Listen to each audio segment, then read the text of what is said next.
What's the most embarrassing thing you did as a kid that you think about to this day? Me and my friend were playing with some robot dog toy or something, but it died. Went into my parents' room knowing the dresser beside their bed had a package of batteries. We rummaged through the drawer and accidentally stumbled across my parents' sex toy and some dirty magazines. Our immediate idea is to prank my older sister and plant them in her room. Ultimately we decide that would be too mean, since she wasn't a part of the discovery, and it wouldn't be funny to her. We grab the batteries and return to our dog toy. Anyways, long story short, my friend thought it would be funny to plant the dildo and mags in my room. I shouldn't have trusted her, but the second I went to the bathroom she snuck them under my bed. I didn't realize for the entire weekend. Monday morning at school, she comes up to me dying of laughter and asks what my parents said. I didn't really get what she meant. Then she spilled the beans. My parents still do, and Born magazines are under my bed frame. Cue to me running home after school praying to God my parents don't realize what is missing from their bedside drawer. My mom's acting funny when I get home. She asks how my day is. I say fine. She tells me she cleaned my room for me in this really weird tone. My stomach drops, and I'm like fuck. Great. My parents think I actively stole and used their dildo. I drop my bag off in my room and look under my bed and everything is gone. She definitely found the dildo. I was so shy and awkward I just faking avoided them for as long as possible. I should have just told them my best friend was pranking me, but the idea of talking to my parents about their dildo made me want to die. So I just didn't. So my parents have continued on to this day, thinking I took their dildo and Born magazines and hid them under my bed. Edit. Thanks for the gold. A little more info for those asking. I'm a girl. My relationship with my parents was awkward for a bit, but unaffected for the most part. My friend definitely was a savage. I intend to tell my parents about it, but they're really shy quiet people and they'll get all embarrassed also. I'm still awkward as hell and don't really want to talk about it. Maybe one day. I hid from my mother in masses or something when I was like 7. I thought I was being so funny as I jumped into different clothes racks. I remember the staff looking for me too, and I hid inside a long jacket as they came by. I was sneaking around for about 20 minutes or so, and I remember making my way back to my mom when I found a security guard talking to her as she started to get upset. He said something like, "From what we can tell he's still in the store. He has been running between the coat racks hiding from everyone." That's when she burst out in tears. She yelled my name, and I popped out right behind her and said, "You got me." She turned around and grabbed me, gave me a huge hug. I will never forget the face the security guard gave me when she hugged me. It was like, yikes, you stupid kid, you're in big trouble when you get home. It never occurred to me that my mother may have thought that I got kidnapped. 20 years later, and I'm still bad as at hide and seek. Edit. Wow, this blew up overnight. After reading people's responses, I want to address 2 things. If your child ever does this, do not smack them at the store or when you get home. I probably deserved it, but my mother actually just sat me down and explained why she was worried and the dangers of doing that in public. She told me that I cold been taken very easily and it's not safe. I explained to her in perfect 7-year-old logic, if nobody can find me, how are they going to kidnap me?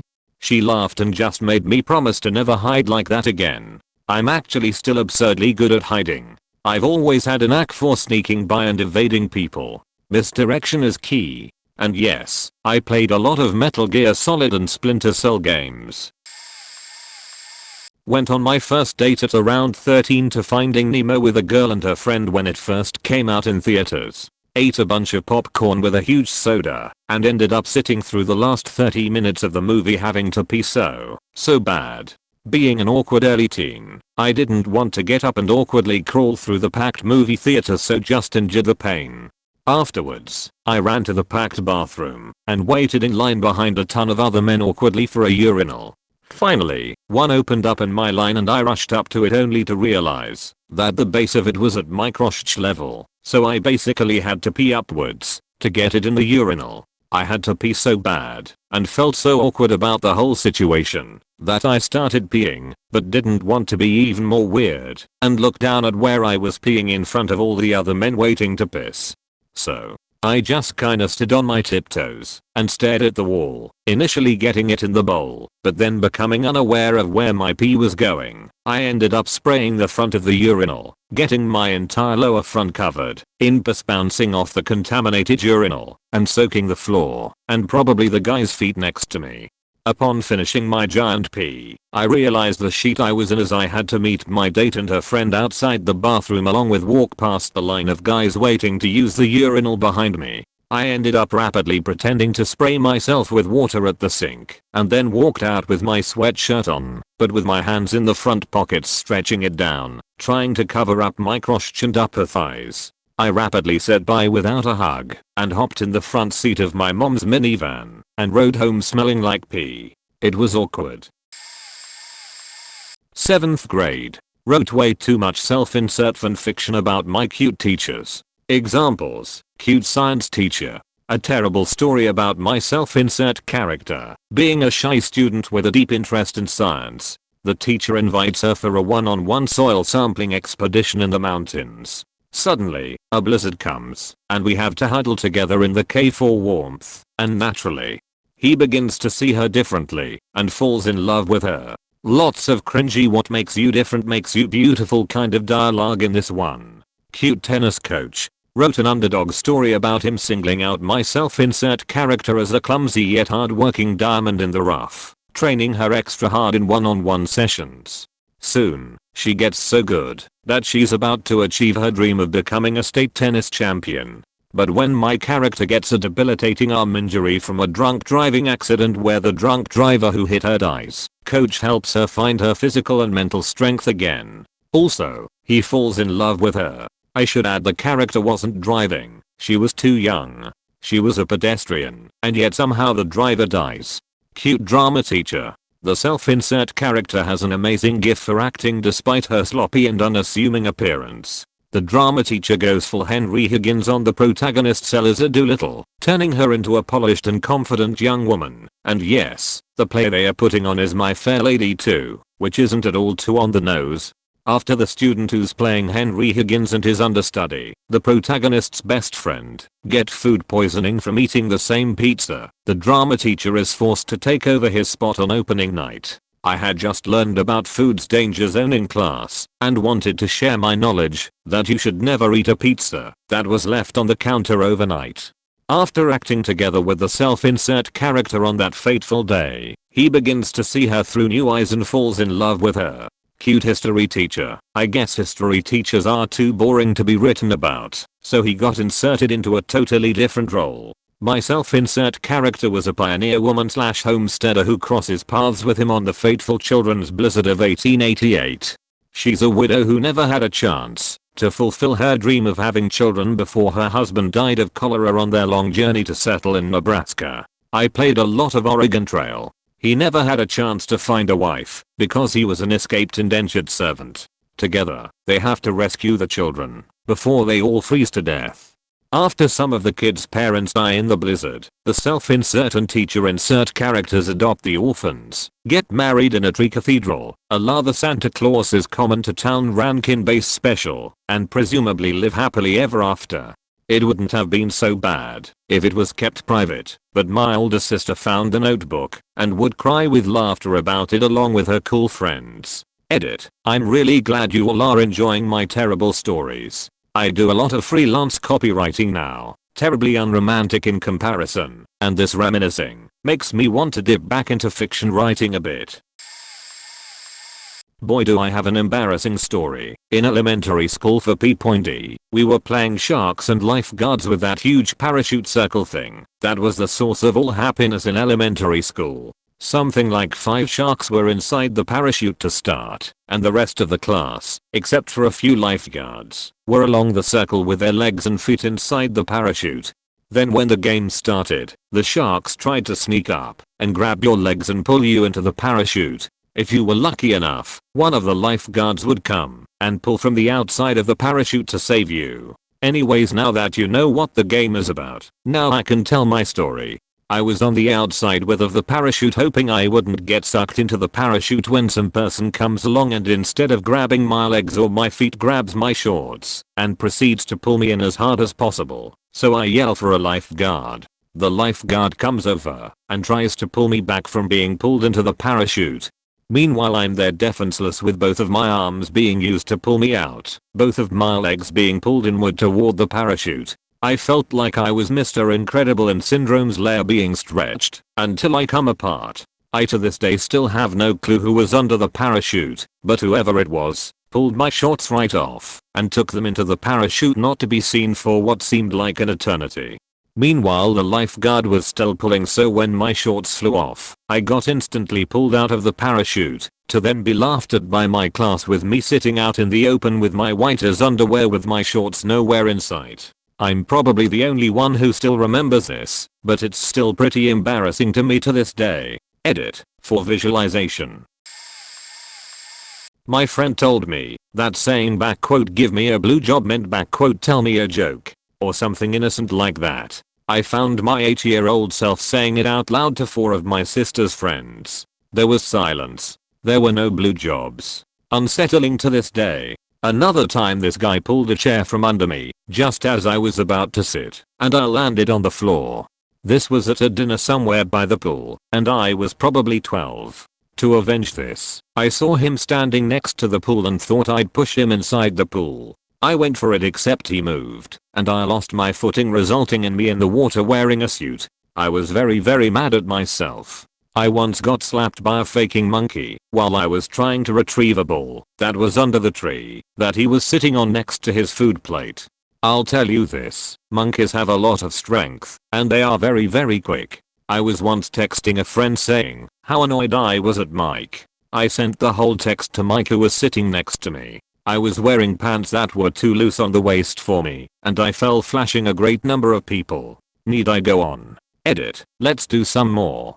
This isn't childhood, but I once took a customer out for dinner. We were joined by a friend of the customer who clearly had a drinking problem. He ended up having me drink a little too much, and I ended up blacking out. When I came to, the first thing I did was puke all over the table and the customer's friend. The customer took a napkin and cleaned my face.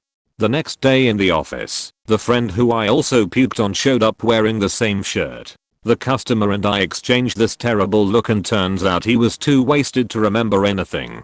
But we reminded him to ruin his day. I was 19 at the time. Just recently a doctor put his hand forward to check my pulse, and I offered my hand in handshake. My friend's dad wanted this box moved, but he said it was too heavy and asked our help. I said I can do it solo. As soon as I got it off the ground, it fell through, breaking my pinky in the process. The box had china in it which was promptly damaged too. I earned no points that day and broke the first bone in my life. When I first started driving, I saw this girl in the car next to me, and my god, she was beautiful. We were approaching a light, so we were slowing down, and to my amazement she turned and smiled at me. As I was still smiling back, I was abruptly stopped by the power of a parked truck. My hood went right under as it grazed, eventually stopping more than halfway through. Thank fuck it did. The truck had no damage whatsoever, and as I stepped out, he gave me the finger and left. The girl was gone too. Her smile cost a lot. Edit 3.0. I'm grateful that I was able to make so many of you laugh today. Embarrassing though they may be, I'm always happy to make others laugh with these stories. Please don't ask me why I did this, because I still don't know. And God, I hope no one I know reads this. I lived only about a minute or two away from my elementary school. Like, you go out on my front lawn and you see my school. So usually, when my mom would kick me out of the house and tell me to play for 2 hours, that's where I would go. So one day during, maybe 2nd grade, it's the weekend and I go out to play on my school's playground, and it starts raining. Like really hard. I look around, and there's no one in sight. No teachers going to their classes on the weekend. No cars on the street. Nobody trotting to their mailbox with their umbrella in hand. So for whatever reason, I stripped down butt naked. I take my clothes off, and I put them to the side and I just start faking running around but as naked. For maybe a solid 2 minutes. Finally, when my indescribable animalistic urge was over, I just put my absolutely soaked clothes back on and walked back home. My mom was wondering how I got that soaked. I took a hot bath and got a little sick the next day, and that's all that ever happened. I'm glad I at least don't know if I was seen. And Jesus Christ, imagine if someone did see me. How fucking weird of a sight would that be? I'm honestly surprised I didn't get in a shit ton of trouble with my mom or get Martha faking kidnapped. Also, literally never told another human soul this because I'm that embarrassed of it. How fucking weird. I lived in MA until I was about 4. Some of my earliest memories are of going to the gun shop with my dad. The proprietor was his close friend, and my dad was a hunter safety instructor. I was shooting handguns on outdoor ranges by the time I was 3. One afternoon, I was investigating the area behind the counter in the gun shop. Now, my dad was a drunk at the time. Whenever we went to the gun shop, the second stop was usually to the bar, and as such, his caretaking methods were lax, at best. So there's my dad and Mr. R, chatting away, and there's me, quietly prowling behind the counter, looking, but not touching.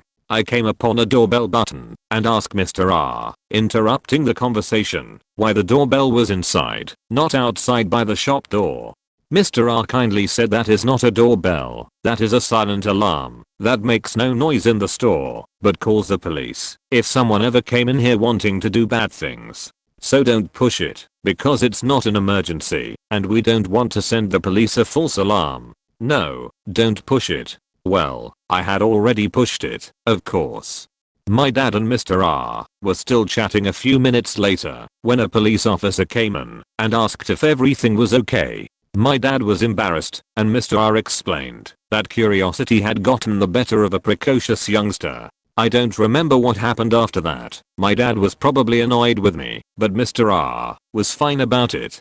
In fact, more than 30 years and 2 states later, Mr. R came to my dad's funeral last winter, and I didn't realize he was the shop proprietor until he said, "You were so small the last time I saw you in the shop," and I put 2 and 2 together and said, "Oh.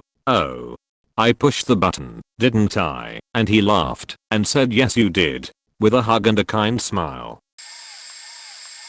Don't make me pick just one. High on the list. I was really lucky to have aunts and uncles who would always bring us gifts when we were kids. One year when I was 8 or 9 we had an aunt visit who had been estranged, but was now opening up to the family for visits. She came to see us for the first time in a long time, and while I was curious to see her again, I was downright excited for a new gift giver. Trouble was, no one told her about the family tradition. When the first day passed without getting anything, I figured she must be saving it for her goodbyes like grandma does, but as we got closer to her exit date the anxiety grew inside me as it dawned that maybe she had come empty-handed. This culminated at our last supper together, where after the adults discussed plans to get my aunt to the airport I broke down in racking sobs. At first the adults assumed I was sad to see my aunt go, but I was unable to keep the real reason to myself. I still remember the beet red faces of my parents as I implored them, tears streaming down my face, to drive us to the mall. That there was still time for her to get me something. I met up with that aunt recently, and she asked me if I remembered that. I told her it remains a constant source of shame. She said it was one of her fondest memories of me.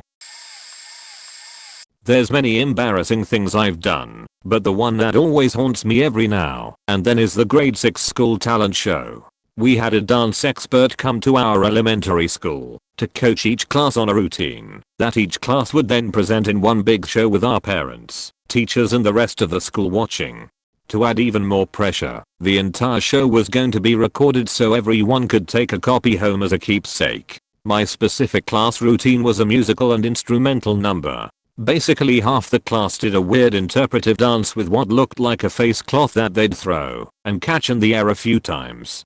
Or you could stand off to the side and play a fake dollar store blow up musical instrument. Me, being prone to faking up, decided to go the easier route, so I chose playing a fake blow up musical instrument. My job was simple. I stood off to the side with 3 other classmates We pretended to play our instruments. Then midway through the routine we got a cue and the instrument players would have to walk to the middle of the stage, and we had a solo moment where we were in the spotlight and we'd pretend to be really getting into playing our fake instruments. Then we'd walk back to where we were and keep pretending to play off to the side. So you might be thinking, okay, all I have to do is pretend to play a shitty fake instrument, walk a few steps to center stage on cue, continue playing said fake instrument, then walk back. Easy. He couldn't possibly fuck that up, right? Wrong. Show day comes, and it's our turn. We assume our positions on stage and I see the dark auditorium full of white noise, a bunch of excited parents, and the red light of the camera recording our show. Gulp. Okay Markham 6246, you got this. I'm playing my fake instrument with my 3 other classmates, and I'm getting really into it. Really selling this performance. Then suddenly I hear the cue. But was it the cue? It sounded kind of like it, but it could have also been someone from the audience making a similar noise. I turned to my instrument bandmates and said, was that it? Do we walk out to the middle? And they all nodded yes. Go. Okay, this is our moment. I walk out to the middle of the stage, strumming the fuck out of this fake blow up guitar. Confident as ever. I get to the middle and where are my bandmates? Why are they still standing in the corner laughing at me while playing their instruments? Fuck. Immediately I realized that wasn't the cue. I got mixed up. So I immediately ran back to the corner and casually kept playing my instrument, completely red in the face as my bandmates are dying of laughter next to me, and realizing I just faked up and embarrassed myself in front of the entire school, our parents and teachers. But also this was being recorded. There's now recorded evidence of my fuck up for everyone to take home and laugh at me at. I was mortified. In retrospect it probably wasn't that bad. The parents and teachers likely laughed and thought it was adorable. I mean, this is an elementary school talent show, so the bar isn't too high, but nevertheless I still think back to this and cringe at how I was front and center stage when I faked up. That's my story. When I was in 11th grade, I became really close with a girl on my lacrosse team. Since her parents were divorced, she usually spent the night at my house once a weekend. One time, she finally invited me over to her mom's house, where her younger brother and sister were also staying that weekend. She had just given me the tour of the house and left to go to the bathroom while I changed to swim. To this day I think it's hilarious to scare people, so naturally I hid in her closet waiting for her to come back. Except it wasn't her closet. It wasn't her room at all. I actually was hiding in her younger sister's closet. All the bedrooms in the house were generic like guest bedrooms, since the kids usually stayed with their dad. I just assumed my friend left me alone in her room. When I heard her come back from the bathroom, I waited 30 seconds and opened the double door closet with a loud boo. Her little sister screamed, started crying, and ran out of the room. I was mortified. I had to explain to my friend and her mom why I decided to hide in the closet. I still had to spend the rest of the night there, and I was never invited back. Fast forward 7 years and I'm a long-term substitute teacher for the district I went to. I've just finished graduate school, and I'm extremely nervous to be subbing, especially because you never know how the kids will act. I was taking attendance for the 12th grade class I was going to be teaching for the next few months when I saw the name of the sister on the roster. The whole 3 months I never mentioned the closet situation and I hoped she didn't remember it. On the last day of school, she asked me in front of the entire class, "Why were you hiding in my closet?" I wanted to die. As an Southern Alabama born American with English relatives, I have learned the subtle idiosyncrasies of each English language variant. While in England, I was taken to a public farm that was set up to be an educational experience for youngsters. At some point I milked a cow. Now, because I was a window licker, my brain decided all cows were black and white, and that because this animal was just brown, it was therefore not a cow. It couldn't be a bear, because it didn't have claws. It wasn't a zebra, because it didn't have stripes. So, by process of elimination it was a horse. Keep in mind it was just a brown cow. What I haven't mentioned yet was that my family in the UK are very respected. formerly high-level British Air Force officer, and Her Majesty Navy lead nurse, both serving in WWII. They also attended AJD, graduated from Oxford Uni. They set their kids up in private high-level boarding schools to advance growth and promote proper people lying. So, very nose up, tight upper lip, usually condescending people. Not overly fond of Americans either due to the lack of civility our country seems set on showing off constantly. So when exiting the farm, and I turn to the farmer and shout very loudly, in a strong Southern American accent within earshot of around 100 people, "Hey mister, thanks for letting me milk your horse for the white stuff." Roll Tide. In grade 7 French class, we had just gotten back from lunch and our teacher began explaining a project we would be working on for the remainder of the class. My best friend, who sat beside me in that class, turns to me and goes, "I really need to pee." She has her hand raised to ask the teacher if she can go to the bathroom, but she is completely ignoring my friend.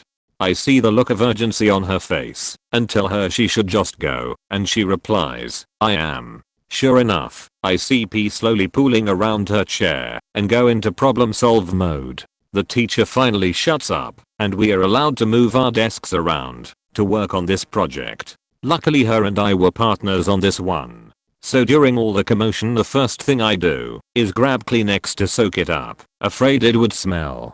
It was winter, and so it wasn't the only puddle of melted snow in the room, and I shrugged it off as that in case anyone was watching/listening. I then explained the situation to the teacher. She told me to go to the office and grab a spare pair of uniform pants for her. When I get back, my friend was in the washroom and I wondered how she made it there without anyone noticing.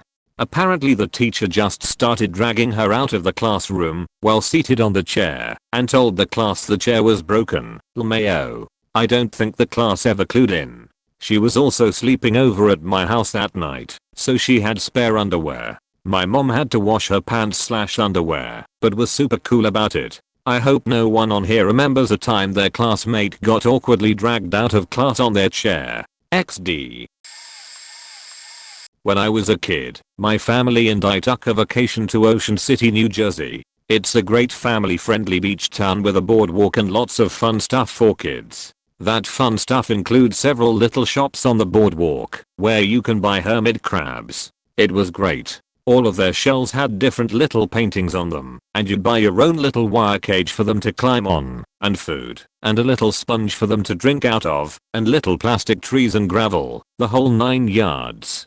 So with the allowance money I'd been saving all year, I bought 2 little guys to bring back home. I was so excited. End of the week comes, and we get to the airport to fly home. I'm very concerned that they won't let me take my new pets through security. This is pre-9/11, so things aren't as stringent as they are now. So my concerned 7-year-old self runs up to the lady at security and shows her my pets.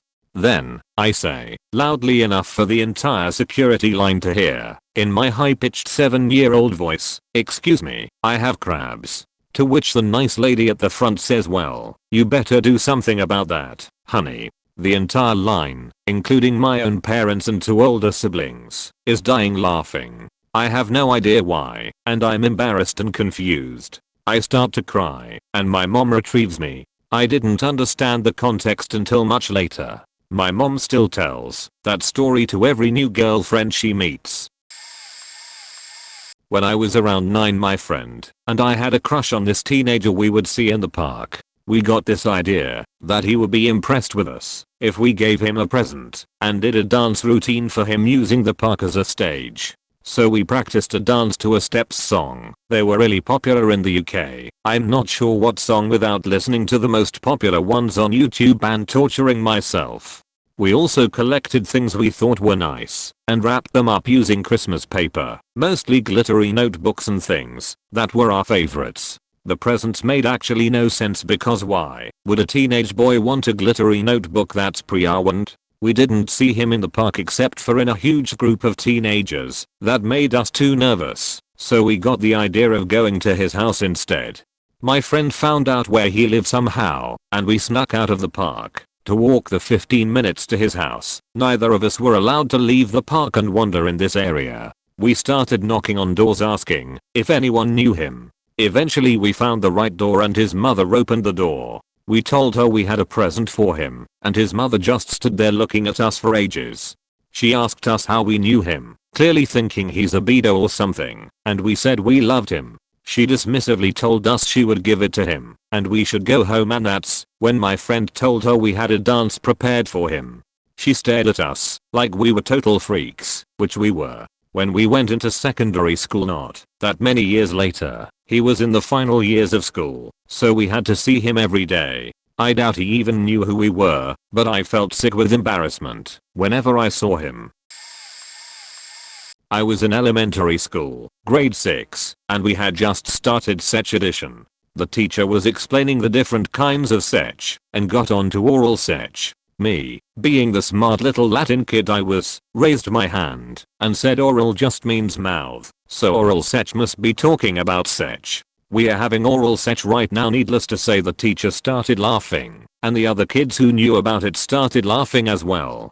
It was all fun to tease me about it for the rest of that year, but cut to next year. Grade 7 Sech Ed class again with a different teacher, but I have all the same classmates. We get on the same topic, different types of Sech. We talk about vaginal and anal and I don't say a word. Then we start talking about oral. I'm trying super hard not to make a fool out of myself again when the other kids are reminded of what I said last year and start laughing.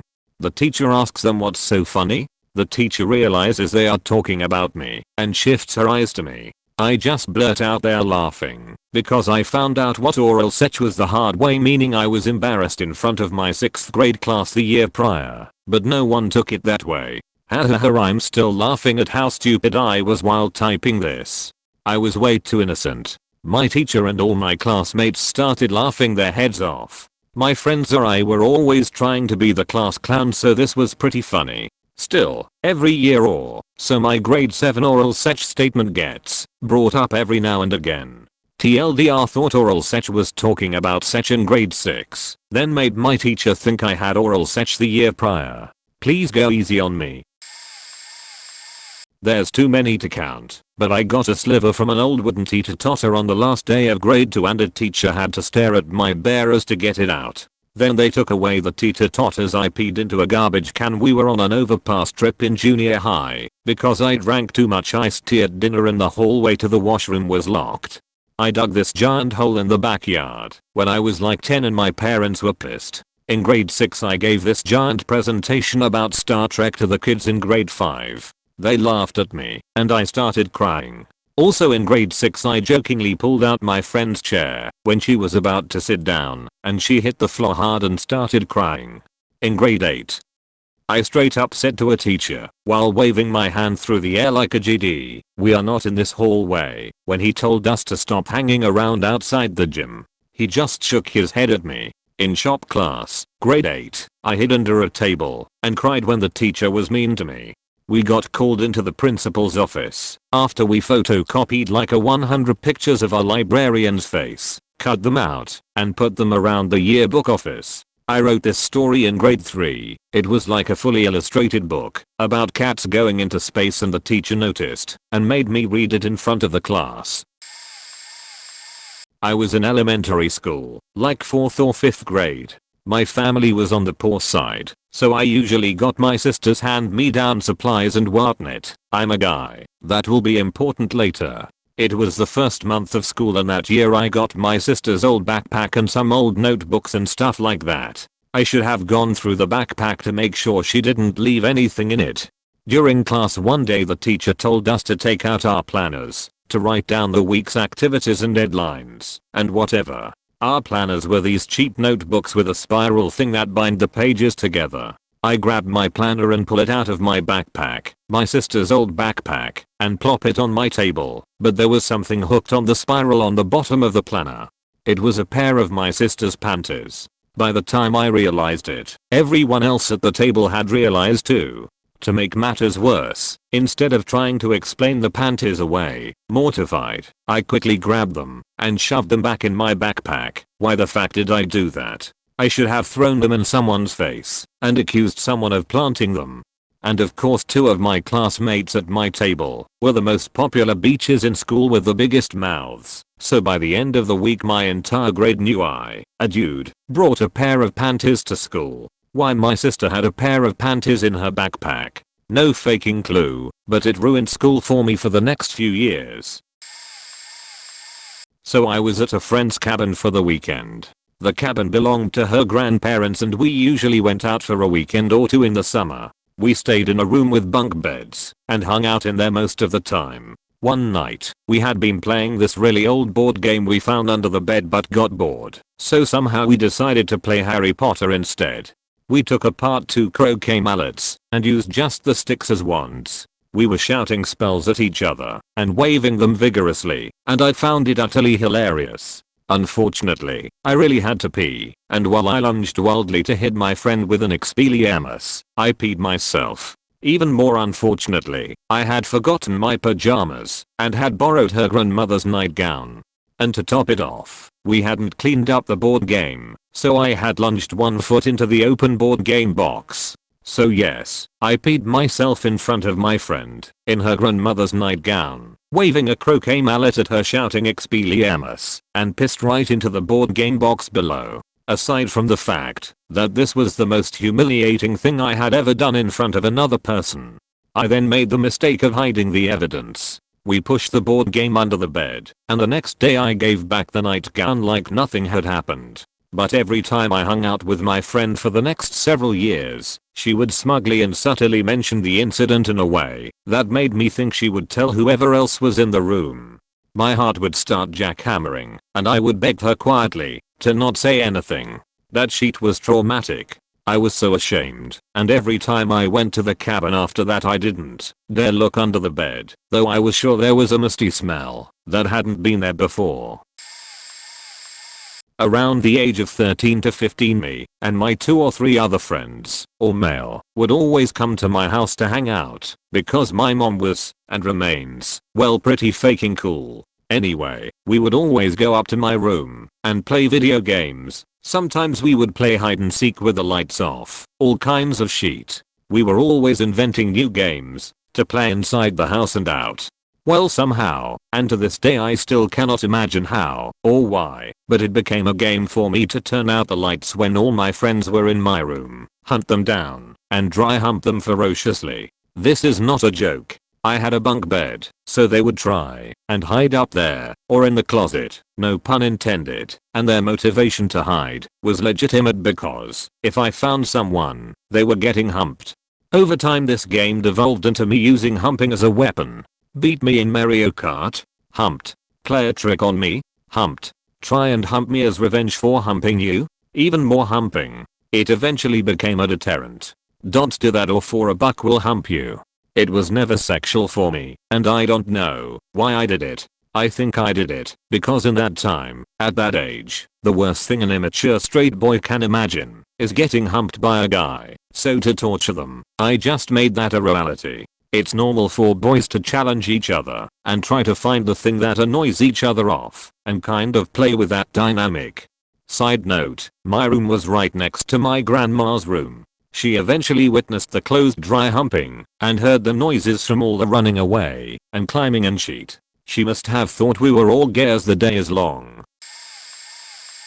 I only have one memory that stands out from the rest. When I was a kid, I really wanted an iPhone. I'm 25, so when I was a kid, they were new. I looked online, and they were about $250 with a contract. When Christmas came around, my single mother, who was relatively poor, bought me a phone. But it wasn't an iPhone. I remember crying as soon as I opened it, and I saw my mother's heart break. I ran upstairs, and wouldn't come out. I looked up online, and the phone my mother bought me was also $250. So in my mind, why didn't she buy me the iPhone instead? It seemed like she did it on purpose. This was before I understood what contracts were. I still think about this memory all the time. Not because I didn't get an iPhone, but the way I reacted. It was by far the worst thing I've ever done. My mother just wanted to make me happy, and I acted like a spoiled brat. She cried literally all day in her room, and it didn't matter how many times I said I was sorry. After I realized how shitty I was behaving, she wouldn't come out. Later that night, when I was laying in my bed, she came in and snuggled with me and all was forgiven. Every Christmas since then, I don't ask for anything. It's become sort of an annoyance for people trying to shop for me. I refuse to tell anyone what I'd like to receive for gifts. I have mentally shifted my focus on giving and being thankful for what I receive. It feels dirty to ask for anything. I also don't want to make anyone ever feel the way I made my mom feel that one Christmas. I've been dying to share this story and oh my, this is the perfect place. This happened in kindergarten, so I would have been 4 to 5 at the time. I went to daycare at a family friend's house right across the street from ours most days after school. The bus drops me off right by my house and the daycare lady wasn't waiting outside, so I went to my house and was alone for a little bit. I got the bright idea that I wanted to teach my dog, a little terrier with long fur, how to cut hair. I took a pair of scissors and cut a little bit of her fur off, not a noticeable amount, and was like, okay, now your turn. Wanting her to cut my hair or something, I don't know lol. So in order to show her, I took the scissors and cut a large chunk of my hair out. My hair was long, thank God, but I freaked out trying to cover it up as the daycare lady rings the doorbell to pick me up. We go to her house. She notices the missing hair right away and calls my mom to tell her. Mom comes home and she is pissed off. Now obviously I'm not going to tell my mom that I wanted to teach the dog how to cut my hair. I'm not stupid enough to let her know how stupid I was. I kept telling her I didn't know how it happened, but eventually came up with the idea that I would blame it on a kid at school, so that's what I did. I picked the kid that annoyed me the most, who just happened to sit behind me, and suggested that he probably did it. My mom gets in touch with the teacher to explain what happened, and sets up a meeting with the teacher and the kid I blamed and his mom. I came up with a story as to why this kid would cut my hair. They believed me, and he was just completely in tears. I don't know if anything ended up happening to that kid, but we stayed in school together until 6th grade with this weird tension. The thought of trying to teach my dog how to cut hair and then blaming a totally innocent child for my patch of missing hair has haunted me to this day. I grew up a pretty sheltered and innocent girl, as did my 2 best friends. In middle school, they often walked to my house after school to hang out until their parents could come get them. One day when we were in 7th grade, we heard through the rumor mill that one of our classmates had given an 8th grade boy a blue job. We had no idea what a blue job was, but the way everyone was talking about it, we thought it must have been something pretty scandalous. So that day after school, one of us had the great idea to Google it. So we are sitting there in the computer room at my house learning for the first time what a blue job was, and it absolutely blew our innocent and naive minds. We kept clicking on links, reading more about it with our eyes getting as big as dinner plates and our jaws dropping. People do this. We ended up opening a Word document and copying and pasting all the tips and tricks on how to give the best BJs from Cosmo's website, good old Cosmopolitan magazine, because we were still flabbergasted and wanted to come back and read it again a different day, purely educational. I had my own user profile on the family computer, so when I saved it under some innocuous name, I assumed it would stay hidden. A few months later I suddenly remembered our educational experience and went to find the document. My stomach sank through the floor when I opened it and discovered that all the blue job info I had pasted had been deleted, and in size 20 font, bolded, my mother had written, "If we ever find anything like this again, we are going to have a serious talk." I could not have been more mortified.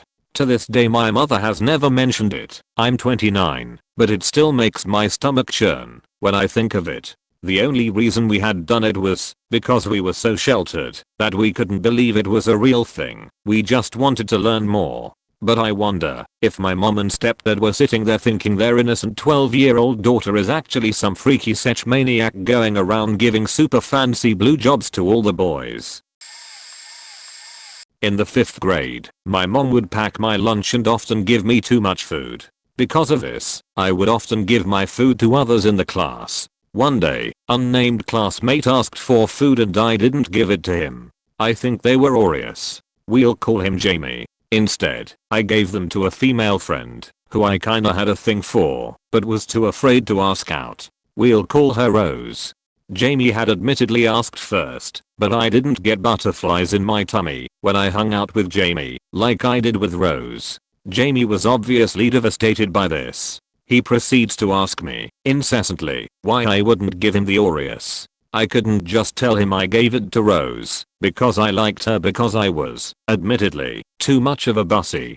He asked and asked and asked, and pleaded with me to know why he didn't get an Aurea. I looked Jamie in the face, in a moment of frustration and desperation, to get him to stop asking, and let me work Rose, and say it, because you're black. At that point in my life, I'd never seen my words have such immediate and dramatic effect on another person. Jamie lets out a shriek of what I can only call heartbreak. He breaks out crying immediately, and walks away with tears rolling down his face. I instantly felt like a giant piece of shit. From that point forward I was pretty much ostracized by the rest of my class except Rose, and one other friend. I don't know if 5th grade me was a little racist or just desperate to bang Rose. I still feel deeply guilty about it to this day. Way back in high school, does that count? We were in creative writing class. Teacher liked to expand our horizons and whatnot, so we had a segment on plays and improv. He split us up into groups of 4, and we had like 10 meters, probably less, to come up with the basic outline of a story involving 2 known heroes and villains. Back then, I was a very insecure, self-conscious shy kid. But I was aware of it, and trying to overcome it and all. By sheer chance, I got paired with the 3 weirdest kids in class. One guy, we'll call him Tom, who was this tall lanky guy who was just loud, socially unaware, and impulsive. There was, who we'll call, Ashley, a short, stout, spray-tanned girl with much the same personality quirks as Tom. And finally, there was Nativa, a very quiet girl I knew from elementary school. So I do my best to try to push our team to think of something. Tom decides he'll be Superman. Ashley and Nativa agree that some rando characters from Mean Girls will do. And I can't think of diddly squat, so I pick Darth Vader. We decide to have Superman and Vader fight, while the 2 others commentate. Cheer? I don't know. So I try kind of pushing them to come up with something more, but that's it. That's all they want to do and they're satisfied. They've started having fun with their free time. So we start. My worst nightmares come true. Every other group has these detailed stories complete with conclusions, dialogue, twists. There was even an entire trial against none other than Darth Vader. Even my character was already taken. We get up there and announce our characters. I'm just kind of holding a calculator case to my face pretending to have mask. Our teacher gives us the go ahead and Tom puts up his dukes. He bounces up and down on his feet like an all too ready boxer. I pretend to put up my invisible lightsaber. He bounces his way over and basically runs me over. I wasn't expecting it, and Tom is a tall dude, so I topple over and frantically try to stay in character by screeching I am your father. I knocked some desks to the side and fell to the ground. All the while, Ashley and Nativa are just standing there, never doing or saying anything. My teacher ends the fiasco with, "We have a lot of work to do." I wouldn't have minded laughter. Laughing at me, laughing at the situation, any of that would have been fine. Even an awkward "this is weird" kind of laugh. But no, instead I was met with a wall of awkward silence from the class as we finished. I actually moved out of state for the following school year, but that was for totally different reasons. Not that I was complaining for the chance to restart, lol. Well, it's undoubtedly not as embarrassing and funny as the other stories here, but it's my own most awfully embarrassing moment, at least that I can think of. So, let's say I used to be a very well-mannered boy who was never heard cussing in our friend group. I was also kinda shy, and at the time, I don't think I was older than 8 or so. I was one of the few boys in our group that was ashamed to talk about sex and stuff. Most of us learn it really early on where I live. We were playing something like Truth or Dare. Most of the questions were sexual, so I figured it wouldn't be a good idea to choose truth as I didn't want being asked questions of that nature. I chose Dare. It was a mistake. They started with something mildly inconvenient, and because we could refuse to do a dare one time I chose not to do the first thing. Next thing they told me was to fuck a tree. Shit. I really didn't want to do it. There were people passing everywhere, plus I wasn't that kind of boy. They pressured me so much that I decided fuck it, I'ma do it and be done with it. So I went and started moving my hips back and forth, slamming against the tree. Did it for about 15ish seconds because they wanted me to do it for some time. I heard muffled laughing and giggles behind me, so I stopped. So I turn around and see them recording me with a phone. There weren't smartphones yet, just phones with shitty cameras that also had internet. Unfortunately, I panicked more than I ever had and started running towards them. They recorded me panicking and screaming too. Nice lol. What if my parents saw that? I thought. What if they show it to everyone? My reputation would be permanently damaged. After some screaming and begging, they stopped recording. I was crying so much lol. Next day they told me they had uploaded it on the internet and a lot of people saw it. I started crying again and begging them to tell me it's a lie. They just laughed at me. They were the teasing type of friends. So, guess what I did that same evening? I typed little boy bangs a tree in Google and all sorts of similar bullshit. Nice one. Makes sure I don't always sleep at night lol. I looked for an hour, maybe more, just to not find it and dread on it even more. They told me they lied a few days later after they had finished teasing me. What a stupid boy I was lol. Hope this doesn't go completely unseen.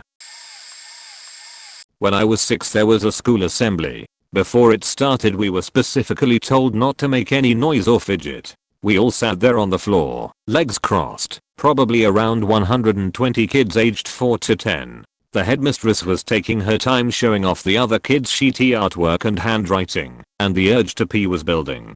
I knew I wasn't allowed to disrupt this important ceremony, so I focused and willed my bladder to calm the fuck down. But that didn't work. I could feel the hot piss building up in my underwear before it bubbled out the leg holes and spilled down into my shorts. I looked down, and for a few seconds I thought I was safe. I couldn't see a single drop of urine.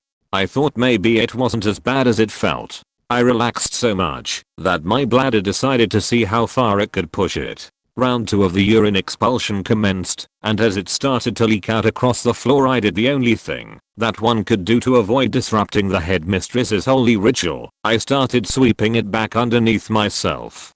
It took around 10 seconds for another kid to notice and shout ooh, and what seemed like 1/10 of a second for every other eye in the room to be firmly fixed on me wading in this golden pool of shame. I was taken away, and I'm assuming the assembly ended there. I had to wear the tattered old clothes of what I assumed was children who had died while at school for the rest of the day. On the plus side, I was allowed extra lunch for some reason. So get ready for this one. When I was around 15 years old I had the privilege of living just a few houses down from my girlfriend at the time. We grew up together from maybe 5 years old and both knew each other's families very well. The one exception was her mom. While she was always around, meaning she lived there, they weren't separated or anything. She was Korean. Born and raised there, and spoke very little English. We lived in the US by the way. More on that later. Anyway, as 15-year-olds might do, we would mess around a lot. Like jackrabbits some would say. Not necessarily proud of it, but it is what it is. Well, one of the things we did was I would sneak over to her house in the middle of the night, sneak in the window and just do whatever. Sometimes it was just lay there together, other times we might watch a movie, other times we'd fuck 3 or 4 times. One night, even though we had no plans to meet up, I decided I was going to surprise my girlfriend and sneak in. We used the spare bedroom for our late night get-ups and her bedroom was right next to the spare, so I planned on just going to get her. S-plan, right? So I proceed to do so. She always left the window unlocked, no screen, so I could get in and out easily. Well, to my surprise my girlfriend was already in the spare bedroom and in bed.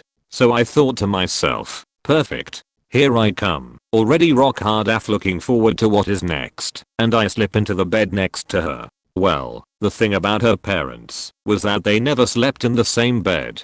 A lot of times her mom would sleep in the front room on the floor. As my luck would have it, for some reason she decided that she wanted to sleep in the spare bedroom that night. That news didn't make it to me as we had no plans to get together. By the time I noticed it wasn't my girlfriend, it was too late. It was dark, and they had about the same build.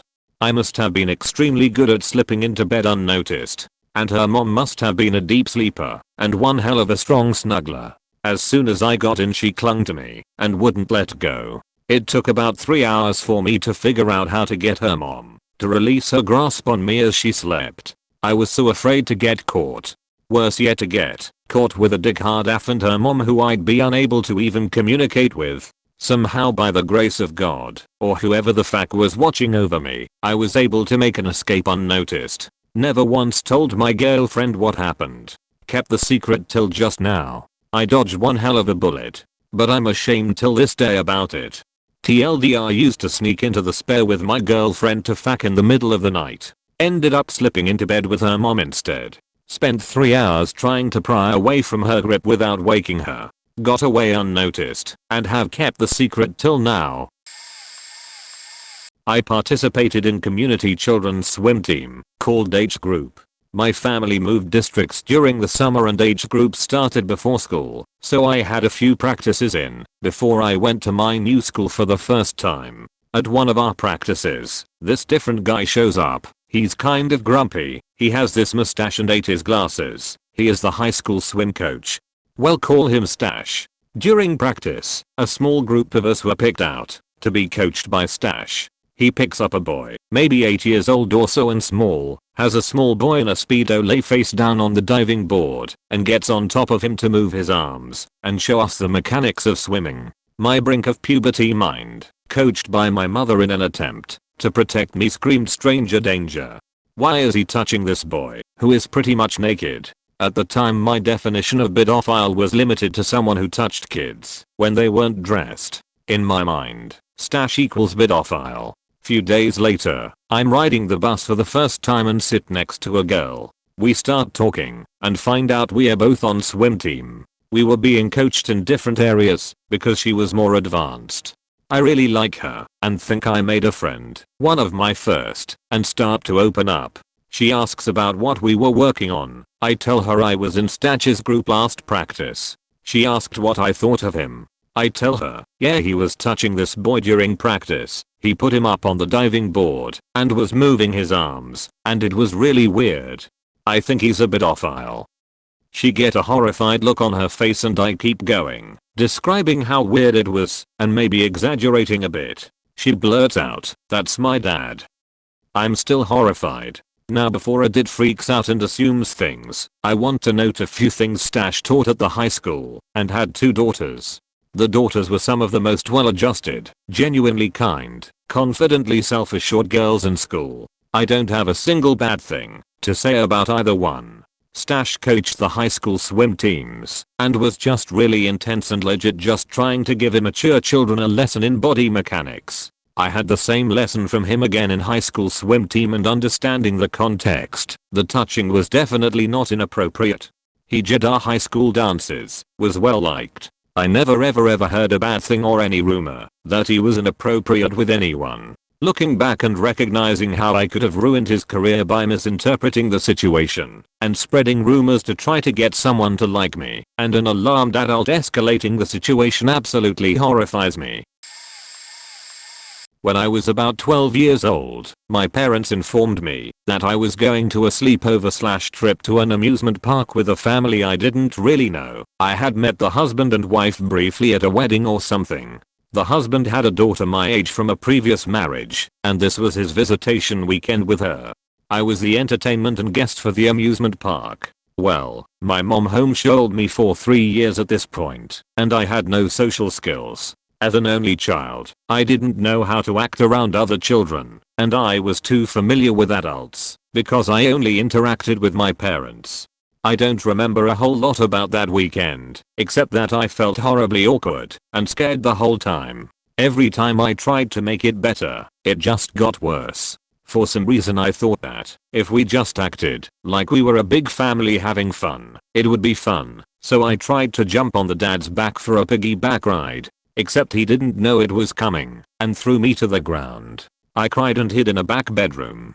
When my parents came to pick me up, I heard my mom talking to the stepmom. She said, "I don't know what's wrong with your daughter, but she was terrible. We don't want her here ever again." My mom apologized profusely, and then we left. My mom said she had never been so embarrassed in her life. I never really got over it.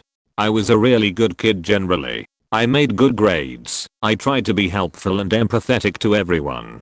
But I was also really lonely. And whenever I thought about reaching out, I would remember those words, and I'd cry, knowing that someone saw me trying my best, and said I was a terrible person. I know she was wrong, and the whole situation was faked, but I think about that weekend at least once a week, more than 20 years later.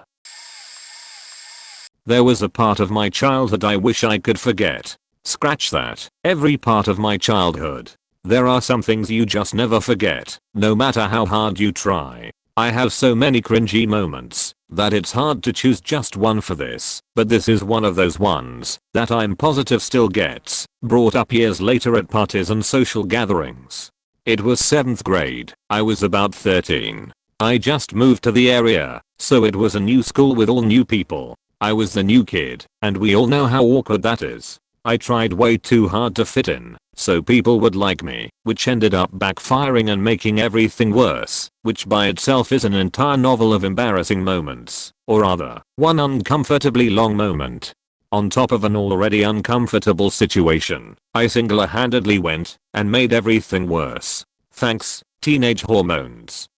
The classes were a blur rather than one that stood out. History, or rather the history teacher. He was young, barely twice my age. I finally understood what tall, dark, and handsome was, and damn was it delicious. I looked forward to the class that I normally would have hated, just so I could stare at him. I studied harder than I ever had, or ever would, truth be told, so I could confidently raise my hand and answer every question, right so he would notice me. I'd raise my hand and correct his spelling or grammar if I didn't know the answer, because I just wanted his attention. He coached soccer, so it became my new favorite sport. He loved Grey's Anatomy, so suddenly I did too. I would fantasize about things that would be considered illegal, immoral, and just plain creepy. I'd imagine all the scenarios in which he'd fall in love with me and have his way with me, and then I would have his babies. I got so caught up in my fantasies that I would write them out as erotic romance stories, so I could play out every last detail in my head. This alone is creepy and weird, but it isn't an embarrassing moment, if only you know about it. It becomes embarrassing when someone discovers your business secrets. What makes it even worse is the way it happens. It was the last day of 7th grade. Time was running out. Desperate for a way to leave my mark, I started writing for the last time. My hand shook as I penned a note describing in full detail my creepy crush along with a proclamation of love. I poured my heart and soul into the letter, then folded it and tucked it into the front pocket of my jeans for safekeeping. I'm really not sure what I expected to come out of it. I mean, I knew it would have been impossible and illegal, but I still had a sliver of hope that maybe he would realize the feelings were reciprocated. Suddenly overcome with anxiety, I decided the best way to deliver the note would be to leave it for him to find, so I could avoid direct confrontation. At the end of the school day just before the buses came, I snuck back into the classroom and was about to leave the note on his desk when I heard someone coming down the hall. I started to panic, so I put the note in the hood of his sweatshirt instead, trying to play the whole thing off as forgetting something at my desk. Without seeing who came into the classroom, I raced out the door, down the hall, and outside to the buses without looking back. 7th grade was officially over. The cherry on top of this insane Sunday was a year or so later, when I tried joining his all-male soccer team under the pretense of thinking it was a co-ed team. When I was in kindergarten, 4 to 5, not sure, I had this gym teacher that was fairly muscular with a loud intimidating voice. Fair enough to say I was petrified of her. One day in gym class we were playing a line game and were pretty spread out in our big gym. I had to pee really bad, but was too afraid to ask my teacher if I could go. So I just kind of went.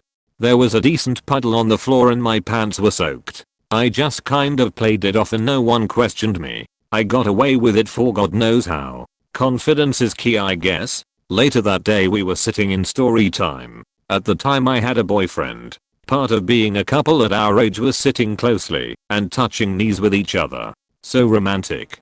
Well, we touched knees, and he turns to me and says, "Why are your pants wet?" And with a straight face I replied without skipping a beat, "My mom puked on my jeans this morning and we didn't have time to dry them after washing them." He just goes, "Oh, okay, cool." It wasn't mentioned again. I think about it every now and again and only occasionally want to die. PS, my gym teacher is actually a really awesome, amazing lady whom I greatly admire. TLDR, I peed my pants in kindergarten during gym class because I was afraid of gym teacher. My boyfriend later asked why my pants were wet when he touched them. I said my mom puked on them and I didn't have time to dry them. He bought it. In first grade I asked my teacher multiple times to go to the restroom and she kept telling me to wait. Next thing I know, my seat is warm and the girl next to me gets up and whispers into my ear, "I think you tinkled." I was so embarrassed that I froze, which I guess confused her, but this little angel baby quietly goes, "It's okay," and discreetly got some paper towels and started cleaning up my pee for me. The worst part was I'd peed all over my Jeff Gordon notebook. I didn't even watch NASCAR, but I saw it at Walmart and thought he was handsome, and to this day I can't so much as see a race car without it soliciting a Pavlovian response and rushing to the ladies' room. One other cringe-worthy moment was when I was about 10. My mom bought me a long-sleeve black velvet top with a matching floor-length skirt with ombre rhinestones coming up from the hem. Pair that outfit with my black clogs, my heels, and I thought I was a force to be reckoned with. So when my neighborhood crush rode his bike over and asked to hang out, you best believe I ran inside to slip into something more comfortable, aka my black velvet furnace suit in the midday August heat. Things were going great, as a game of tag in Herman Munster clogs was sure to, until he noticed I was sweating profusely and said, "Are you okay? You don't look so good." I managed to confuse his clear concern for my well-being as a hit-on and countered with the only flirtation I knew. "Thanks, Olivia Newton-John." I leaned against the swing set and with my bangs plastered to my forehead coughed out, "Tell me about it, stud." He wasn't allowed to play with me after that, and I still think about it to this day. Was about 15. Needed to use the toilet on an overseas school trip, but my room and the inn didn't have a toilet, so I had 3 options. The communal toilet, the teachers' rooms, the girls' rooms. A dude who hadn't showered in 5 days was in the toilet having his first shower. He forgot to pack a towel and hadn't showered, so we forced him in. With the help of one of the junior teachers. Thanks, Ms. Kaur, if you're out there reading this. So that's the communal toilet out of the picture. I wasn't going to ask the teachers. That was the room for the female teachers. And one of them was my RCY officer who was known to be quite strict. So that's out. Although I did go back as an alumni to help out in the RCY, and she was so happy to see me. Hi, Miss Sham. The last option, the only reasonable option, was the girls' room. So I knocked on the door and asked. They said one of the girls was still showering, so I had to wait a bit. As a bonus I got to watch whatever they were watching on the TV. My room didn't have one either, at least one that worked. When she came out, she was only holding a towel and drying her hair with it. So I saw everything. I know, more embarrassing for her than me, but still. Had never seen a member of the opposite sex naked before. No, mothers don't count. She screamed really loudly and jumped back into the toilet, and I put my hands up and got out of the room. I did get to use the toilet in time though, so that's that.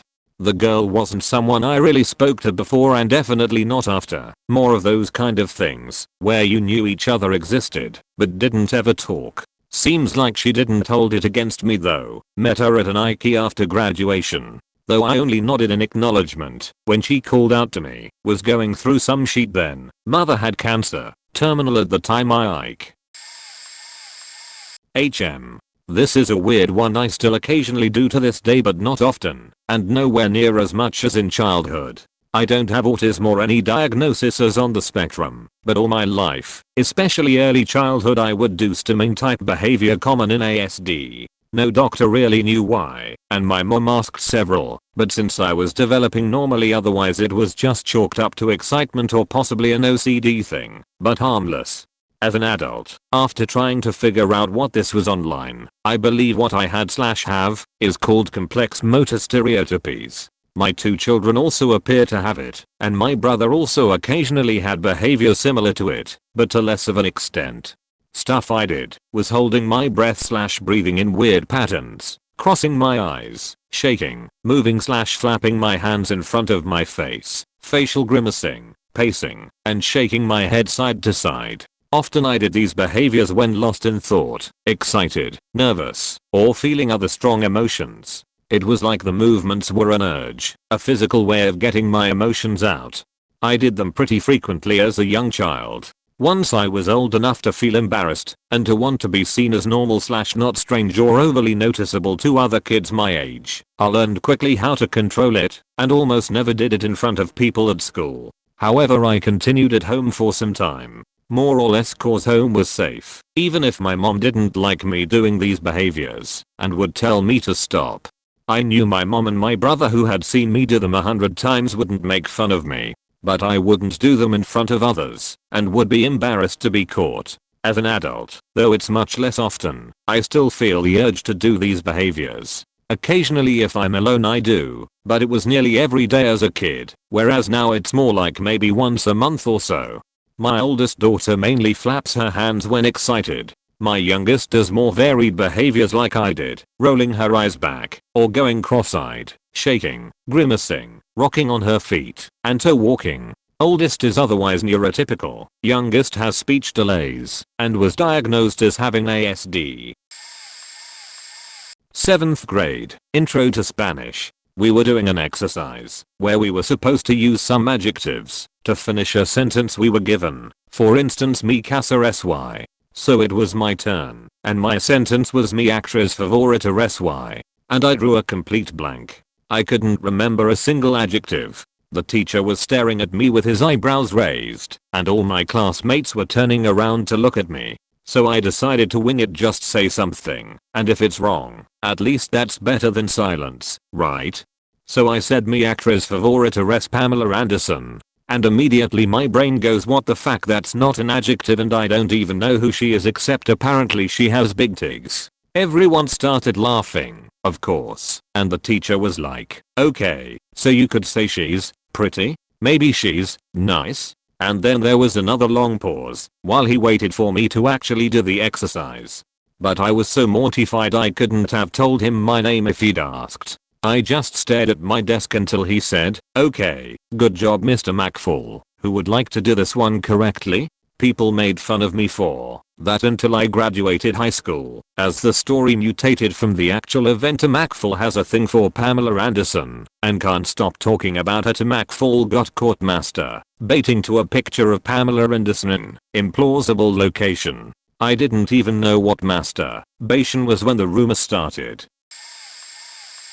Back in I'd say around 3rd/4th grade, I had a friend who had a pretty heavy problem with stuttering when he got nervous mostly. If he wasn't nervous he would be fine 90% of the time with little issue. In our group of friends we all knew this about him and accepted him for that, and when he would start stuttering real bad with us, we would make a joke about it to him, and that would normally loosen him up, and he would even laugh about it. Hell, he made fun of his stuttering problem more than any of us, and it was his way to, I guess, snap himself out of it. One day we were in English class doing the thing where the class would read a book together and you would read a single paragraph of it and then the next person in line would read the following paragraph and so on. Well, it came to my stuttering friend's turn, and it was like he clamped right up and was stuttering worse than ever, struggling to get even like 5 to 6 words together. Me being the genius that I was at that age, having just seen the Adam Sandler movie Billy Madison, thought now would be the perfect time to quote the scene where he pokes fun of the kid having a difficult time reading in class, where he says ta ta ta today junior. So I did this a little louder than maybe was needed for all to hear, and as a result I had about 15 to 20 kids all looking directly at me like I had just kicked a kitten. Everyone except my friend with the stuttering problem, who was holding his mouth, clearly holding back laughter. He was the only one that found it hilarious and understood why I did it, while everyone else just looked at me and thought I make fun of kids with disabilities. In the end I got detention for like a week and my friend found that almost as funny. When I was 6/7 I had a taekwondo exam. Before the exam we had a lesson so we could practice our moves, etc. I really needed the toilet, but I was too shy to ask to go, and I wanted to fully practice before the exam. The exams were starting, all the parents and other students were sitting at the back of the hall, and I still hadn't gone to the toilet.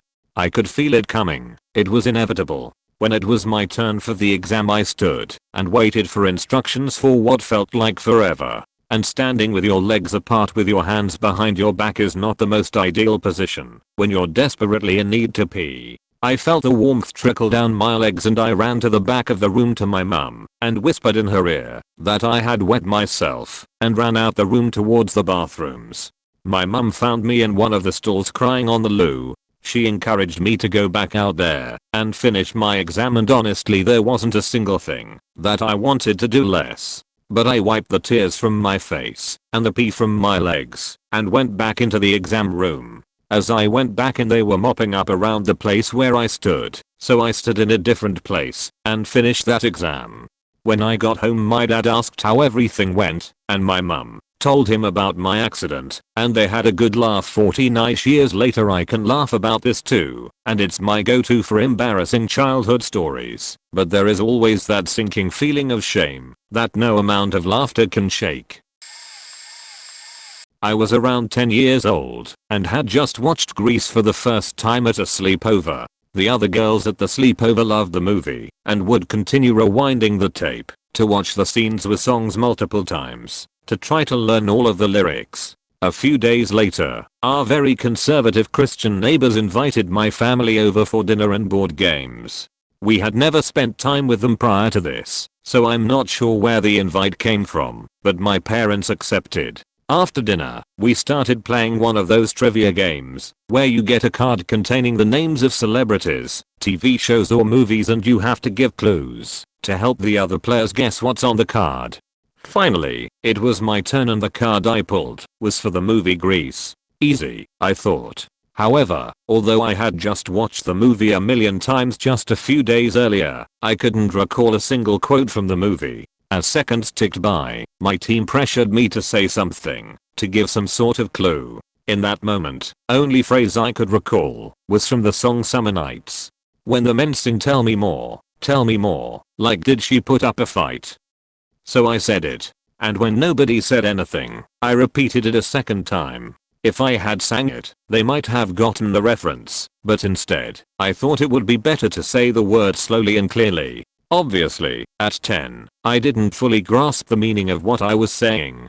No one said anything. No one even tried to attempt to guess. Everyone in the room just stared at me or glanced at each other until the timer finally ran out. I remembering saying something like, "How could you guys not get this one? It's obviously Grease."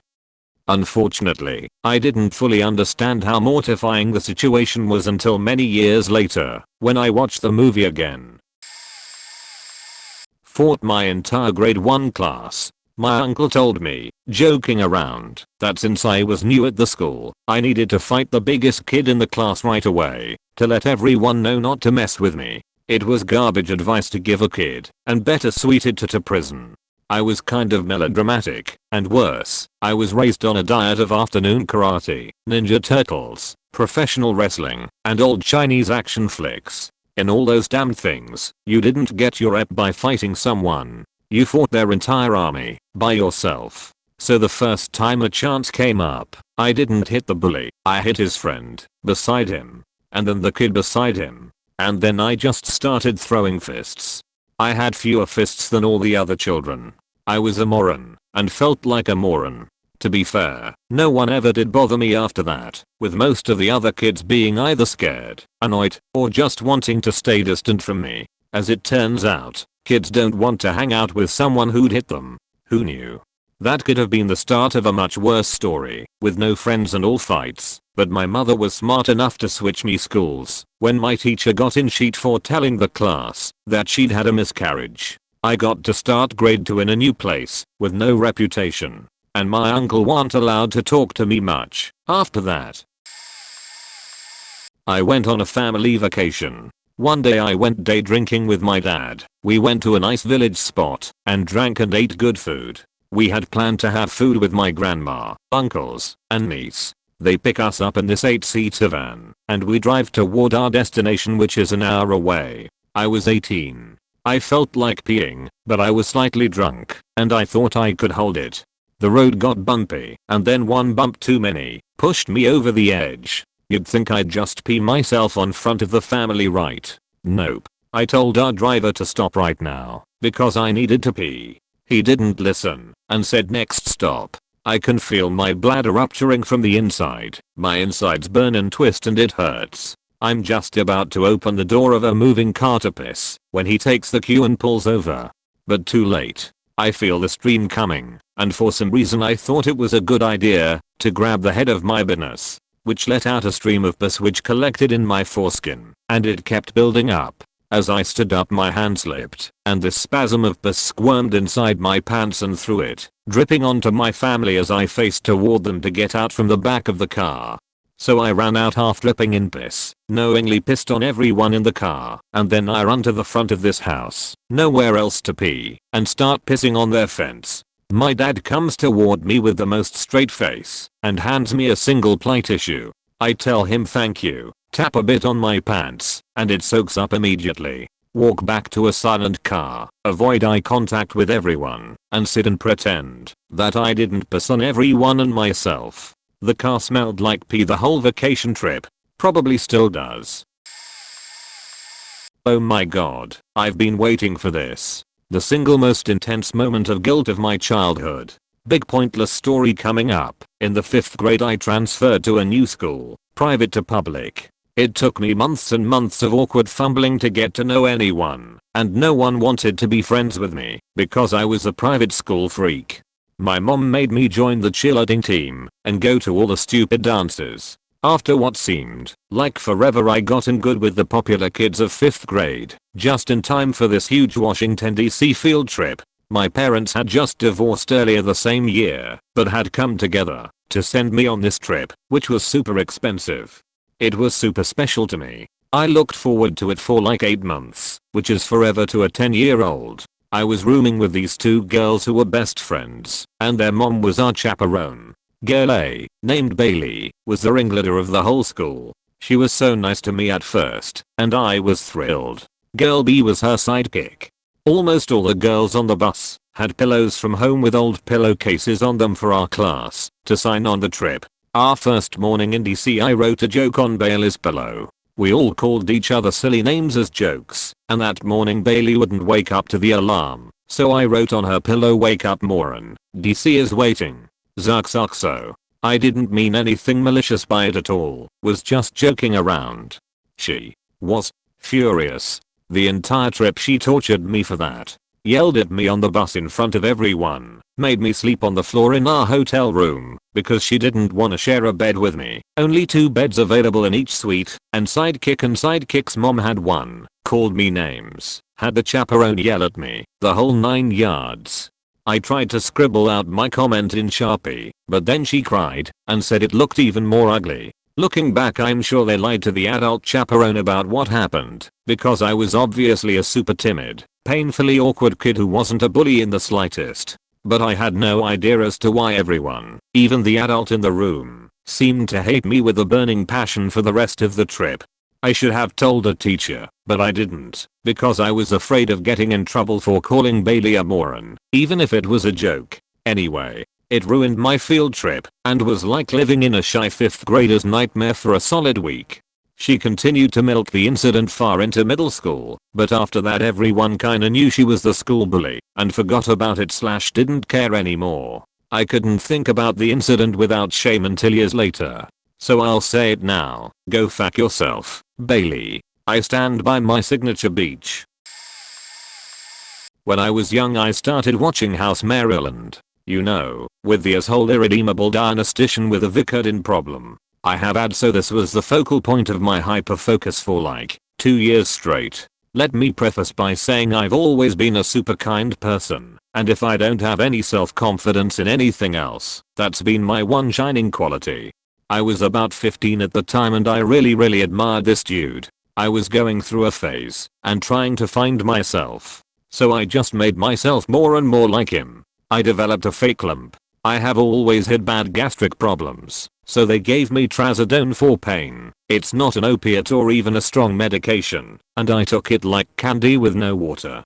My high school had 2 floors and I took the elevator up to the 2nd floor every day instead of the stairs. When the administration called me on it, because I was obviously not handicapped, I told them my leg hurt and acted like a dick and continued to take the elevator anyway. I was a jackass to my best friend Joey and distanced myself on purpose.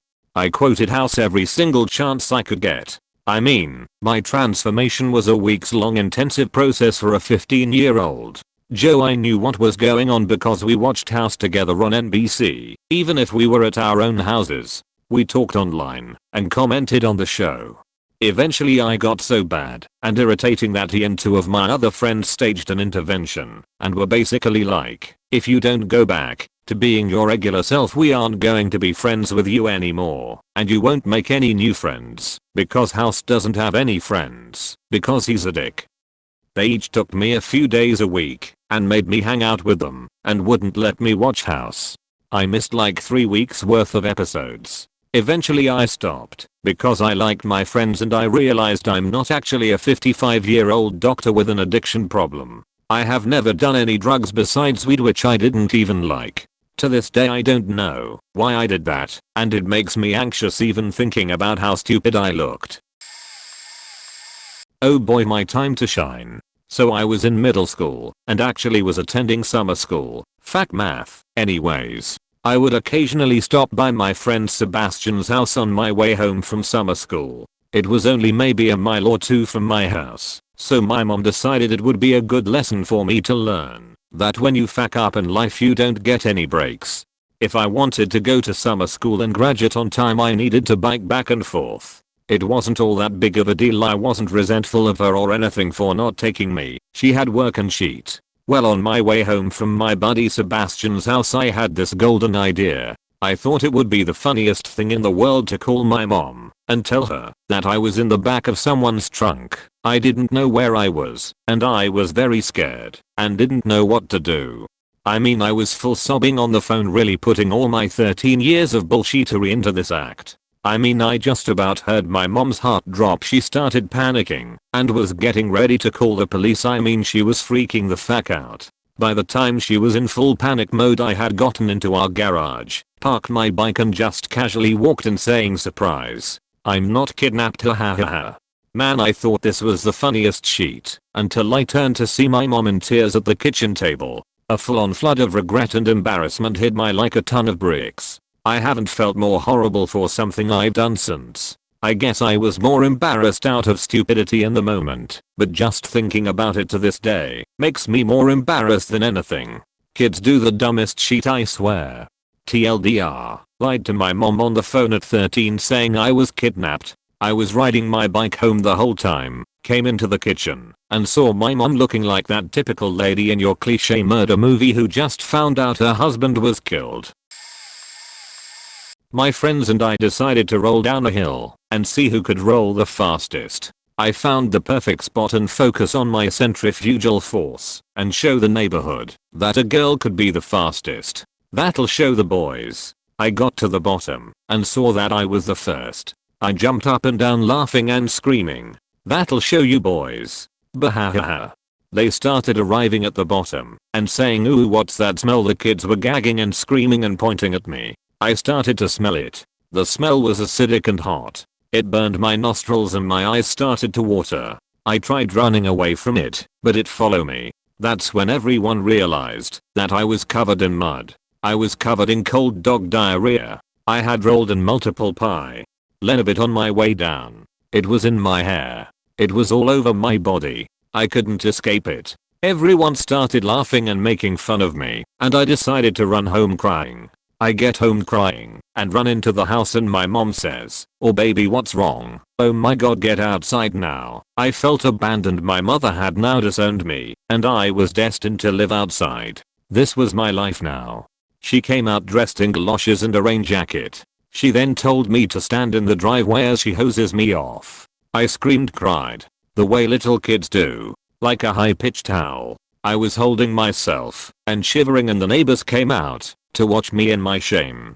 TLDR, I went from being a victorious winner and proving to the neighborhood that girls can roll down hills faster than boys, to being covered in sheet, mocked by the kids, banished by my mother, and hosed off in front of the neighborhood. I still freaking won though.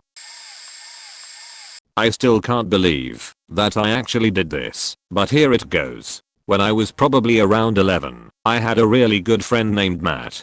We lived in this nice mountain community where there were quite a few wealthy people, including Matt's family. He and his family went to the same church as my family, and they had kids that were all similar ages to me and my siblings, so naturally our families gravitated towards each other.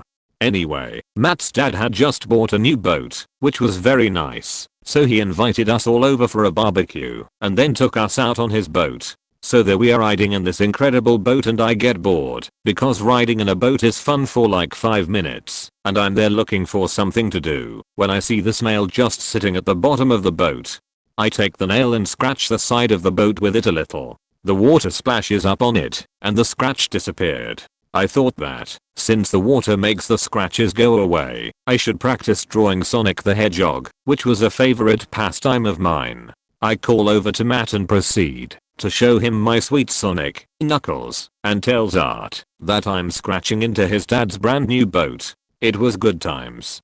The boat ride ends after about an hour or so, and we go back up to their house for some dessert and to hang out some more. In the midst of playing Medal of Honor Frontline on GameCube, Matt's dad finds us and asks Matt to come with him. I'm like, whatevs, and kept killing Nazis. 10 minutes later Matt comes back accompanied by his dad and my parents. I should have felt nervous at this point because my dad looked furious, but I knew that the scratches were washed off by the water, so I felt pretty good. We walked back down to the boat where my dad proceeds to show me 45 minutes worth of Sonic the Hedgehog artwork. This was a very uncomfortable experience, not in the least, because I'm a horrible artist. To everyone's credit, there was no yelling, well, minimal yelling, and I don't remember getting in much trouble, which was probably chalked up to me being a stupid 11-year-old, but that was the last time that I went out on that boat and the last time we hung out as families. It's been just about 16 years now since that happened, and I can still vividly see the expression that Matt's dad had. On the plus side though, my Sonic artwork never got any better, so I haven't felt the need to scratch it into anyone else's boat. When I was 8, I shat my pants on the middle of class. No reason other than I was, and still am, a lazy fuck, and I probably tried to hold it in too long. Anyway, I shot up and went into the bathroom without signing into the bathroom sign-out sheet my school made us use. I locked myself into the extra large handicap stall, shat out the rest, cleaned myself up, and tried to do my best to wipe the sheet off of my boxers, but to no avail. So, I did what any rational intelligent kid would do in that situation. I took off my underwear, checked to make sure my mom didn't write my name on the tag needed for camping trips, balled it up, and tucked it behind the toilet. In hindsight, I could have put them in the trash can and just filled it with wet paper towels to cover it up. Oh well. Then, I put my sweet pants back on without any underwear on underneath and slipped out under the stall door. I guess I thought it would buy me a few more hours before anyone noticed the door was still locked and nobody was in there. So, I washed up and returned to class and nobody was any the wiser, except this one Indian kid who I was helping with math. I stood next to his desk and pointed at the problem he got wrong, and he said my hand smelled like poo. I tried to save face, so I brought my finger up to my nose and took a whiff, with a tear rolling down my cheek. I denied it. Ace lie. The next day, the boys from our whole grade were called into the auditorium for an emergency assembly. The school nurse explained the situation and that it was wrong to leave pup-filled boxes on the floor. She went on and on about how horrible it was and how the janitor was like scarred for life or something. She was so hysterical that I even started feeling a bit guilty, but I ain't no idiot. Finally, she asked us if we had any information to tell her or the school counselors in private. So, I, obviously being the smartest factor in the room, rose my hand and asked her what size were they. Now, I was a big kid, but I wore mediums. She said that we should be more discreet, but said it anyways. Boys mediums. I was trying to shift the blame So I looked to my friend sitting next to me and muttered the name of one of the popular kids. Suffice it to say, I was never caught and nothing ever became of the situation. But hell, I felt like I had committed a crime. Told this story on another thread once, but it got buried. When I was about 7, my friend invited me to spend the day over at his grandmother's house in the countryside with him. She had an enormous backyard with tons of trees, a big garden, gazebo, koi pond, and, unknown to me at the time, a sewage pond. My friend and I had been playing outside for a couple hours or so having a lot of fun, and I guess neither of us were really thinking straight. I was chasing after him, and suddenly he ran up to the gate of the sewage pond, which was behind a chain link fence, quickly opened it and rushed in. After running past the gate, I noticed what looked like a big patch of lightly colored grass, and for whatever reason in my excited mind, I jumped in, thinking it was a solid surface. I was completely submerged. A brown watery mix of sheet, piss and whatever else got in my eyes, ears, nose and mouth. At first, I thought it was just muddy water. I had never seen one of these things before. However, after climbing out, I noticed how shocked and disgusted my friend looked. After telling me what I had just basically cannonballed into, I was faking mortified. It didn't help that I had OCD and was a big germaphobe. I wanted to puke and started slowly walking up to the back porch shuddering, whereupon seeing me, my friend's mother and grandmother immediately busted out laughing.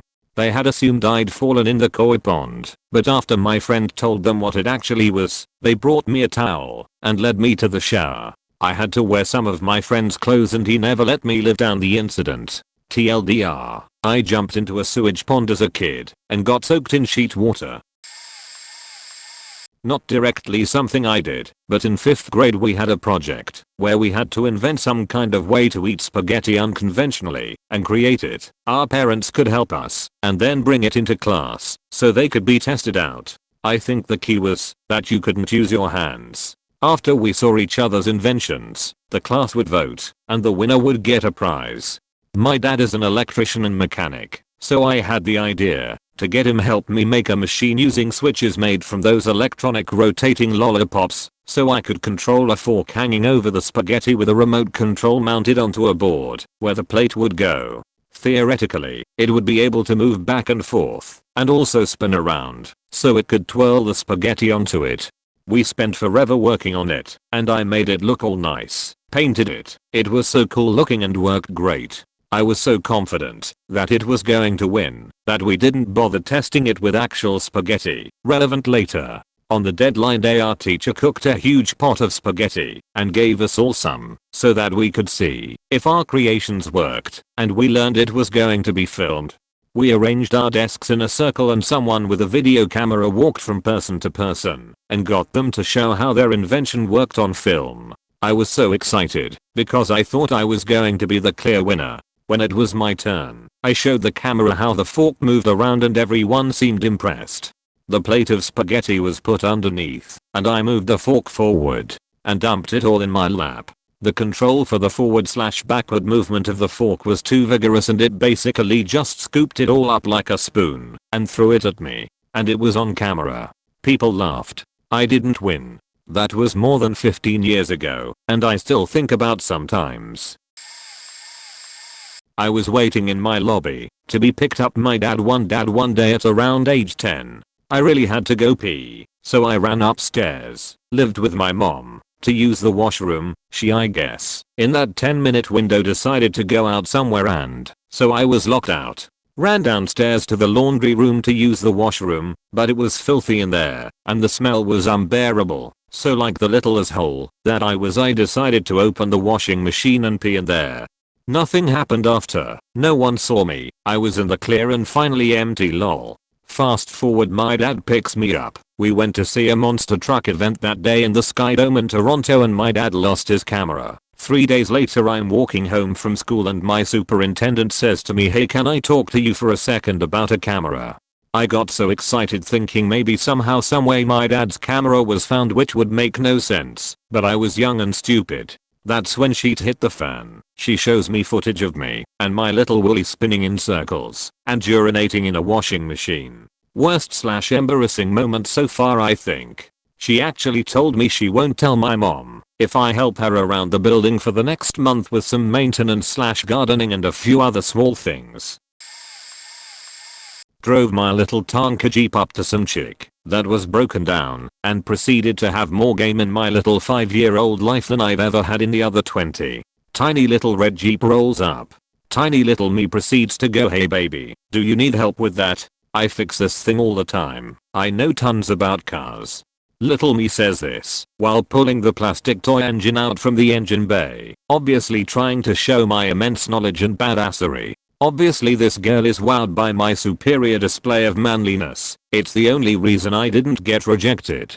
"Oh, okay, maybe you can help me out then," she said as she watched a 5-year-old kid start messing around in her engine bay. In reality I didn't know a damn thing. The only car I ever worked on was plastic and battery powered. I really just sat there and acted like I was doing stuff and then told her alright, it should be all fixed. It was at this moment I knew I won her over. She asked to see my parents. Only now do I realize how much game little me had. I was a player, a heartbreaker, and a mechanic. TLDR 5-year-old kid spends half an hour hitting on a chick that was probably 15 to 20 years older than he was. 5-year-old me was more successful with women than the other 2 decades of my life. For context, this was the early/mid 90s, and I was about 8. I was home because I was sick with the flu and couldn't stop throwing up. My mom was in charge of picking up and dropping off our good neighbor's kids. She was probably only going to be gone for 10 minutes and the house alarm was on. She left me sitting at the kitchen table doing watercolors. I got annoyed and let out a cry of frustration. The house alarm went off. It was sensitive to sounds, and I had forgotten. I ran over to turn it off. Nothing. I kept entering the code. Nothing is happening. I'm freaking out and decided to call my grandma to ask her what to do. I kept hearing someone beeping, but ignored it. My grandma calmed me down and told me to answer the other line.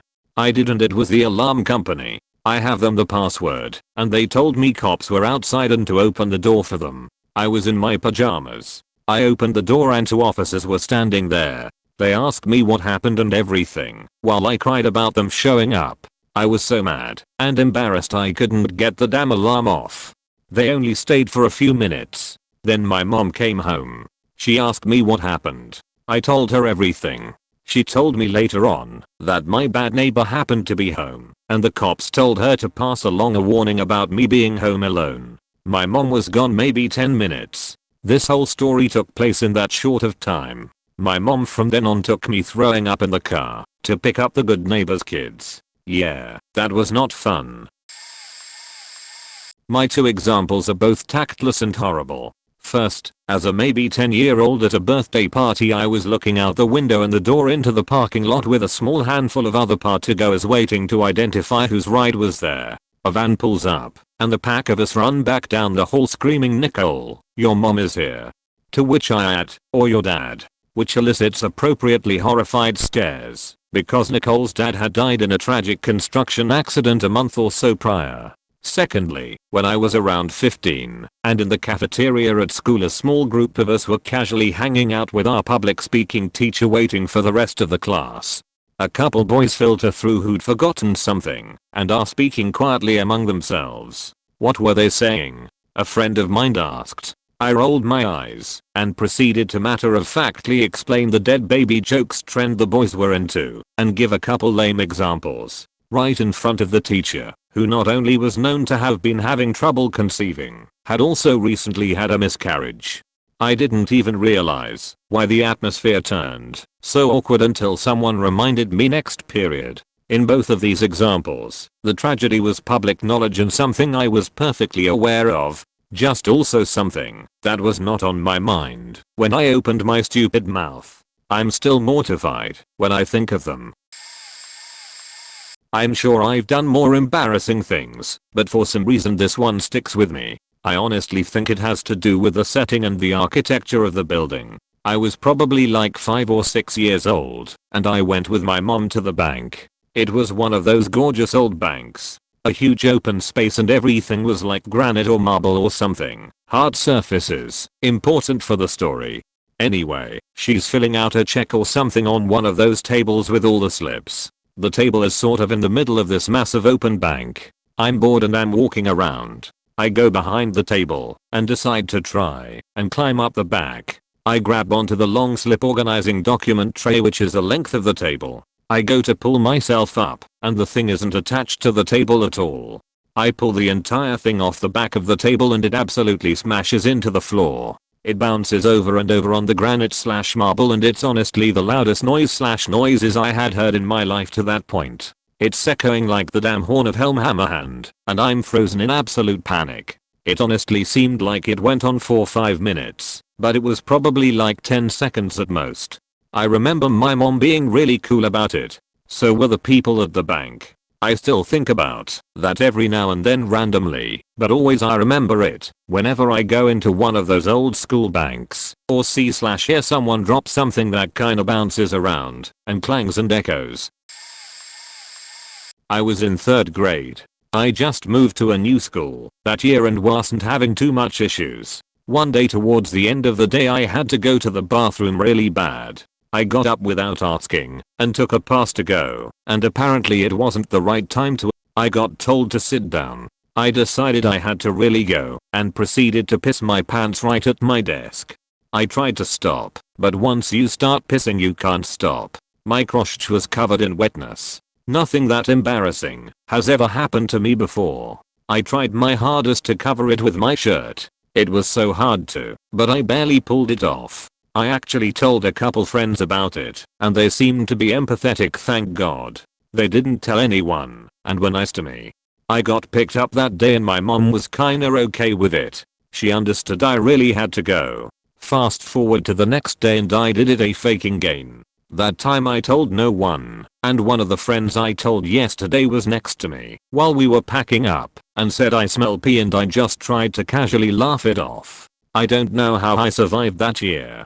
If my dick of a teacher found out he'd probably embarrass me further. My mom was pissed that time. Edit. I almost forgot this story because usually I can't comment on any of these posts, but now I realize I have a ton of stories. There was once an old Korean couple running a discount store in my local store plaza. They would sell a mishmash of items, mostly just cheap antiques or discount toys. They were very nice, but English was not their first language. Well, one day, my mom decides that instead of taking me to the bank to deposit some money, she'd let me go to the discount store in the same plaza so that I could look at fun toys, and told me that if there was something I liked, I should show it to her and she'll think about buying it. So she drops me off inside the store and goes to the bank next door. I'm super excited because my mom just told me that I could find a toy to buy. I quickly browse through the selection of toys and spot a cool looking army man toy. I pick it up and decide to show it to my mom, who is outside of the store. So, 7-year-old me is practically giddy as I make my way over to my mom, and just as I open the door to leave, I hear an elderly man shout something from the cash register.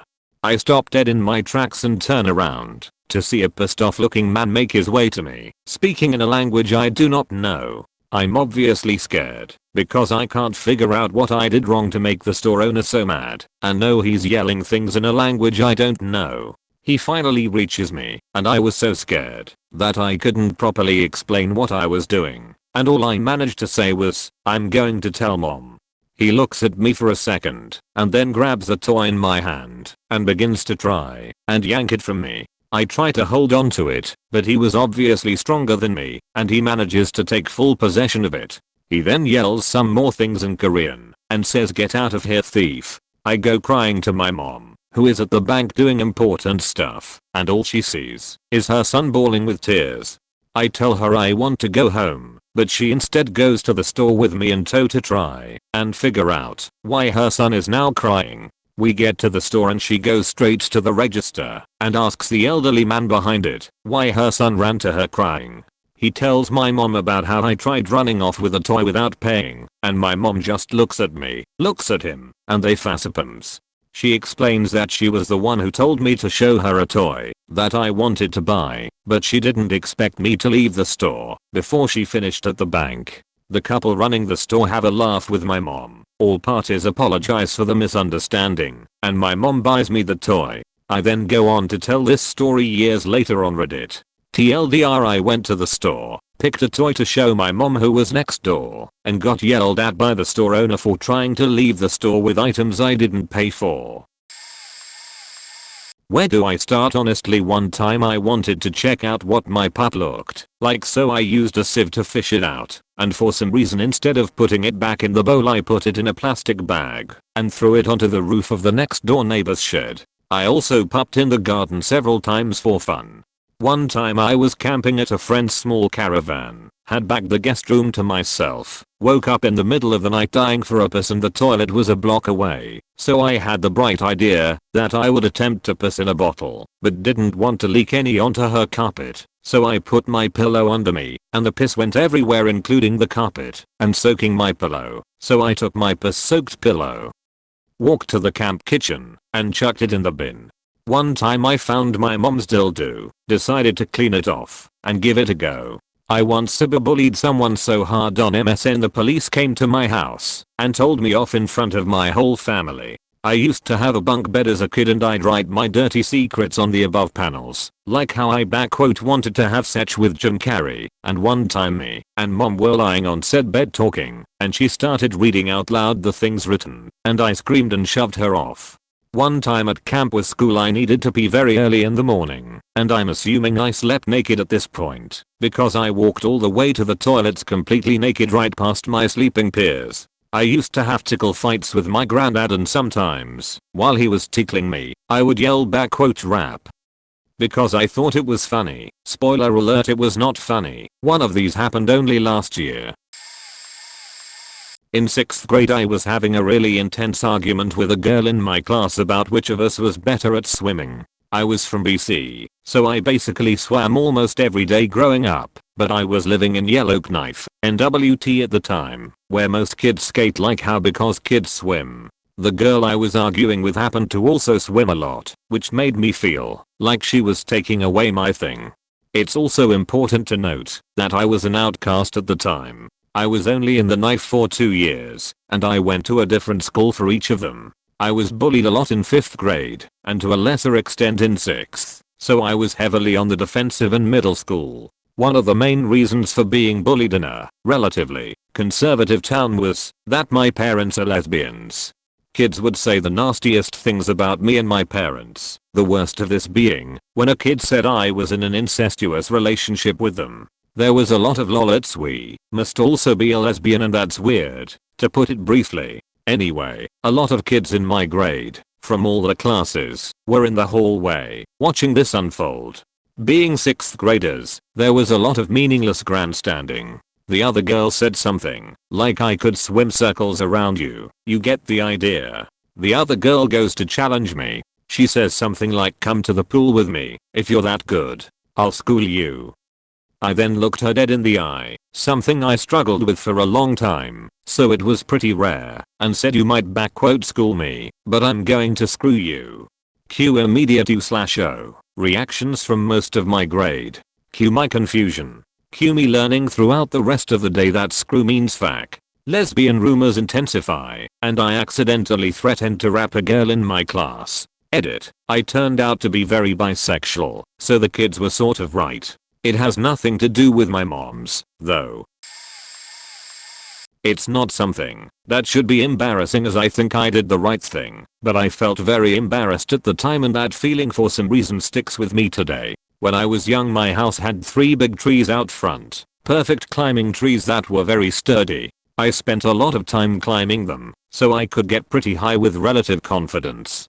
One day over the summer, when I was about 7, I was way up in the tree when a woman pulled up to the house, got out of her car, and started a conversation with me by saying, "Can you get down from there?" Me, living in the age of stranger danger, immediately thought this woman was trying to kidnap me, so I just looked at her terrified and said no.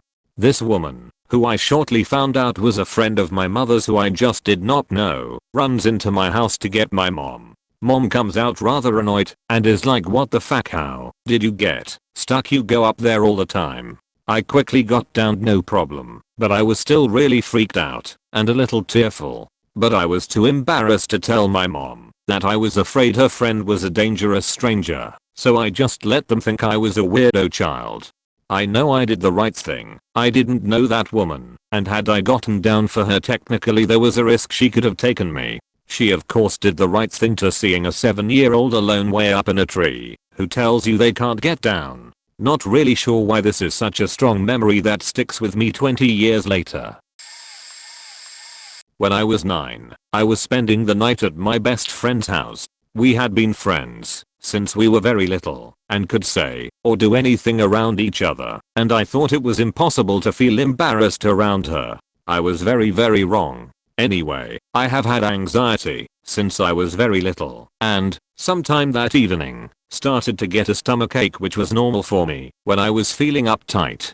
The stomachache started to get worse and worse, and I tried to ignore it all night until it was time to go to bed, and I had trouble falling asleep. I managed to doze off despite feeling like garbage. At some point during the night, maybe around 1 AM, I get up and realize that I don't feel good at all. I'm sweating and my stomach is sick, and I don't know what the hell is going on. I decide to get up to go to the bathroom, but before I can, I vomit violently over the side of the pull-out futon and onto the rug. I finally finish retching and look down at what I've done, and I'm mortified. What am I supposed to do? Do I get up and tell my best friend's parents that I just ruined their daughter's clean carpet because of a bout of the stomach flu?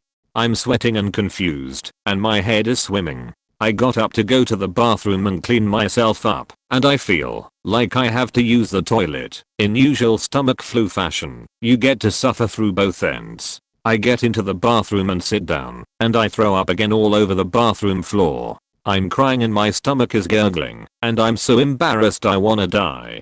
By the time I'm done in the bathroom I'm sweating and exhausted. My clothes have vomit on them and all I can do is crawl back in bed and wish for the night to be over. I lay down and try to sleep. I wake up every few hours to vomit over the side of the bed onto the floor, and I'm unable to make it to the bathroom in time and have an accident. I'm soaked in sweat and almost delirious. I'm very dehydrated at this point, and I end up laying in bed covered in my own filth until morning. The next day my best friend's mom goes to use the bathroom and sees puke all over the tile floor, and she goes into my BFS room to check on us. She finds me passed out, drenched in sweat as well as covered in vomit and other unpleasant things. She wakes me up and asks if I'm okay, and I can barely answer because I'm just suffering at this point, and I'm too sick to even feel slightly embarrassed about what happened. She calls my dad, it was his custody weekend, and explains what may have transpired during the night. She still can't get a straight answer out of me other than I got sick, and he brings me clean clothes and medicine and drives me home to rest. I still hung out with my childhood friends many times after that, and she never mentioned it. I'm pretty sure the futon had to be thrown out. It wasn't until I got older and realized how disgusting the entire ordeal was that I became mortified. If I had just woken my friend's parents up, it could have avoided at least a tiny bit. I went on my very first trek when I was 10 years old with a couple of boys and their rather stern grandmother. Since I was young and obstinate, and a girl, I refused to pee behind a tree when I needed to go, because I was afraid someone would see my bare bottom. After a couple of hours, the trek was complete, and we were walking the last 100 meters or so down the hill. I had managed to coax my bladder into submission thus far, and figured if I was able to sit down in the car soon I'd be fine. However, the grandma decided it was imperative for us to drink some fresh water from a fountain set up on the side of the hill, because hydration is important. Simply putting my hands under the freezing water was enough to shock my tumescent bladder into a righteous fury. I took a couple of tiny sips and began hot-footing it down the hill. When we got to the car, miraculously sans mishap, I jumped into the back seat and squeezed my thighs and contracted my kegels into oblivion. But the grandma instructed me to come out of the car, remove my mountain boots, and place them in the trunk like her boys did. So I somehow managed to get out, undo all those ridiculous laces, chuck them in the back, and hop back inside with my bladder sloshing angrily against a particularly sensitive pelvic nerve. But nope. She calls me out again. I didn't put my shoes neatly to the side with my laces tucked into the boot. I get out. I tuck them in. I get back inside. I feel a sudden warmth spread beneath my seat and realize I'm pissing myself. Suddenly and irrevocably. And it feels so fucking good while utterly traumatizing me. In a matter of seconds I'm sitting in a pool of my own urine. This may be a good time to tell you the seats were of leather. So my clothes soaked up most of everything. I used my carefully guarded packet of 10 napkins to feverishly mop up what I could and throw the sopping evidence out the door before everyone sat in the car. Then I tied my cardigan around my waist and did a little wiggle for the final swipe. Stealth level at a decent 89.3%. I thought 15 years later, I meet the same boys at a wedding. They have grown to be quite charming and handsome. I believe I had blossomed into quite a fine specimen myself. We all have a very nice and witty conversation about what we have been up to all our lives, until my mom sees us and decides to come over and gush about old times. Specifically, remember when you guys went on a little trek and my poor minx had a little accident? They faking remembered and had apparently waited politely for me to clean up before getting in the car. Thanks mom. One day during first grade or earlier, don't remember, I was late for school. I missed the bus by just a few minutes, so my aunt decided to drive me to school. When we got to my school she told me, okay, don't run, have fun at school, and see you later. Being a young child and not understanding conversation properly, I mistook see you later for I'll pick you up later. It kept ringing in my mind that she would pick me up later that day. Heck, I even told my classmates about it. That afternoon it was time to go home and we were getting round up to ride the bus. My busmate kept calling me and yanking my arm and told him I was getting picked up. So I stayed behind so that I can wait for her to pick me up. I waited and waited until the hundreds of children became a handful. I knew most if the kids left and of course didn't see me often at that hour, so they asked me if I was left behind. It was already 6 p.m. and I was still at school. My school had tons of activity during the night including night school, so the school pretty much is alive till about 10 p.m. Around 6:10 my aunt and my mom arrived at school. When they saw me and approached me, I was mad that they didn't pick me up. They were both furious that I didn't ride the bus, and I kept explaining that I thought my aunt told me that she'd pick me up. I was corrected and felt embarrassed of my stupid decision making that I was getting picked up. The next day at school there were rumors by the other kids that I slept in school that night. I felt even more embarrassed. RIP my kid self. Mobile formatting blah blah blah. Hope I'm not too late for this. I have 2 stories for you, and both of them happened in the same grade. A little background is that in my 2nd grade class about 3 people including me had the same name. My name only shared the spelling of one of them. So as I was getting back from recess, we all just went back to our classroom and sat down. We had changed seats a few days ago, so everyone was trying to figure them out. So I sat down in what I thought was my new set. It had my name tag and everything. So class started, and we did the usual stuff you do in 2nd grade. At one point I looked in my desk and could not find my stuff. I looked around a bit more, and I found another person's stuff. Apparently I was sitting in the wrong seat with the guy who shares my name and its spelling. Unfortunately I can't remember what happened after that. My best guess that I just stayed there until lunch and switched then. Now the other story happened in the same class. I asked the teacher to go to the bathroom and she said yes. So as I walked to the bathroom, I couldn't make it in time. I thought, okay, no big deal, I'll just head back to class. Time passes and lunch starts. People smell something stinky and notice a brown spot on my butt. The teacher called my parents. I get sent to the principal's office and I change my pants. Just looking back, I was either very stupid or I just didn't really give a fuck. TLDR, when I was 4 I almost became a temporary ward of the state of Florida. We took a family vacation to Florida shortly after I turned 4. I have an unusual first name and hated it because no one could pronounce it. I had recently been trying to go by my cousin's name instead. We will call him David. My parents were not on board with this decision. So, I was a cute and active little kid, leading to frequent interactions with the regulars at the motel pool on this trip. Oh, aren't you cute? What's your name? David. How old are you, David? 3. This one wasn't defiance. I'd somehow forgotten I'd turned 4. My mom would roll her eyes and say, his name is blank and he's 4. This went on a lot. We were there for 2 weeks. I apparently told some elderly woman there that I used to cry a lot, but I don't anymore.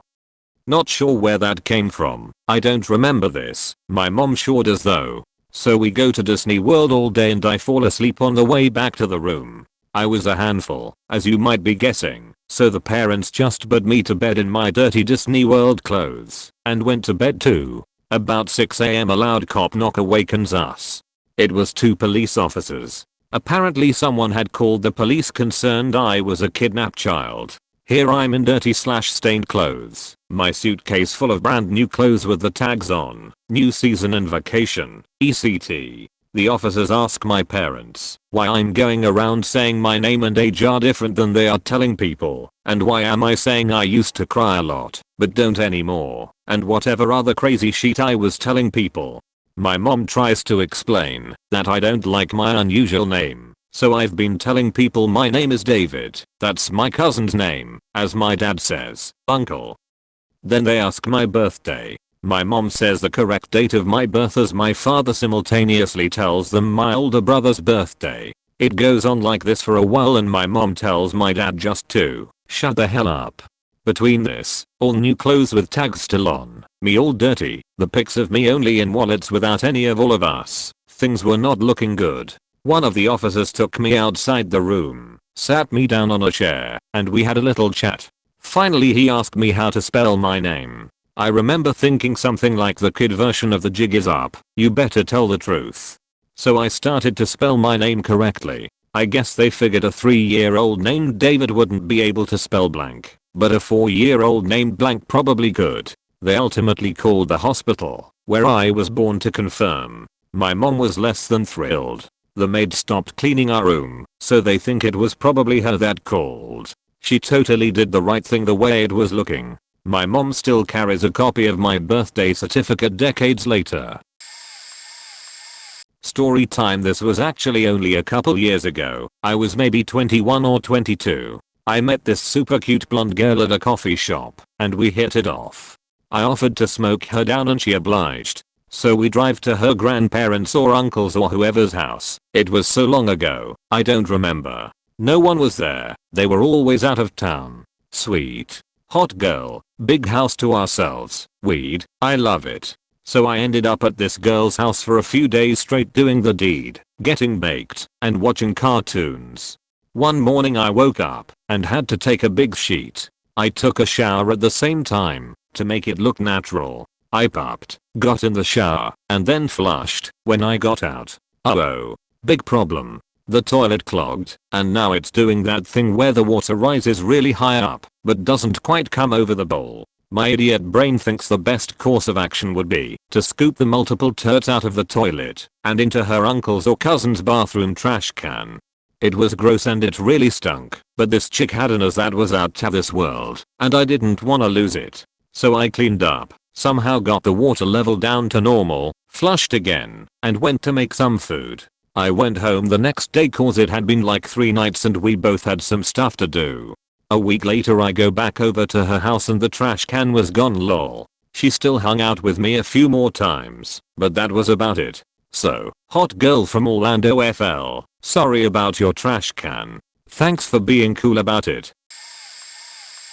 When I was 5 I got caught by some neighbors in their tents they had pitched on their front lawn to dry out. I had brought some other 5-year-old girl into the tent, where we got naked. I then kept trying to get my thing and her thing but it just wasn't happening. Then I got caught. They marched me back home to my parents, told them what happened, and I proceeded to get an Azupin. It was embarrassing. Another time was when I was 10 or so. I had just gotten out of the shower and went to my room to put clothes on.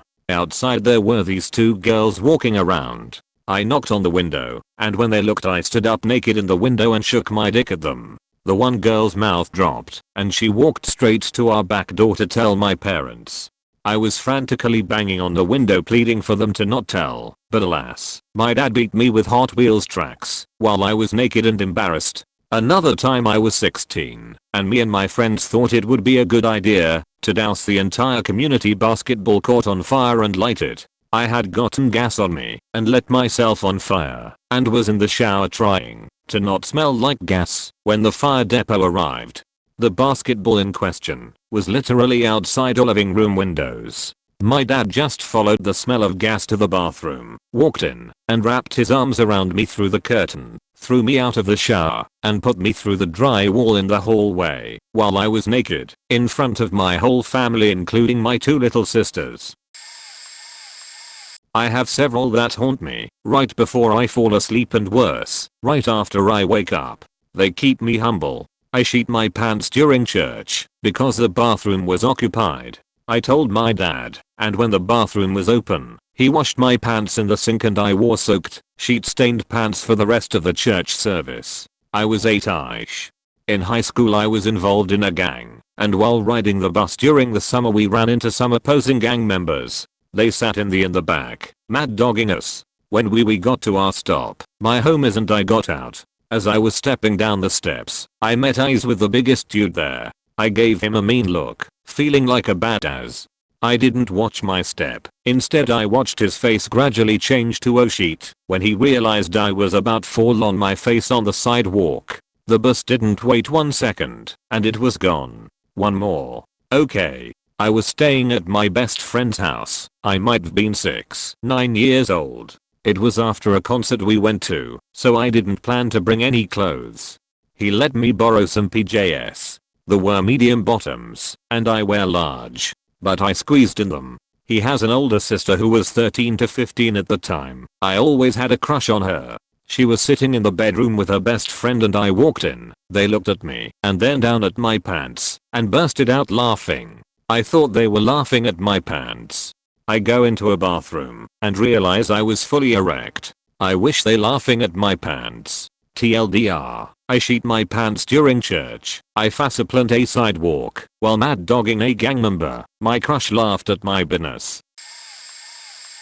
When I was about 12 or so, my mom would send me, my brother, and my sister to spend the summer with my grandma in Roanoke Valley. I didn't like this grandma much at all. She was very mean, and I hated that my mom would send us there. One day, my brother and sister was playing hide and seek outside in the small front yard and in the house.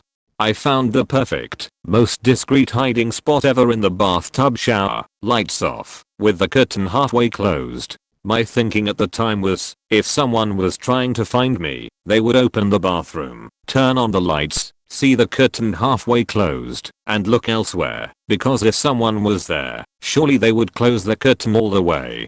Guinness, right? So I'm standing in there, heart pounding, sweating, from running up the steps, to get to my awesome hiding spot. A minute or two later, you hear the bathroom door open, lights on, and door close. I'm my mind. I'm like fuck. They found me already. The shower curtain didn't move, but I heard the toilet seat being put down or up. I slightly internal giggled to myself. Why would my brother think I'm hiding in the toilet? Since I'm standing in the back of the shower, there is a small gap between the back wall of the shower and the shower curtain. I take a small peek to see what the fuck he's doing, but instead of seeing my brother, I'm looking at the back of my mean grandmother's head. She proceeds to take the mother of all sheets, with grunt sounds resembling 2 male wildebeest fighting for her dominance. I'm frozen, because she would absolutely kill me if she knew I was there, and standing in her bathtub with my shoes on would be even worse.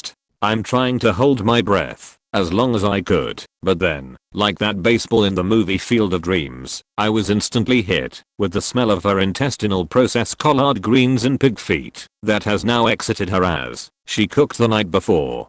I tried to breathe through my mouth so I didn't have to smell it, but when I did that, I think I actually tasted it, so breathing it in short burst would have to suffice. I remember thinking, if you're there God please come now.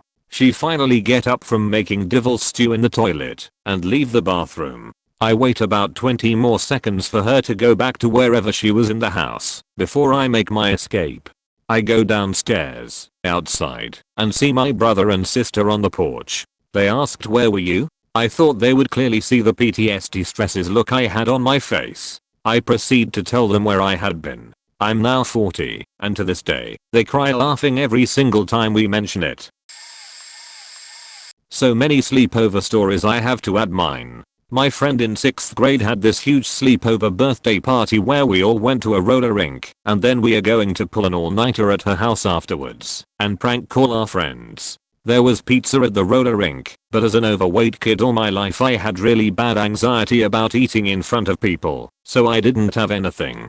Later at her house I was starving, and saw that her mom had brought the leftover pizza home, so I went, and shoved 4 cold slices down my throat in private. First big mistake. I didn't feel great after that, and decided to try and sleep it off. My second mistake, being the first one to fall asleep. The next morning I woke up to giggling, and a tickling feeling on my face and legs. I got up, and realized all my friends were gathered around me in a circle with Sharpie pens and my pants weren't on. I also felt crazy sick, and like I could puke at any second. I ran into the bathroom to go pee and luckily didn't throw up, but then I saw my reflection in the mirror. They had written my crush's name on my face, arms, and legs and drew arrows pointing to my boobs and crotch. I was mortified. I tried cleaning it off with a washcloth and water and soap, but it wasn't coming off easily. I started to have an anxiety attack, and got super nauseous again, and began projectile vomiting into the toilet. I was puking too hard I ended up also peeing myself at the same time. Then I heard a door open. My friend's older, super hot brother walked in from the other side of the bathroom, and saw me half naked, peeing my pants, and having an exorcist-like puke show. He apologized and ran back out. Once I finished, one of my friends knocked on the door to check on me, and I asked her to get my backpack, so I could change. She sounded hesitant, but agreed and then came back 15 minutes later with my bag. I opened it, and found that my extra pairs of underwear had all been drawn on, and had mud and leaves on them. I asked her what happened, and she said they drew on them, and then hung them on a tree in front of the house like a flag. I then asked her to bring my cell phone, so I could call my mom to pick me up, and she said she couldn't, because it was dead, which was shocking, because this was back in the day with Nokias that never died, and I had just charged it before the party. So I called my mom from the house phone, after changing into other clothes, but without any unders, to come pick me up. I waited out in the cold to get picked up, and refused to talk to my friends who were yelling at me from the window.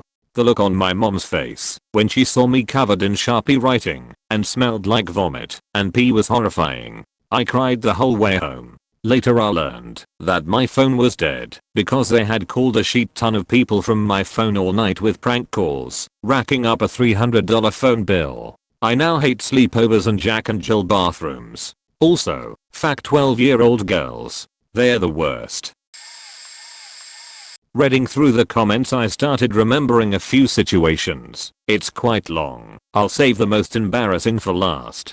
First was when I was about 9 years old. Before the euro was present in the EU I found an Italian coin at school, and it looked like the Austrian 10-shilling coin. So I was curious if I could fool the vending machine to buy a drink as I never got any pocket money. So after school my brother picked me up, and I said I still wanted to buy a drink. He said it's cheaper at the store next door. I tried to convince him to buy it there, but he overruled me. At the store I tried to say I wasn't thirsty anymore, but he looked at me weirdly and put a drink in my hand.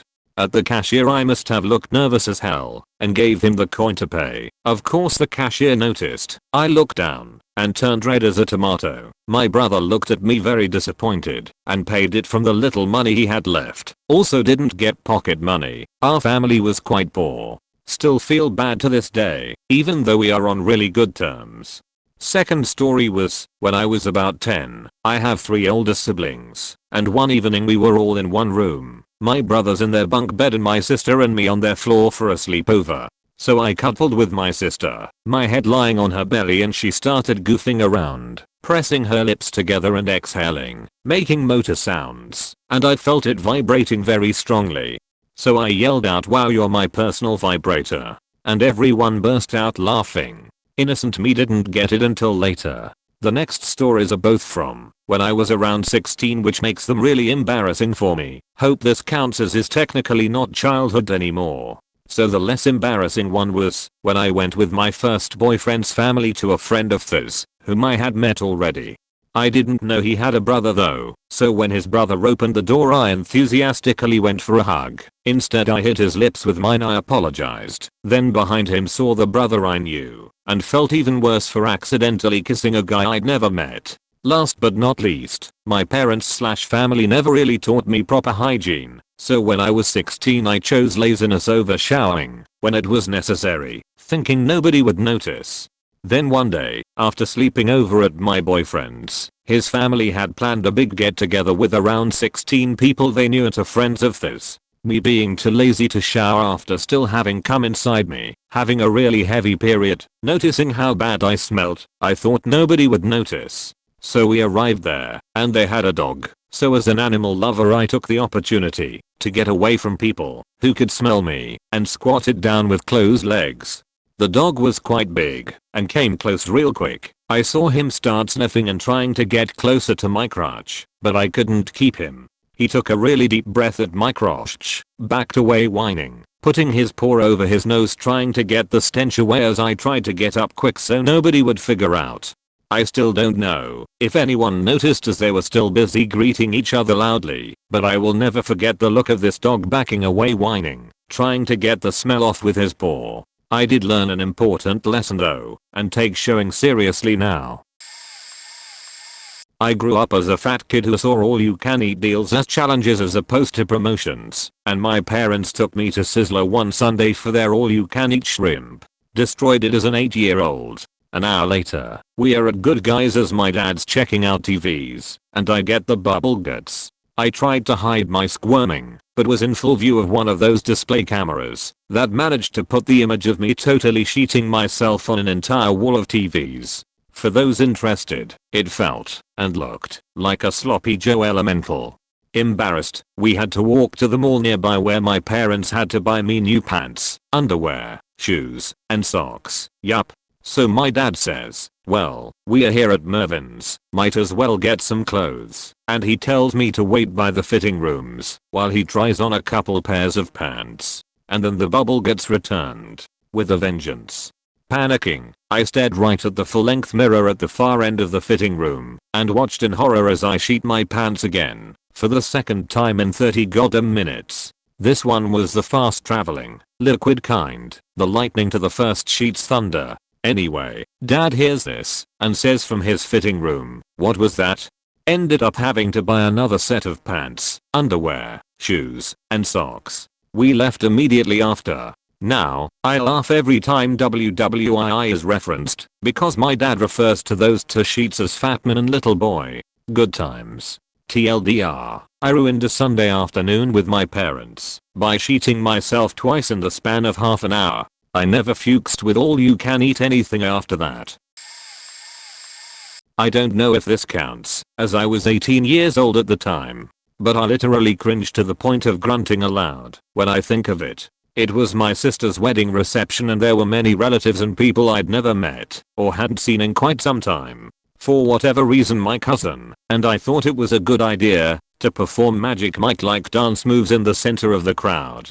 The only problem was that I've never even seen the movie and had no clue how to dance whatsoever. I guess I was just so excited I never actually thought about what I was going to do once the music started. So the DJ hits us with some provocative music and my cousin tells me to follow his lead. He proceeds to unbutton his shirt while bobbing to the song, and I do the same. For some reason I can't get this tuxedo off for the life of me. My face is beet red at this point, and I'm begging for a do-over on the whole night at this point. Meanwhile my cousin starts breaking it down, hip thrusting, just absolutely killing it. So I kind of just froze and started flexing on the crowd. My tuxedo is all unbuttoned other than the top and my tie is still on. I started flailing my undershirt above my head and God knows what else. Needless to say by the end of it, I was incredibly embarrassed, and even making eye contact with my distant family members felt gut-wrenching. I even tried to give my female cousin a hug and she pushed me away. I haven't left my cubicle since, but I've been watching Magic Mike on repeat in case the opportunity arises again. Fuck me. When I was 14 or so, I was at my grandparents' house for Thanksgiving with my extended family. I had just gotten the latest iPod Touch.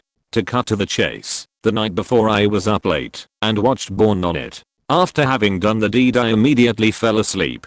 So here's the thing, while every other time I've done it, I'm quick to close out and make sure the browsing history is clear. This time, however, I was so tired none of that had been done.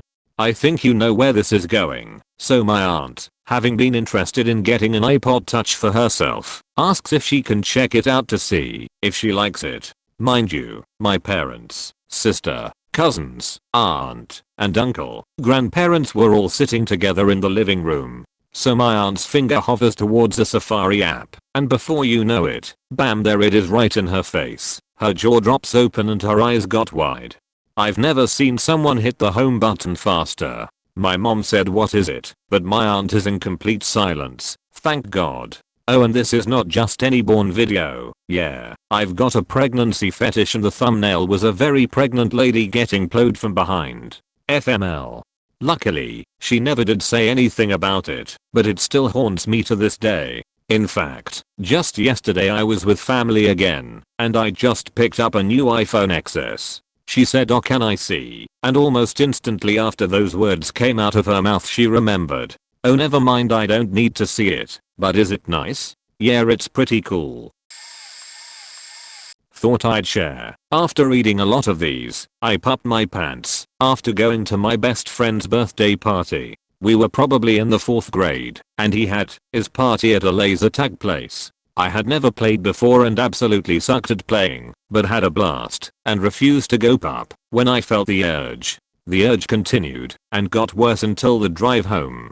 In my friend's car, with his mom driving, older cousin in the passenger seat, and 3 of us younger kids in the back, I started mentioning that I felt really sick and they were trying to tell me things to keep from puking, and this, of course, could not help my situation. I couldn't hold it any longer and totally let go in the car. This made for a really awful 10 to 15 minute drive to my place. We were all supposed to continue to his house for the rest of the party. He brought it up the next day, discreetly. We are still friends today. On a different note, all of the people here who mentioned teachers that wouldn't let them go to the bathroom. I had one teacher, also 4th grade, tell his class at the beginning of the year that one time he had a student throw up on him because he was going to ask to go to the bathroom. He then told us that if he had an emergency to just go. One day, the urge hit again. No, this was not a common thing for me, and I just ran out of his class. I made it in time and everything was okay. Thank God for you, Mr. Math. Although, when I got back to class everyone assumed that I had gone to throw up, I felt no need to correct anyone, and just stated that I would be fine. TLDR, I pupped myself at friend's day party. Separate occasion, didn't pup myself, because of good teacher ground rule. Oh god, I had to make a throwaway for this one. My family had a dog from when I was about 8 to 23, 30 now. She was a good pup. A mix of a few breeds from the shelter. We lived in a 2-story house with bedrooms upstairs and the dog and her bed downstairs. During early adolescence I was becoming sexually curious at a rapid rate. Masturbation became one of my top hobbies. Some nights when everyone was asleep I would sneak down into the kitchen and grab the tub of peanut butter. I then proceeded to cover my dick in it and let the family dog lick it off. I did this for maybe a few months. But it gets worse. One evening when everyone was at table having dinner I thought it would be a good idea to play with the dog. I figured I could just whip it out and let the dog lick away under the table. So I did. It went on for maybe 15 seconds before my dad yelled, "Throwy one, put your dick away." It was then that I remembered that we had a glass table and my whole family was watching me get my dick licked by the family dog. I don't recall what my sisters said or did. Maybe they didn't even notice. I put it away, and we never spoke of the incident again. I've never told a soul this story. It makes me cringe so hard when I think about it. Anytime the family dog comes up in conversation I want to curl up into a ball and hide. Does my dad remember? Did my sisters see? These are questions that I will take to my grave. Alright. I think I was about 7 or 8 years old, just getting off the school bus at the end of my street. I think it was around the end of fall time. I remember looking around my area and nobody was outside or anything. I lived on a dead-end quiet road. Most of the people were older retired folks and my mom had grown up on the very same road, so basically everyone was kinda like family. Without putting any thought into the decision, I really had to pee, so I just whipped it out while walking down my street. This wasn't just taking a piss though, this was one of those once in a lifetime moments of self-discovery. I walked with a swagger I'd never before exuded, swinging my hips back and forth pissing in full force. It was not unlike some kind of water display in a fountain, or now that I think about it, a sine wave. It felt good, and I was proud of what I'd done. I looked back at the urinized road before me, taking in the temporary graffiti I'd left my neighborhood with, before heading on inside. I hadn't even made it inside yet and I heard my mom bears. Apparently the quiet empty street was comprised of people all waiting for me to get off the bus and go pissing down the street, because 3 of our neighbors and close friends had called my mother to tell her what I had done. Didn't really get in trouble as no one could really contain the laughter, but I learned not to do that anymore. Embarrassing, but I do not regret. TLDR, nonchalantly pissed sine wave patterns all down my street when walking home from the school bus. NORGRETS.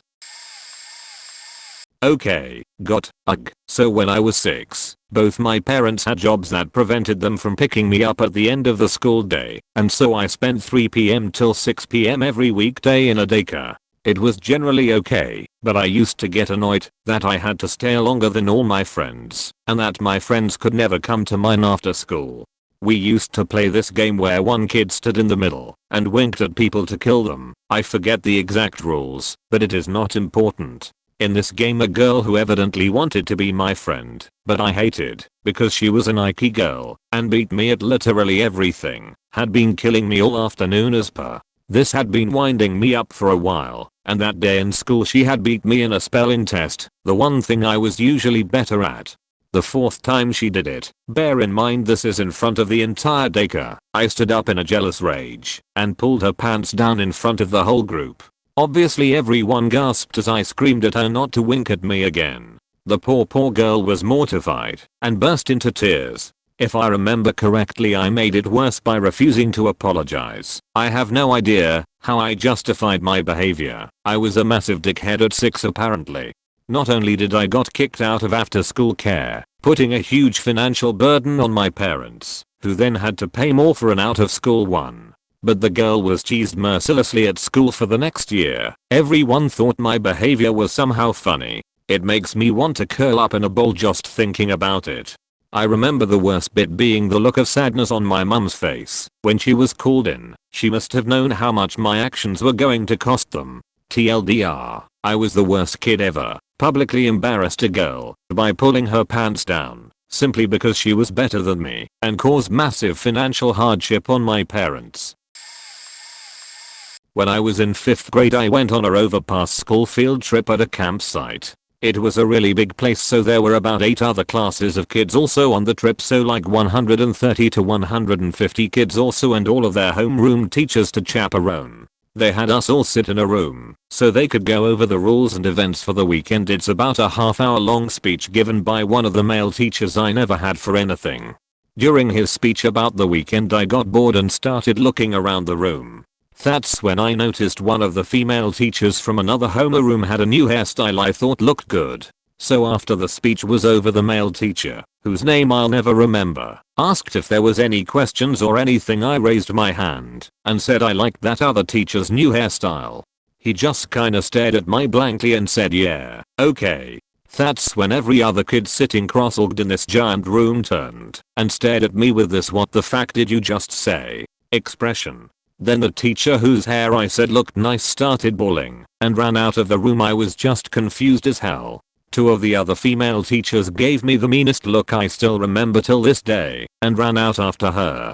Then the guy quickly ended the assembly outside the kids in my class told me that that teacher whose hair I commented on had cancer, and she had just lost all her hair. Me being a stupid 5th grader had no idea. In all honesty, now as a 32-year-old, those teachers and kids were a bunch of pricks for acting like that. I mean, there's no way I could have known about this woman's cancer. But because all the adults in the room acted the way they did, the kids in the room acted how they did, based on what they saw. I'm not saying the teacher with the cancer was at fault, of course, but I was really just trying to give her an honest compliment, and I had no clue. Either way, I still think about this a lot even as an adult. It's one of the most embarrassing moments of my life when I was a kid.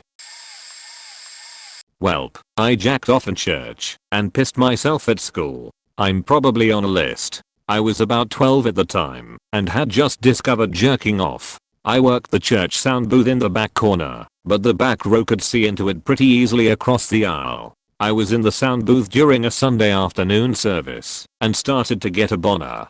I mean, the back row was watching the sermon, and I had a table to shield my pecker from the pastor. What could go wrong? Father forgive me. I cranked it then and there with holy vigor. I kept a straight face for the pastor, but an old woman in the back row noticed the lashes I was dealing out. A normal kid would have zipped and aborted.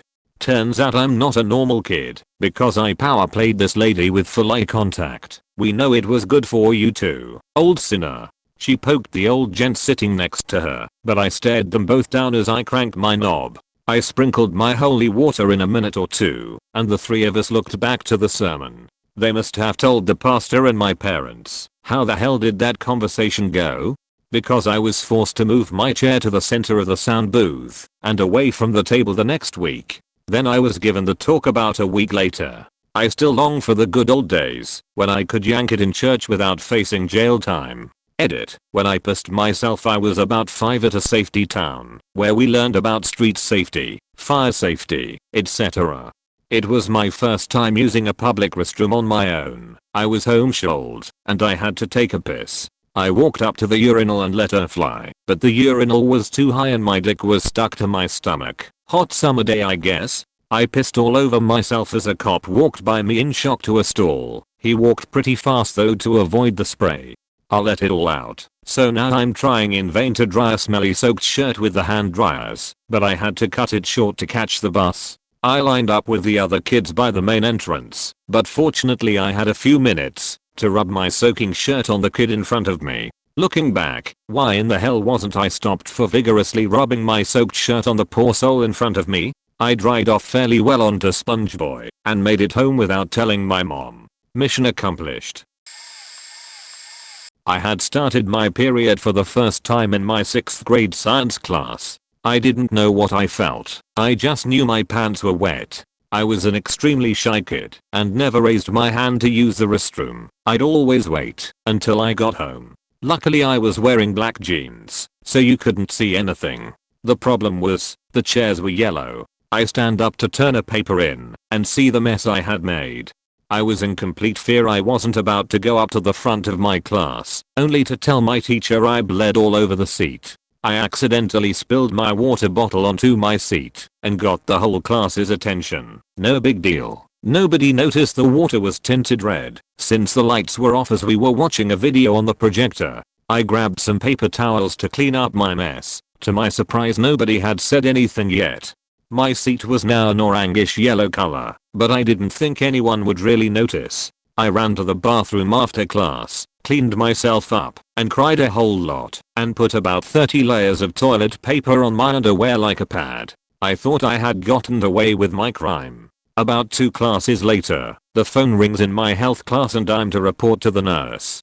Turns out the kid, who sat in my seat in the next period, immediately noticed something was wrong, and got my teacher over. The nurse was a total beach and straight up told me I was gross for doing that and shoulder came to her, like I would with that attitude, right? I have to wear these huge granny panties and a pad for the first time ever. The worst part is, she made me change into some ugly as donated grey shorts in the middle of winter. Once I return to class, everybody notices I'm wearing different pants and immediately starting asking questions. I didn't know what to say, and I blushed so hard. Luckily my health teacher was a godsend and got the other kids to stop pestering me.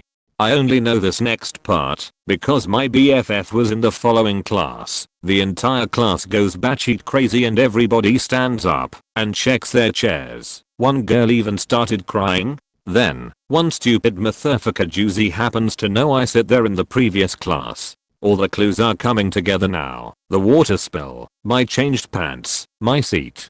I got made fun of the rest of the year. Luckily it was forgotten about by the following year. I've never shared this story with anyone, besides my mom who found out from the school, not even my boyfriend of 2 years. It's just so embarrassing yet diabolical I just try to shove it away in my mind. TLDR, started my period at school, bled over a yellow chair, tried to clean up blood with water, left stain, was later called to nurse and changed pants, teased rest of year. In high school some people from the local HBCU came to give a presentation on racial prejudice. Most of the students at my school were black, and I'm white. I was excited about the presentation because I wanted to be a better person, and also because it got us all out of English class for a day. The presenters did a little activity where they held up laminated pictures of different people and asked us to tell them if we thought a certain thing about them.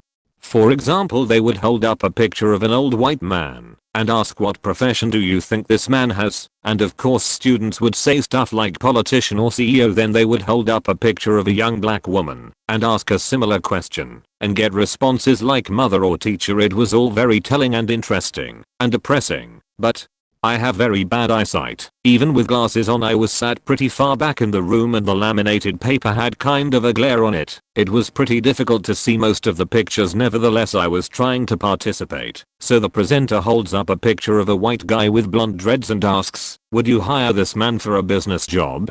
I thought white guys with dreads are culture vultures, still do, so I gave a cocky and loud, no way. Cue 30 or 40 black teenagers gasping and looking at me, angry and betrayed. My white classmate sitting in front of me turned around with her eyes bugged out, mortified. The man in the picture wasn't white, he was very much black. I had just proudly announced to my entire class that I wouldn't hire a black guy for a professional job. Stayed after the presentation to apologize profusely to the HBCU students and explain that I couldn't see properly. They thought it was pretty funny, but I'm sure everyone who was in my grade still remembers that one time Supreme.SG64 was openly super racist. I imagine I probably hurt a lot of black students' feelings by saying that too. I wish I could go back in time and strangle myself before it happened. I occasionally went to stay the weekend at my grandparents' house, since they lived nearby and my cousin kept his old game consoles there. Their house was generally really boring except for those consoles and my grandpa's ancient compact. Once I made it through most of the SNES games, I'd stay up late and browse Newgrounds to play flash games most nights, but this Saturday was different. I was around 11 years old, I think. Teen Titans was really hitting its stride around this time, so being the huge fan that I was, I searched for content related to the series and found Zone Sama. I was so confused and intrigued as I watched their R18 parodies that I left the volume up really loud. While Starfire was getting the business end of 3 tentacles and her distressed, muffled noises echoed through the old house. My grandpa swings the door open and goes, "What the hell are you doing in here? I'm watching some flash videos. Why are you yell? Looks like you're jetting a lot more than just a flash and you know it. Boy, turn that filth off and go to sleep. You're coming to church with us tomorrow." TLDR, I watched Teen Titans hentai at my grandparents' house without knowing what it was. They caught me because the volume was blaring, banned me from their computer, and made me go to church with them. I didn't stay at their house many times after that. I still feel weird every time I hear or talk about a show I once loved. So when I was like 10 years old, I really liked this girl named Lily. So my mom kept pushing me to do something about this crush, and she finally convinced me. My first mistake. It was on Valentine's Day and she basically sat me down and talked me into it with stuff like, do you want to spend the rest of your life not knowing what would happen? What's the worst that could happen? Etc. So I set up a plan. I'll buy her a rose, give it to her during lunch, and smile when she says yes. Obviously that didn't work out. So I go through with the first step. Every year my school lets you buy roses and either have someone deliver it to them during class, or you can deliver it yourself. And of course, me being the positive child me, I chose to deliver it. Now the cafeteria people at my school obviously had an extra chromosome in how things are done. Even if you're a table away, you have to walk a circle around the cafeteria to reach that table. I tell my friends what I'm about to do. They set up a cheer, and by the time I reach that table it's in an uproar. Real palms sweaty, mom spaghetti moment. I'm about to hand the flower to her, and she already looks disgusted and mortified. A good sign for what's in store. I try and give her the flower, but she won't. Her hands are in a faking don't shoot position. As any rational 10-year-old would do anything, I go back to my table crying with my head down. It took one of the aborted lunch ladies to make me get up again and give the flower to her. That's not even the worst part. For the next few months I completely avoid her, and the few times I do, I make the cringiest statements to her and her friends about how I don't even care anymore because you're jerk. Just the absolute definition of a train wreck. I even wanted to look away, but couldn't. I mean, it's not as bad anymore. We talk a little bit in homeroom. I've gotten less cringy and pathetic, and she's forgave me. This really wasn't her fault. PS. Sorry for the bad writing. I just needed to let the internet know about this. I didn't really do anything except tell my parents what happened at school. 4th grade 1994. I was all excited like butters and said we got fingerprinted at the school by cops because someone stole $40 out of the teacher's purse. They asked a few other questions. I don't remember really what, because I didn't think it was a big deal.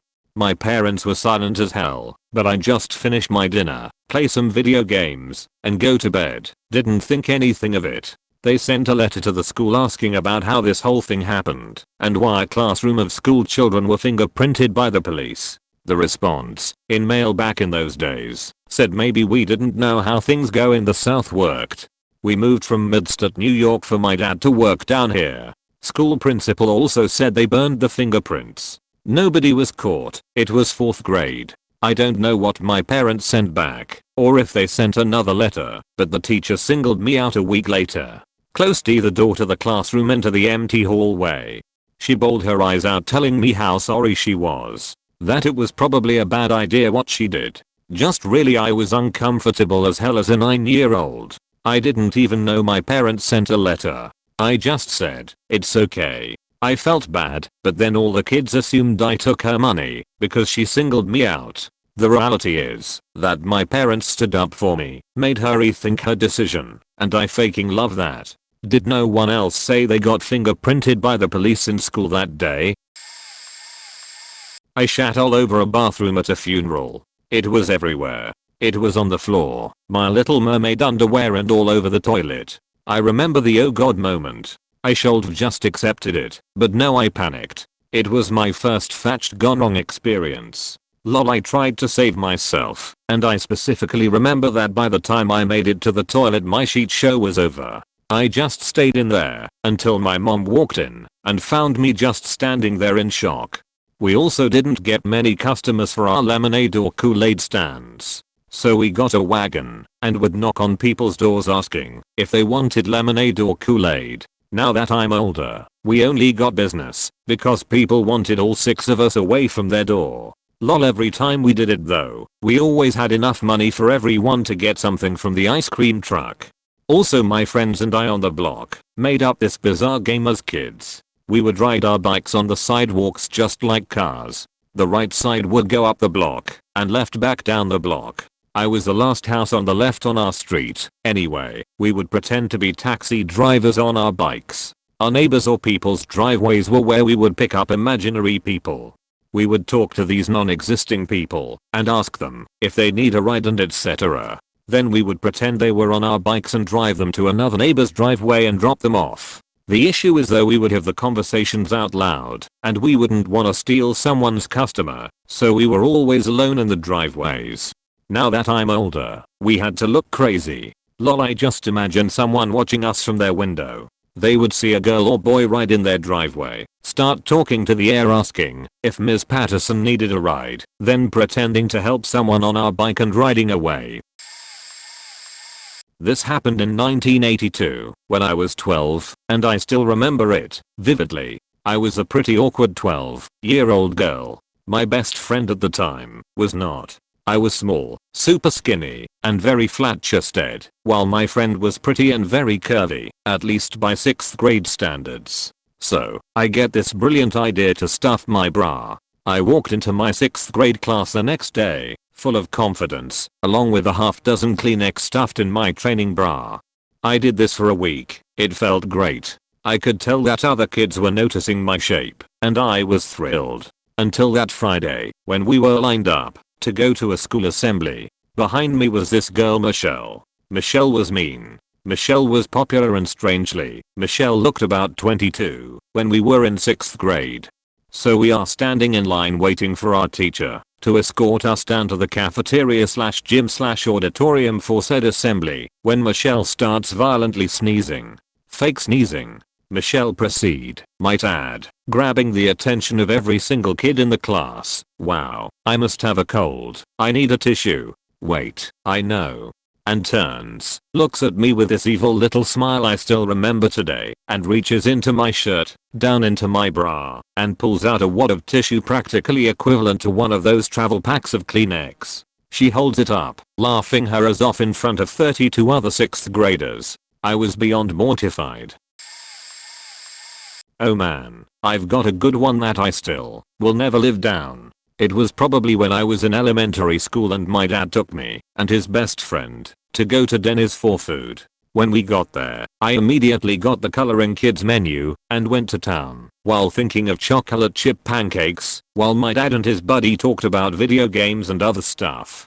After a bit we ordered what we wanted, and I got super excited for my pancakes, especially since I knew they were gonna be fresh and have strawberries in the shape of a smiley face. In hindsight, I really should not have been that excited for just pancakes, but ADHD me was stoked. Eventually, the polite waitress brings out our food in this giant plate, relative to kid me, of pancakes, and I was so excited that I couldn't contain myself anymore. Now, as a kid, I watched a lot of shows I probably shouldn't have, learned words I didn't know the meaning of, and played violent video games to mold my brain into a swirling mix of Jesus Christ. Why? This moment was no different. I stared at my plate as the waitress gave it to me and yelled as loud as I could, "I'm a lesbian." Now, hearing a little kid scream that in any restaurant will cause shock to most people, but being a little boy that didn't know what that meant, I guess made it a little worse. Everyone looked over, I mean everyone, and kept swapping gazes between my dad and I. Finally, after the initial 5 seconds of shock settled, the waitress bent down and asked me, "Honey, do you know what that means?" "Nope," I said, and I happily started to munch down on pancakes while my dad covers his face in his trademarked face hold of shame. In the end, she explains what a lesbian is when two ladies like each other like your mom and dad do and kiss, and my kid brain decides to say oh, gross, and continue eating. Everyone laughed it off when the initial shock settled, but my dad still tells that story now, and it's probably 15 years later. Remember when you were young enough to not quite know exactly what making love entailed, but it's such a wholesome sounding euphemism that you figured it just meant something Mr. Rogers while like having warm feelings? So I used to hang out at a family friend's place. They had a lot of land and sold Christmas trees in the winter. Had a lot of pets, that sort of thing. I remember they had this one husky with piercing blue eyes named Lady. Anyway, one time, I must have been around 10 or 11, I was over there, had spent the whole day with them. At last, the sun is setting, and the grown-ups are itching to call it a day. I was tired too, and while the other kids heeded the call to come meet up with the parents in the back of the house, I stayed behind. Edit, in a little wooded area out of sight and a bit farther back, to just hang out with this beautiful dog and stare into her eyes. Guess what I told them to tell the adults I was staying behind doing with their dog? The grown-ups arrived within seconds, and for some reason they all either looked confused or relieved. This memory has haunted me ever since the day it came flooding back with a whole revelatory new layer of meaning when I got older. and it explains the skeptical side-eyeing I've always gotten from everyone around me all the time ever since. I was getting dressed for my soccer game. I'm short, so my shirt basically hid my pants when I wore them. I put my shirt on first, look at my legs, and think that I'm ready. I get in the car, but I still don't notice the cold under my shirt. I get to the game, and I still haven't noticed. We start warming up and running around, and nobody else notices either. Then we get into positions. The whistle blows. I notice. What do? I couldn't just run off, tell my mom, and go home, because that would be weird. So I played, but trying not to run too hard, that people could see under my shirt. The whistle was blown again, and it was the end of the first half. The second half starts. Somewhere in the middle of the half, I trip. I roll over, showing underneath my shirt. It was fast, but I think someone from the other team saw me, because of their facial expression. Sometime after that I was subbed off. Then, for some reason my coach wanted to sub me with the goalie. But he wanted me to be fast, so he told me to turn my shirt inside out. Keep in mind this is only U13. Whoops. I convinced him not to after about 30 seconds, and got the goalie jumper off my teammate. Goalie wasn't exactly fun either. I tried not to dive too hard, as to expose my underpants. The whistle is blown again. It's over. I get in the car, very self-conscious. I get home, and my pants are still lying on my bed. TLDR, forget to put pants on for soccer game. Nobody notices, but had a hard time trying to keep it secret. On the first day of my first year in middle school I was sick, so I ended up missing it. Therefore I missed all of the day 1 sheet. Jump to day 2. I'm in gym class and we are outside playing soccer. At the end of class all of us walk together back into the school. I'm casually talking to people, just going with the flow of traffic, not really paying much attention to my surroundings.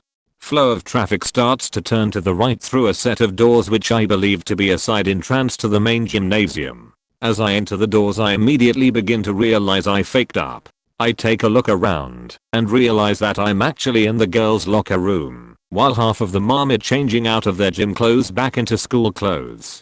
I then begin to hear the gasps followed by a few shrieks. This is then followed up with a woman gym teacher yelling at me asking what do I think I'm doing here. In utter confusement and embarrassment all I could say was I don't know. She immediately grabs me and drags me out, and I can now hear a wave of giggles behind me. I'm then taken all the way to the principal's office, where I spend 30 minutes trying to explain that I wasn't trying to be some creepy kid trying to get a look at some half-naked girls, and I had no idea I was headed in there. Come to find out that apparently the day before it was shown that when you enter the building all of the girls turn right and the guys walk down the hall and then go to the right to the separate boys' locker room. By the time I get out to the office and back to where I was supposed to be originally, the entire faking class had discovered what had occurred. From the boys I received a few fist bumps and high fives. From the girls I received cold stares along with some of the most disgusted faces I've ever seen. Despite trying to explain it was an accident, for the rest of that year I was known as that guy. My mom loves this story. I was 4 and in kindergarten. My brother was 5, and in first grade. My class had show and tell one day and we all brought in the typical stuff, toys and such, except this one girl who brought in a sonogram to show. She was very excited and happy about her new sibling. Anyways, when she's done my teacher asks us, do you know where babies come from? And I raise my hand. And I'm pretty sure she was expecting a euphemism, you know? The stork brings it, or it's a gift from God, or your parents buy it from the hospital. What she got was your mommy and daddy have to get up in the bed and wiggle. Which, honestly, I don't know where I learned that, but for a 4-year-old it was pretty accurate. Of course, everyone goes apeshit. I was totally oblivious, of course, in the way only children can be. I remember getting sent to the principal's office and having no idea why I was there. I knew what I said. I didn't know what was wrong with it. Then my mom got there and I had no idea why she was there. My mom says she got a frantic call from the school and left work thinking my brother got in a fight again. But it was me, sitting there in my Oshkosh bgosh overalls without a care in the world. They told her what happened, and I remember there being a lot of back and forth between her and the principal about me being in the room for the conversation, but I tuned out. It was grown folks talk and boring. Anyways, my mom decided to just take me home for the day, and while she was at it, she decided to take my brother too, so she didn't have to come back later. So he gets up to the office and, having spent way more time there than I did, was immediately attuned to everyone being in a tizzy. He asked me what I did, and I said I don't know. Mrs. X asked where babies come from, and I said mommy and daddy have to get up in the bed and wiggle, and everybody got upset. My brother, ladies and gentlemen, stood in the middle of the office and said you dummy, they don't wiggle, they slide. We got a week off from school. Bonus, my kindergarten teacher was the family preacher's wife. I definitely did a lot of stuff that makes me cringe when I was younger, even recently, but in 7th grade I did something I'll never forget. I had a huge crush on this girl, and one of my best friends liked her best friend. We decided to send letters to them at the same time and he wrote both of them. I decided I wanted to write my own, and to quote it vicariously. I want to be with you, but I'm too shy now to ask you out someday we will date. Basically, I don't know how I thought this was even remotely acceptable and not weird. I guess I was just counting on the fact that she wouldn't find out it was me. But she did, because one of my friends told a few guys, and I guess somehow the word spread. A few months later her brother asked me if I was the guy who sent her sister a love letter. Yep. That's the worst possible thing that could have happened. The worst part is that I did it again, about a year later. My friend helped me write a poem for her at lunch, and I was pissing myself all of band class, figuratively, until my friend gave the letter to her. The letter wasn't totally cringe-worthy, but I wish I would have had the balls to give it to her myself. At the end of the hour, the teacher calls me into her office, and I was confused as fuck. I was certain the girl I liked had told on me. I freaked out and left and was super down for the rest of the day. In first hour, I told my friends how I sent someone a letter and the girl had told on me really loudly and emphasized on how sad I was. I go to band to find out I actually had just forgotten to turn in my permission slip.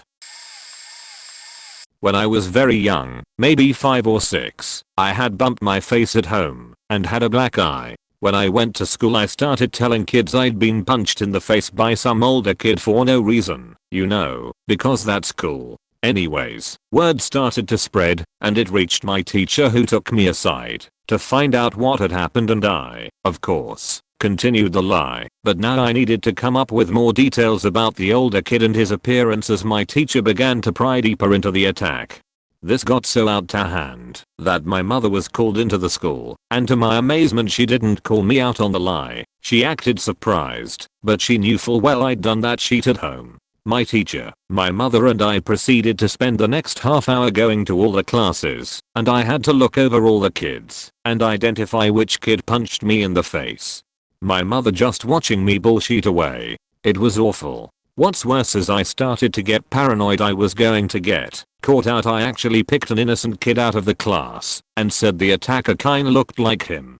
I got to leave school early with my mother, and I was freaking out thinking I was going to be in so much shit. We left the building, and she turns to me, tells me I'm in a lot of trouble. But I could see from her disguised smile she just found the whole thing unbelievably funny. We still laugh about it to this day. I was away at camp the summer before 6th grade. It was super cool because it was one of the first times I had been away from home and allowed to stay in a cabin with other kids without an adult. So obviously we were really jazzed about getting opportunities to fraternize. Everybody was looking for a camp girlfriend/boyfriend, etc. I had been socially successful enough to make friends with the cool guys in my cabin, which I felt would definitely raise my chances. And each night of the camp they had a social/dance type thing, so we were sure we had it made. Well, the first night of the social they played a game where one of the counselors would go around the dance, shine a flashlight on someone random, and they had to bust a move right then and there. The first few kids did amazing stuff. One kid did a split, another kid did this cool twirl thing, one kid could break dance, cheering and applause after each. Then I randomly get selected, and my brain starts racing. What should I do? So I do this weird spastic freak out motion flailing all my appendages, like I'm being electrocuted. I can see the visible cringe on the counselor's face, and it's dead silent afterwards. One of the cool guys from my group puts his arm around me and just says in my ear, "Don't ever do anything like that again." So, yeah. That moment followed me for the rest of the week of camp, and I was known as that guy. Other fun stories from camp: one of the kids in our group sprayed soda all over the vending machine, and they had to evaluate the damage. The kid was very distraught afterwards when they told him they were going to have to charge his parents $3,000. Another kid in my cabin was like a serial killer in the making. He had brought this suction cup dart gun with him, and the first day he ripped all the suction cups off and would shoot at you with just the plastic dart bodies. It hurt. The same kid tackled me at one point and held a fire extinguisher nozzle in my face and was screaming about how he was going to freeze my brain. Luckily a counselor was nearby and came and pulled him off of me. I have two. One kinda cringy and the other I still think are funny. My best friend in middle school and I were kinda giant weebs before weeboo existed as a term. We'd watch the latest fansubs that we ordered on bootlegged VHS either through fanzines or at cons, that kinda thing. In order to impress her and her dad on how cool I was, I lied to them for a few months about how my dad was going to take me to Japan. For the first time in months I wanted a ride home instead of taking my bike because it was pouring outside. So I called home. My dad came over to pick me up and ended up talking to my best friend's dad for a while, and catching up, her dad ended up asking my dad about our Japan trip and the truth came out, and I had never been so embarrassed. The other is my freshman year of high school in Phys edition. At the time there was like a presidential fitness test you'd take at the start of the semester and then again at the end to measure improvement. Our teacher had our class of like 40 pair off. I say hello to the girl and we make our way to the mats to do the crunch and sit up test. Hers goes over pretty well, she's very thin but active, so she does okay. Great, my turn. Everything went fine in the crunch test, time to move on to sit-ups. Suddenly it hits me, I have to fetched, but we are being timed, and I wanna impress my new friend, so I power through. Every sit-up brings me close to having a nuclear explosion. 5 seconds. 4 seconds. I'm going in for my last sit-up.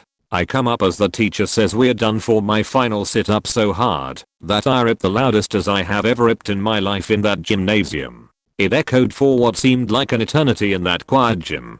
I start smiling and snickering ever so slightly, and then I came to a full-on laugh as I realized that I had basically just fetched it in this girl's face that I had just met as she was spotting me during sit-ups by holding my feet firmly to the ground with her hands. She scowled at me and then started laughing, and so did most of the other kids. We were pretty close friends throughout high school after that incident.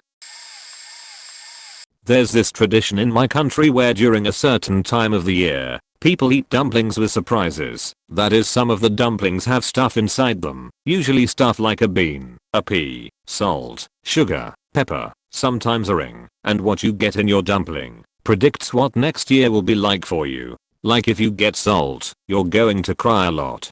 If you get sugar, you'll have a sweet life, etc. But sometimes people come up with their own interpretations of stuff. Anyway, I was a kid at a family table, and we were eating those dumplings with surprises. There were mostly adults there. So, one of the women got something in her dumpling, I don't remember what it was, which made people assume she's going to marry a foreigner. Then she got a piece of sausage, and someone went, "Oh, you gonna marry a foreigner with a big sausage?" And everyone laughed. As a kid, I didn't really get it, and I thought they were just laughing cause it was so absurd, imagining a foreigner walking around wanting a sausage on a fork or something. So, next day I go to school, and our teacher asks us, "So, how was your vacations?" And I tell her, in front of the whole class, "So, we were playing this game blah blah blah, and one of my mom's friend is going to marry a foreigner with a big sausage." And keep in mind, our teacher was not some young hip teacher, but a very old and prim lady. She didn't tell me anything though, and only years and years later I realized what I really said, and what kind of sausage everyone was talking about. When I was in the 4th Great. We had a Halloween party at my school where we were allowed to bring our costumes to change into and eat snacks in our homeroom. I specifically remember that year that I had a pink and grey barbarian costume. When the principal announced over the intercom that we could change into our costumes, I immediately asked to go to the restroom to do so. Now, some background info. There was a teacher at the school that was notoriously evil. She was hateful, rude, and extremely intimidating. She almost sent me to the principal's office once for telling a kid which page we were on. She thought I was just talking in class. She was also infamous for sending kids to the office for leaving the curly fringes on their paper from tearing them out of spiral notebooks. When I went to change, the girls' restroom was, as usual, a mess. It was an elementary school, after all. Every single stool had wet toilet paper stuck to the floor and was overall just gross. No way I was gonna change in one of those. So, I had to make a decision. The result was me deciding to just change in the corner of the restroom facing the wall. My logic here was we're all just girls in the bathroom, so if someone walks in, it's okay. Not even 20 seconds later, the infamous teacher walks right in the restroom. I turn to look at her, costume half on. Part of my soul withered away that day and has never returned. She just said something along the lines of, "Oh, maybe you might want to change in the stall next time." Ashamed, I just replied, "Okay." My dad was living in a little bungalow out in the backyard of my best friend's mum's house. We were 10 or 11 and weren't yet friends, and he was having a birthday party that I wasn't invited to, but I was over at my dad's place and a curious young lad that wanted to pass the time. So I pretended I was a spy, snuck down and hid behind the car in the carport, and pretended to shoot the guests as they arrived. It made sense to my young mind that they were kids I didn't know, and therefore enemies in my little spy scenario. About 15 minutes into it, this really pretty girl walks up the driveway and spots me as I shoot her with my finger guns. I drop behind the car, heart racing. I think to myself, she didn't see me, did she? Is my cover blown? I should probably report to home base before my situation gets any worse. As I'm running over what my next move is, now that this pretty girl blew my cover, unbeknownst to me, she's made her way around to my position behind the car, and as I get up to retreat back to my dad's bungalow, aka home base, I realize she's standing right there with an expression on her face that I describe to this day as a "what the fuck are you doing?" look, staring at me squatting behind my dad's white Mitsubishi. Manner holding my hands up Charlie's Angels style. I'm not proud of what happened next, by the way. After what was most likely a second or two, maximum, but what seemed like 4 hours of soul-crushing embarrassment, I outstretched my arms and shot her again with my finger guns, as if that would put her down for sure, and I could go back to sniping the guests as they arrived. I think she thought I was mentally retarded or something. I sincerely do not blame her, as her face just cringed, and she walked back around to where the party was being held in the nearby garage. I don't think she ever told Mitch, my best friend, that was throwing the party, as I'm pretty sure we wouldn't have been friends at all if that were the case. Good times. I was watching my friends on the monkey bars in kindergarten. I thought I had to fetched, and instead it was a huge messy diarrhea. I had to waddle to the recess lady and tell her I shit my pants. She brought me to the nurse, and I got the extra pants and undies they had kids keep for incidents like this, but they gave my sheet covered shorts and undies in a brown paper bag. And I had to bring that back to my cubby in the classroom. I think about that a lot as an adult, because I was diagnosed with Crohn's disease at age 22. Looking back, I wonder if my Crohn's was rearing its ugly head even back then, and my mom just ignored it. I didn't go to the doctor much past a certain age. Decided to edit in a few others, because reading the responses is making me remember. I moved from Germany to America when I was 4. I didn't speak English, but my older brother who was 7 did. He had great fun teaching me that "fuck you" meant hello, and "I faking hate you" meant I love you. Needless to say, our first few babysitters didn't like me. My mom eventually wised up and hired a babysitter that was taking German in school.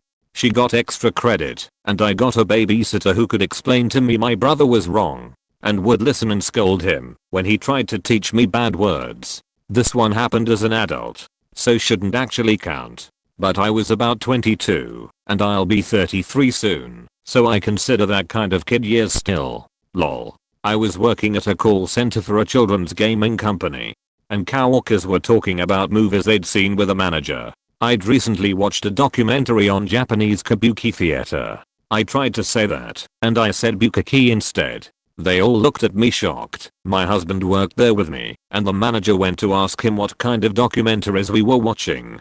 He quickly explained to her that I'd gotten the word wrong. In my defense, this was a few weeks after my Crohn's diagnosis, and I was still getting used to being on heavy pain meds and steroids. But still not much of a defense lol. Probably when I participated in a talent show on my holiday in Greece. So this probably happened when I was around 11 to 12. So as for the talent I chose to perform as an avid follower of magic tricks as a child, obviously I had to go for a dance and juggling act to the song Hard Rock Hallelujah by Lordi.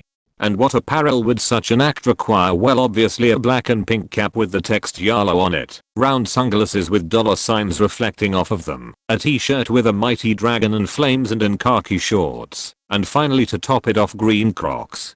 The way the act would play out in my head consisted of me entering the stage epically juggling to balls for maybe 30 seconds straight to the beginning of Hard Rock Hallelujah, then suddenly I would fall backwards acting like I slipped, and then stand up in a robotic motion and do an awesome robot dance. How it actually played out went something along the lines of I entered the stage juggling the two balls very awkwardly, almost prematurely tripping on the stairs to the stage, then I performed the slip and hit my head on the edge of those stairs making an audible thud sound. Then after maybe an awkward 10 to 20 seconds later of me laying on the ground and Her Royal Highness playing, I stand up in as stiff of motion I could and then perform a really awful robot dance consisting of me wailing my arms slowly and turning left and right for the remaining minute of Her Royal Highness whilst quietly sobbing to the pain in the back of my head. In 4th grade I really wanted to throw a pool party on the last day of school for everyone in my class. There was a girl I really liked, and I had this perfect adolescent ambition of impressing her with the perfect pool party. I asked my parents, and they said yes. Only thing was, there were a few kids in my class that I didn't have a problem with exactly, but I was afraid if they showed up no one would come. They were of the smellier, larger variety.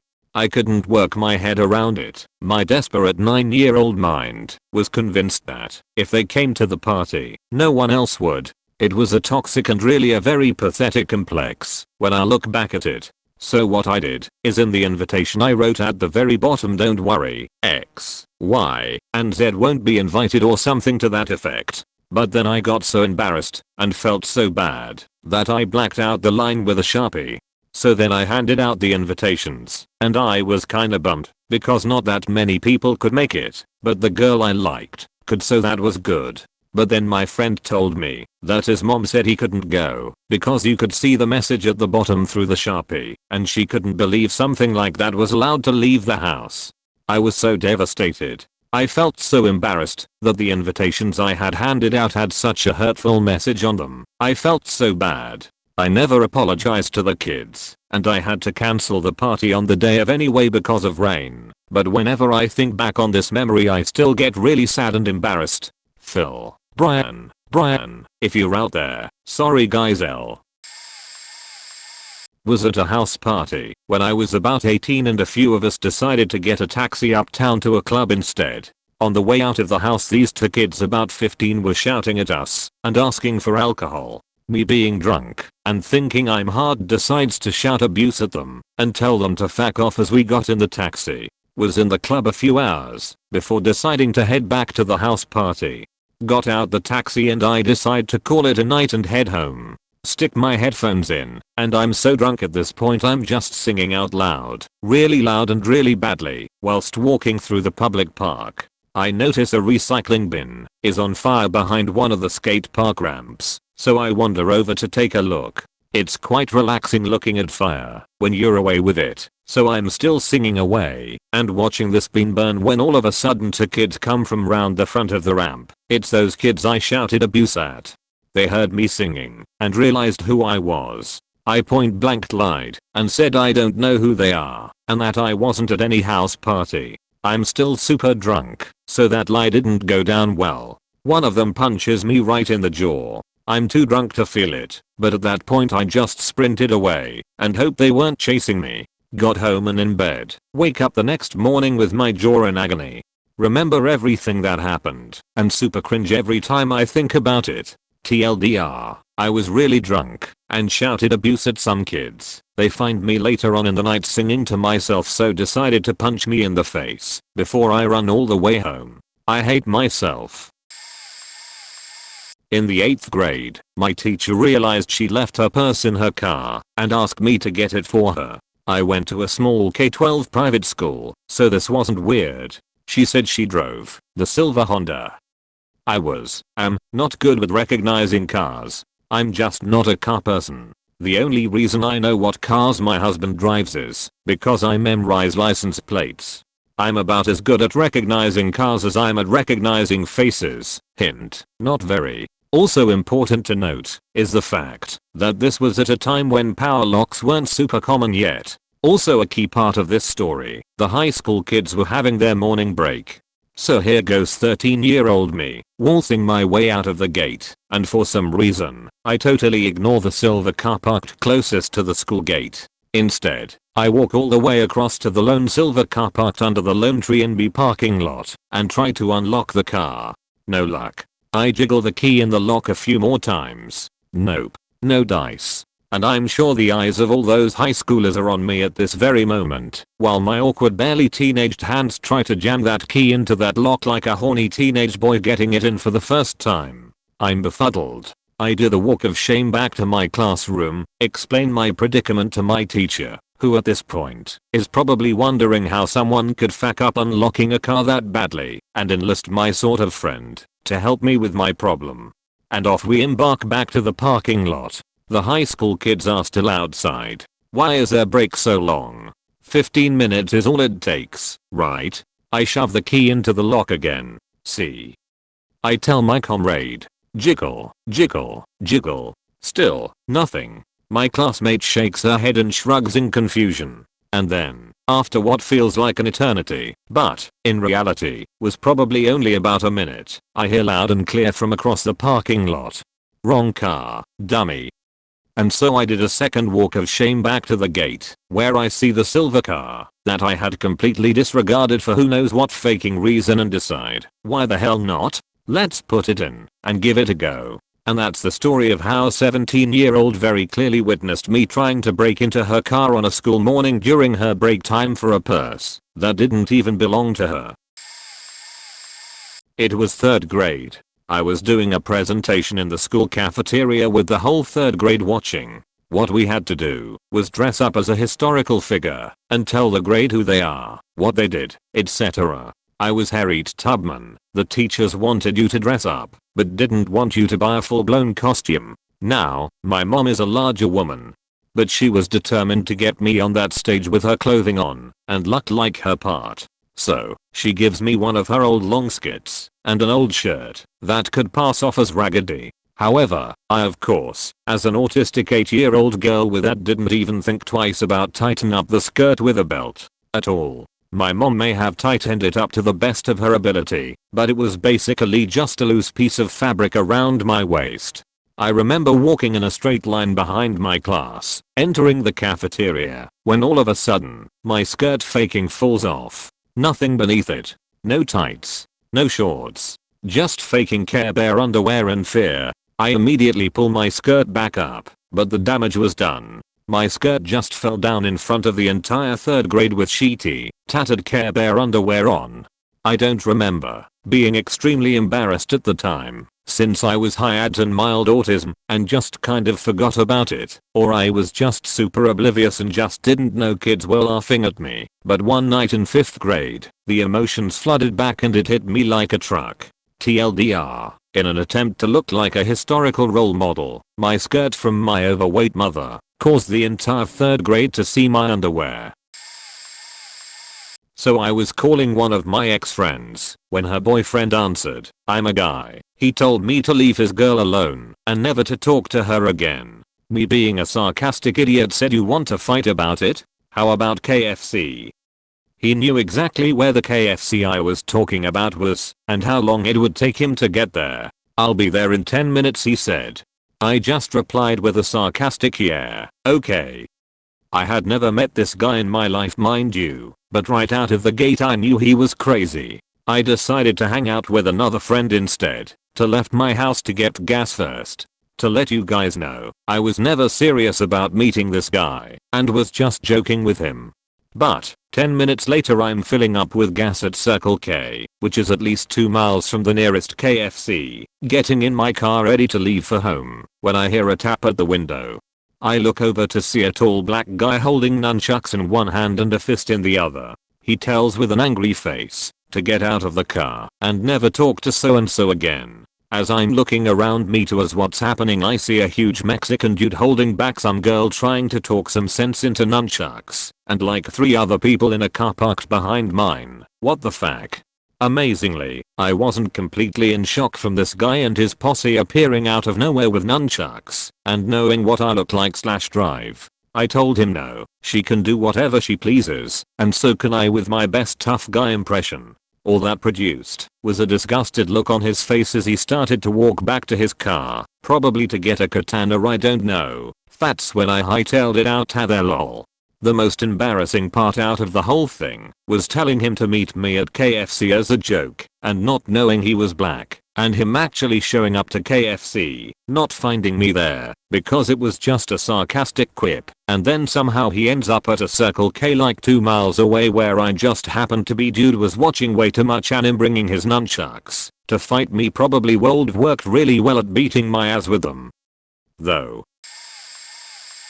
it was the first grade and the clock was 2:30 p.m. Our elementary school got out at 3 p.m, but I had to go to the bathroom. I was in need of relief, but there were problems with this situation. I was a shy little girl that rarely spoke in front of the class, and in order to go use the restrooms, I had to raise my hand and ask the teacher permission to leave the classroom and use it. Generally I would avoid this anxiety-inducing approach by holding it in until either recess, lunchtime, before or after school. Unfortunately I had drank a large serving of low-fat chocolate milk served in the school cafeteria that day, and I was about to explode. I looked up at the clock. It was 2:40 p.m. It seemed like time was moving in slow motion. I decided I couldn't hold it any longer. The only solution was to raise my hand and ask permission to use the restroom. My tummy was churning and I was getting sweaty. I didn't want to speak in front of the class and let everyone know I had to use the restroom. The embarrassment would be too much, and I didn't want every child in the classroom staring at me. I thought in my head, even if I raised my hand, what would I call her? Teacher? Her maiden name? Or her newly married name that I wasn't sure if I was pronouncing right. Suddenly, in a moment of panic, I couldn't hold it in anymore. My blue Levi jeans now had a wet spot and the bottom of my chair now had a yellow lake. Did anyone notice yet? No. Perhaps when the bell rings I can sneak out of there without anyone seeing my bottoms. The bell finally rings at 3 p.m. Make sure you put up your chair on top of the table so the janitor can clean more easily. Oh no, I thought. Now the janitor is going to have an annoying time mopping up my shameful puddle, and I have to put up my chair. I quickly put up my chair without anyone noticing it being wet and ran outside the room. Did anyone see it? I covered my bottom with the jacket I had, but I hated feeling wet. I walked up to my mum's truck and hopped inside. What did you do? I told her I'm sorry mommy, but I accidentally wet myself. Needless to say she wasn't pleased, but she's seen my naked bottom and was my mother. I wasn't embarrassed about potty accidents with her, only my peers and my teachers at school I feared most of all. After that incident, I never pissed my pants in school ever again. Oh, where to start? In 5th grade, I was so disruptive to the class that the teacher decided to move my desk up to the front of the room next to her desk. Big mistake. That was essentially putting me on center stage, and I took it as a challenge to make everyone laugh when her back was turned.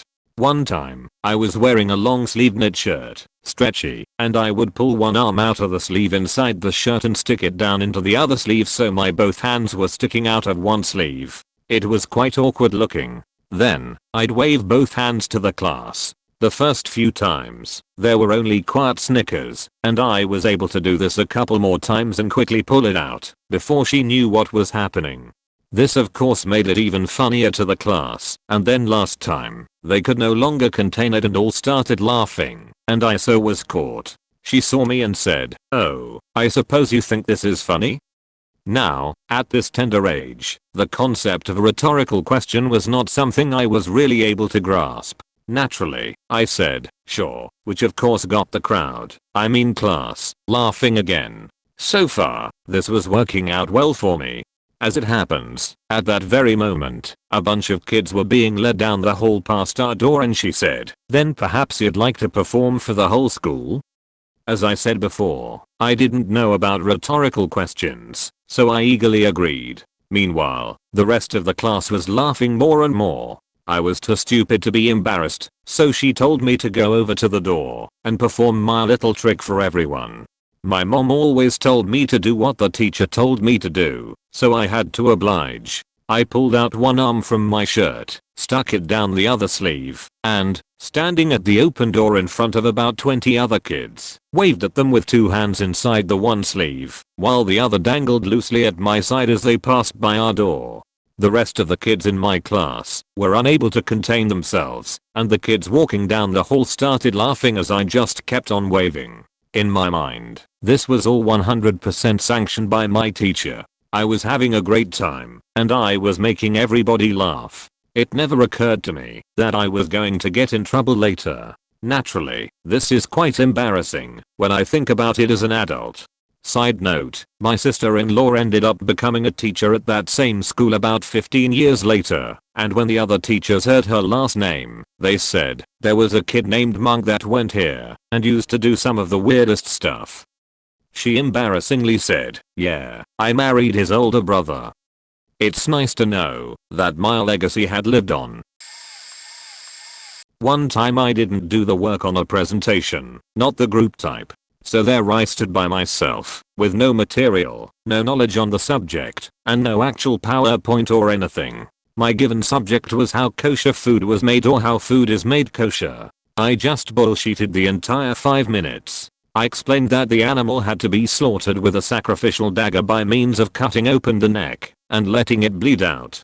I explained that once that's done, they would bathe the meat in a mixture of perfumed oils and water with a few leaves of mint in it. Let it soak, while a rabbi says a prayer and says thanks. Then the meat is treated as normal by a processing factory, except it has to be a factory that no unclean meat has been in before, or it would make the kosher meat unclean. Everyone faking. Bought it. Even the teacher. I got well over a passing grade 7/10 and the only reason I didn't get any higher is because I didn't do a PowerPoint presentation with sparkly letters and sheet. Also one time I got dressed so fast, my mum was genuinely surprised. I bragged about it to my brothers and their friends playing football in the street. Yeah, I just learned this trick that will make getting dressed and undressed so much easier for me and the rest of the world. When I tell them, I will definitely get a Nobel Prize, I tell you. They replied, "Oh yeah. Go on then. Show us your trick." I proceeded to pull down my faking trousers in the middle of the road to reveal my yellow ducky pajamas and proudly pose saying, "Ta-da, see, easy." Then I started pulling them up and down saying ready for bed, ready for the day, ready for bed, ready for the day. Accordingly, I lost the respect of my brothers and his friends and my brother said to stay away from them and their friends for at least 3 weeks. This thing still faking haunts me. I went to a Catholic grade school where we had to wear uniforms. Nothing crazy, just a white polo with pants. When I was in 8th grade, in our science class, each lab group was given a specific experiment, and we all carried them out and had to present them one day. One of the groups did this thing with steel wool to make it rust. It was just dropped into a beaker with a bunch of chemicals. The end result was a weird clump of steel wool in a red/brown liquid. I guess it had a specific scent, because we were told to waft it toward us, as smelling stuff directly isn't always safe. When they passed the beaker around the room, each student wafted the scent towards them.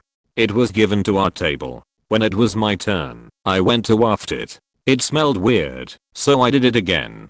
On the second round, my hand-eye coordination betrayed me, My pinky tipped the beaker as I was bringing my hand toward my face, and it sent this red/brown liquid flying at my shirt. Looked like I got splattered with slime on Nickelodeon, except someone replaced the slime with red stained sheet.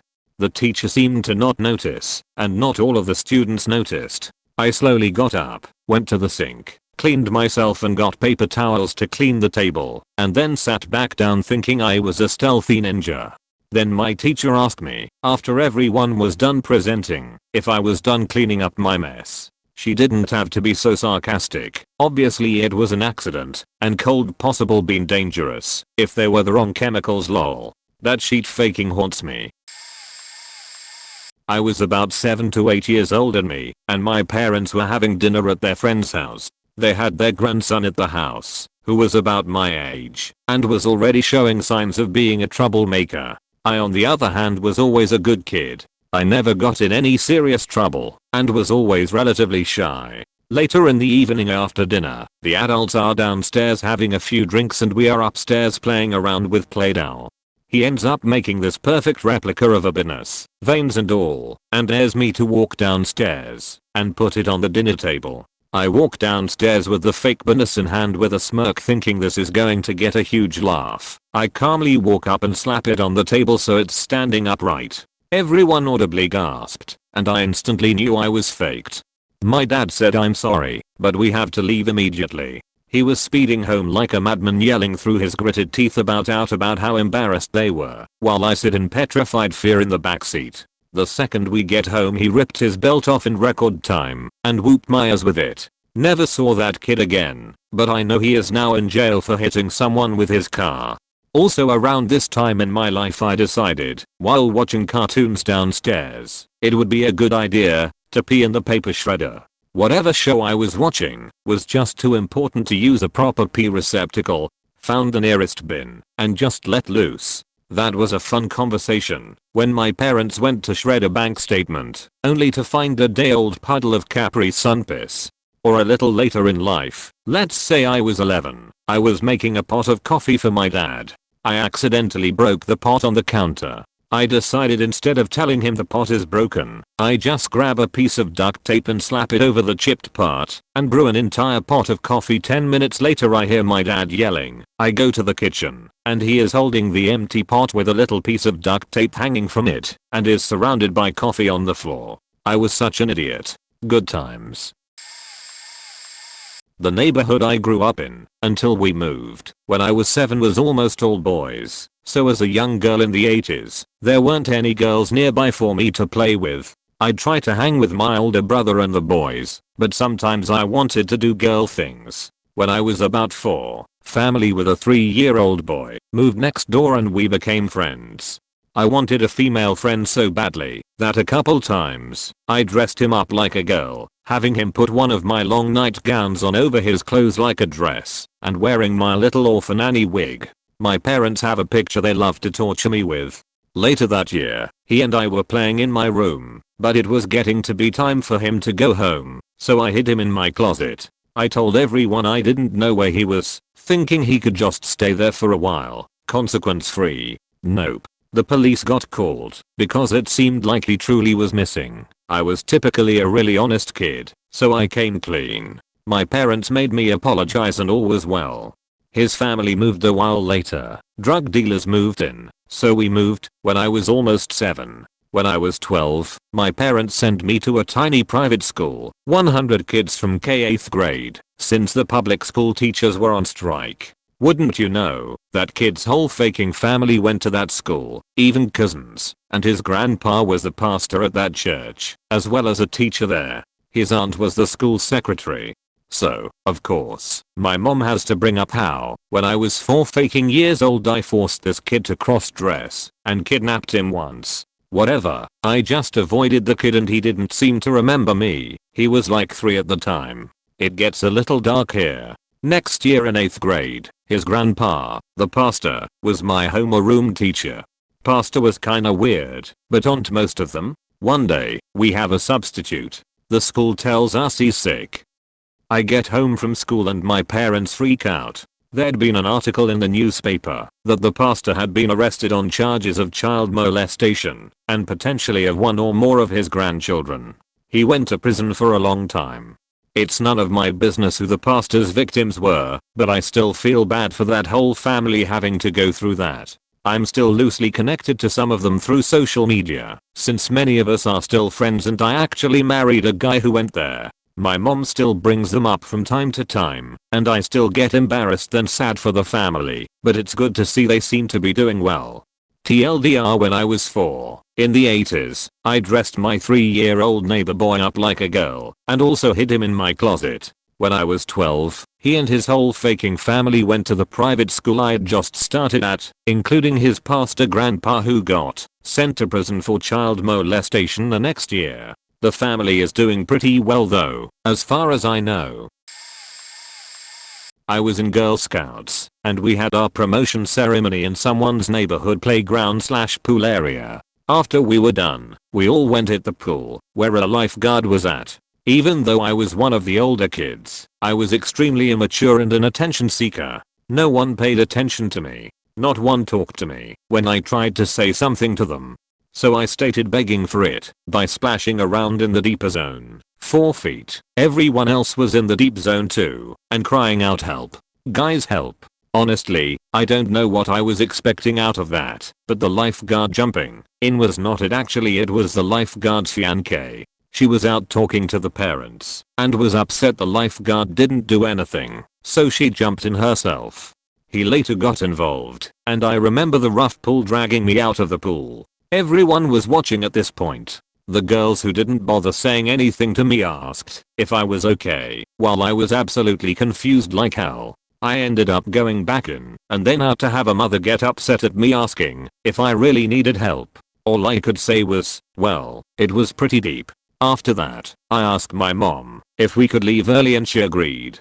Not only was that extremely embarrassing and still haunts me to this day on how faking stupid I was back then, but I guess it was a life lesson. Don't even remotely make it seem like you're drowning, or else you just might regret it. TLDR, I faked drowning to get attention from my peers, but ended up getting saved by the lifeguard's fiancée and lectured by a mother.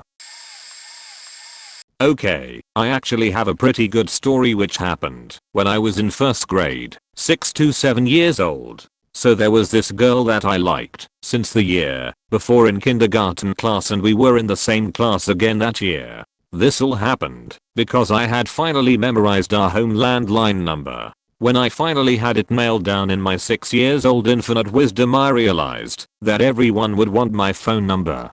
So I pulled out this big binder full of Aladdin stickers, cut the stickers out, and wrote my number on the back of every single one. I roll up to school the next day with hundreds of stickers jammed into my backpack, all with my number on it. Things start off fine as I hand a couple out to each of my friends who thinks I'm super cool. So after making sure all my close friends all had a couple, I started randomly passing them out to other kids in my school in the hallways. So it's the period before lunchtime, and at this point I had given one to everyone I saw, except the girl I had a crush on. Being the super shy kid that I was, I took 2 huge handfuls of stickers and shoved them into her desk on the way out to lunch. This is where everything went wrong. I blamed my friend Jeremy for the longest for this. While at lunch, my friend keeps egging me on to give a sticker to her, not knowing I had shoved like 40 in her desk. So he asks for one, and I give it to him, and he runs over and hands it to her and tells her it's from me. I'm really shy and couldn't even look up from the table. So we get back to class and she goes to take her notebook out and all these stickers start falling everywhere. I can see she is visibly annoyed/mad, and she grabs a couple and goes up front to the teacher and explained everything that had happened. I got called up at the end of the day as we were walking out and was told, hey, if someone wants your number they will ask for it, so you don't have to force it on everyone. I turned beet red and ran out of there as fast as I could. Was super cringy and I will never forget it. SRY for any type as I'm on mobile and am working. Currently being driven to next job. P.S. Fuck you, Jeremy. I was maybe 17 or 18. For this experience I was still a kid. I had never been snowboarding or skiing. Rented a snowboard and boots and drove into the mountains to board with a friend. Bought tickets and Since it was my first time, I wanted to try the training lift. I couldn't even make it up the training lift. My friend told me you just need to get going, and you have it. Coming from a longboard background, he was correct. We went to the top of the lift and took off. I got the hang of it instantly, sort of. At one point I got stuck in the slush. I had to walk myself out of it to my friend, who was waiting at the next drop. So tired after walking through the slush, I dropped my board. Guess what? I wasn't trained to use a leech. Board goes flying down the mountain. I was thinking, damn, now I have to get it and start walking down the mountain.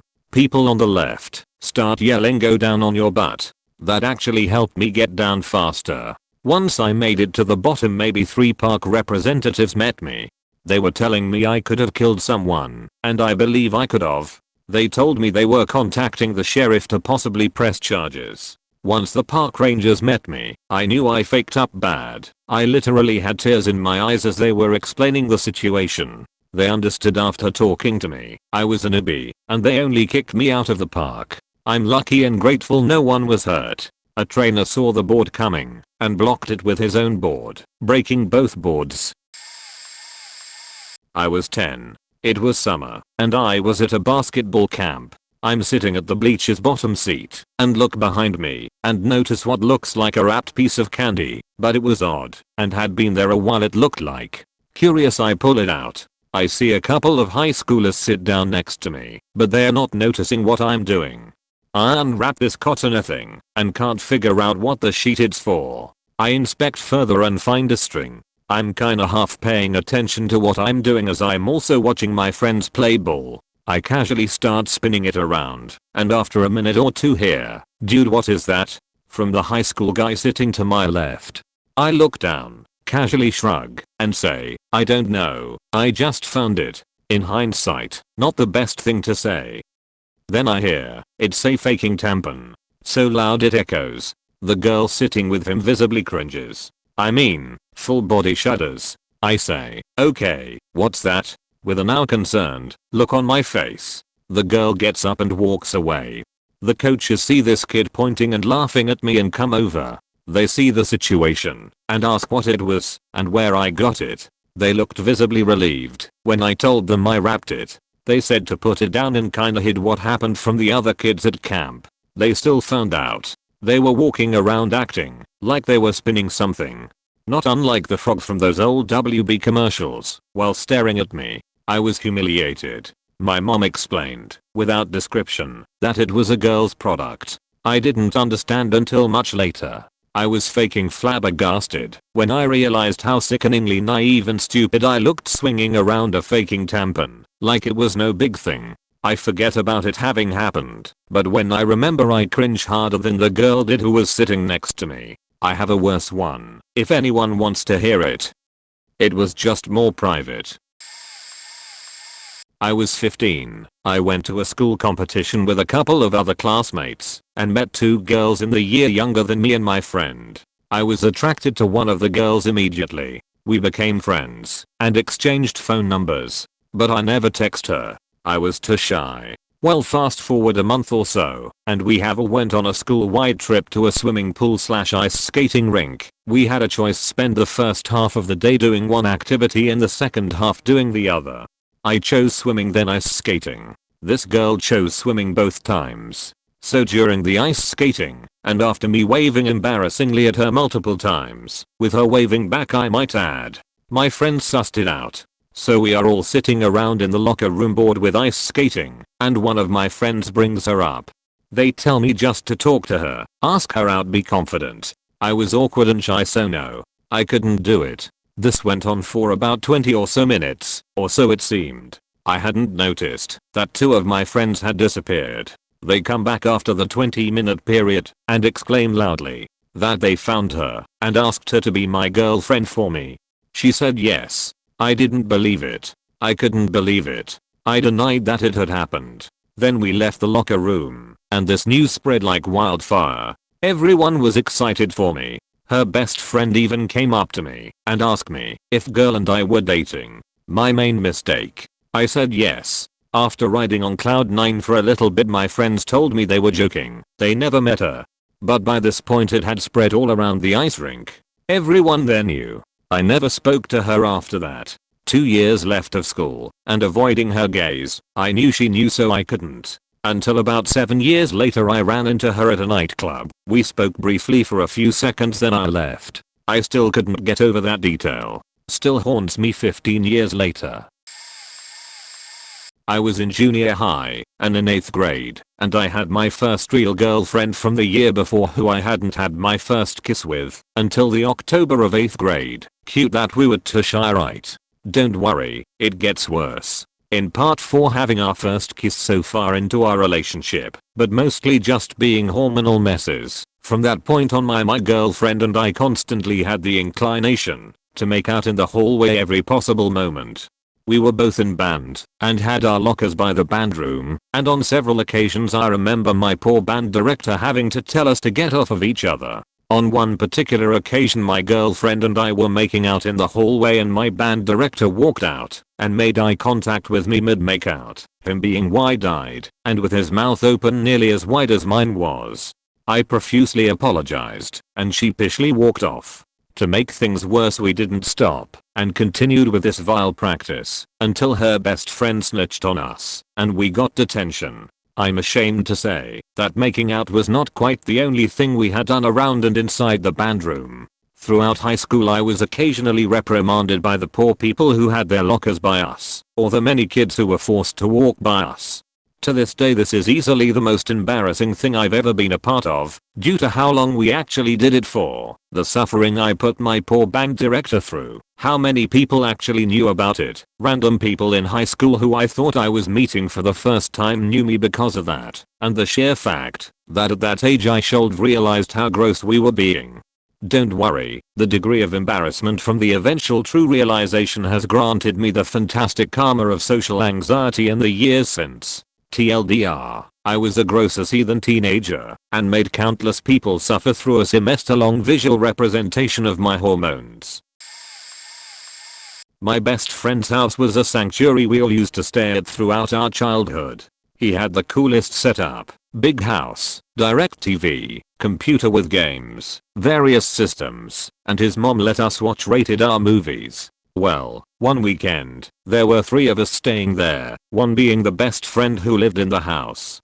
Being younger and having access to DirecTV and the various late night channels, I decided to creep into the living room one night and turn on some Bourne. Everyone was asleep, so I thought, not knowing how DirecTV really worked, that it would be okay to get the good stuff from an actual Bourne station. I input the password on the controller my friend had told me for HBO and whatnot, and started up the channel. Immediately, I heard a noise and turned it off and pretended I was sleeping. Fast forward to a few weeks later, I found out my best friend had gotten in huge trouble for ordering Bourne on DirecTV. Rather than fess up and tell him I did because he knew it was one of us, I blamed the other friend, laughing and acting like he did it whilst I was in the living room with him, and did everything I could to stop him. Fast forward again to a little later as we are all in his mother's car headed to his house. My other friend, the blamed friend, started getting in trouble with the mom for ordering Bourne. Knowing that both of them are innocent, and I myself casting blame like an asshole, I sat there and stared out the window. I never said a word and lied my ass off for the longest time, saying he just was lying and clearly was the one to do it. In 2nd grade, I met my first crush. I was absolutely enamored by her, but so shy that I don't think I said an entire word to her aside from hi and see you later the whole year. Fast forward to 3rd grade, and she was no longer in my class, but in the class across the hall from mine. I knew I never had the courage to speak to her when she was in the same room, and now that she was across the hall meeting new friends, there was no hope. I did, however, remember her birthday. Our 2nd grade teacher put all the students' birthdays on her calendar and knew it wasn't far from mine. I gathered at her and I shared a birthstone, so at the Scholastic Book Fair I bought her a peridot ring. It took me days to even take it out of my book bag, even longer to keep it in my hand while I walked to class. I would keep bailing at the last second. I know one time I even walked by her and smiled while clutching the tiny box in my fist, going straight to my classroom. Finally, I broke. I decided on the day I would give it to her and walked to class with the box and a little note in hand. I was so relieved to see she wasn't there and handed the package to a friend of hers to pass along. Fast forward to the end of the day, what felt like weeks of agony and regret, and I'm walking down the hallway to go home for the day. I hear her call my name behind me. My heart stops. I turn. She's smiling, holding the package with a few of her friends around her. She motions for me to come closer. My legs tighten. I stand straight up. I raise my hand to my bro, straightened like a soldier, and shout, "I salute you." I turn around and walk away. Fuck, I hate 3rd grade me. I was a kid that would speak whatever I felt like. So one day, I was waiting with my mom in my pediatrician waiting room, where a man was sitting and waiting for an appointment to another medical specialty, I suppose. At some point, I pointed towards him and told really loud to my mom, "That man is so ugly." My mom felt so embarrassed that she still tells this story nowadays. She can now laugh, at least. But being a kind of no filter kid brought other funny situations. I used to go to a friend's place and once asked if I wanted to eat something. I'd ask, "What do you have for me to eat?" As if I were on a restaurant asking for the menu. My brother would feel embarrassed and tell my mom that he felt that wasn't a proper behavior. They also told me that sometimes you are not supposed to just accept food or demand it. The thing is, I couldn't draw a middle line between asking/demanding for food and completely refusing it. So one day, I went to that same friend's house, which wasn't as one of my best friends. There was a party. I didn't eat a thing. I completely refused to eat. I was hungry as hell though. At the end of the party, my friend's mom called mine and told her she was sad I wouldn't eat anything. She was even kind of offended. A similar situation happened around the same time. I refused to eat at another friend's party and told them I was still doing digestion and, thus, I couldn't eat. The thing was, I told this the whole afternoon, so, in my mind, my digestion took like 4 or 5 hours. From those days on, my mom only told me to ask nicely what they had to offer me to eat and not to be hasty asking for food. I was also getting older and started to understand that there's always a middle ground. My life seems to be a never-ending stream of these moments even now. Most of them I have gotten over, but there are a few that still pop into my mind when I'm trying to sleep. I think the two that I cringe the most at are, I was about 9 or 10 and was playing with some friends from the local housing estate. We were in the process of rounding everyone up, and I was nominated to go and call for Ashley, a girl from our class who lived there. Knocked on the door and her mum answered. Ashley was getting changed or something, so her mum invited me into the kitchen and chatted to me for a bit about school. I was leaning against a radiator while idly playing with the elastic on a bit of clothing, drying on it while talking. Suddenly the mum's boyfriend just bursts out laughing while the mum is trying her hardest not to do the same. I stand there confused for a few seconds until I look down and see that the piece of clothing I was messing with was a very skimpy pair of lace knickers. I go so red with embarrassment that my face was stinging and mumbled sorry while looking at the floor, which set the mum off laughing. The boyfriend is doing that cry laugh thing that sounds like he couldn't breathe. I decided on that the best thing to do was to just run, so I burst out the front door, down the steps, and sprinted off up the street past my very confused friends. Naturally Ashley's mum told all the other mums too, so for a few weeks I had to relive the embarrassment at other friends' houses while their parents laughed at me. The other story I told before, we were being given instructions on how to play some game in PE when I was in year 4 or 5. The PE teacher was explaining quietly how, when he said go, we should all run around and make as much noise as possible. I wasn't paying attention and thought he meant go now, so I ran off screaming at the top of my lungs while everyone else just stood there silently. Took about 10 seconds before I noticed it was only me running and screaming, and I then had to walk back to my place in line while the teacher looked at me like I was insane.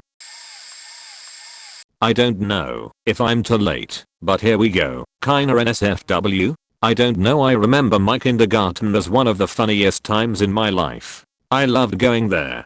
But still there is an action I did as a kid that still follows me to this day. So we used to have 2 baths and 2 toilets in one room. The overseers made a blurry transparent curtain between those toilets, so one of these toilets gets to used by the girls and the other one by the boys. One evening we do the same routine, and this time I'm the last boy in line to use the toilet. I actually do not care much, since I didn't had to pee urgently.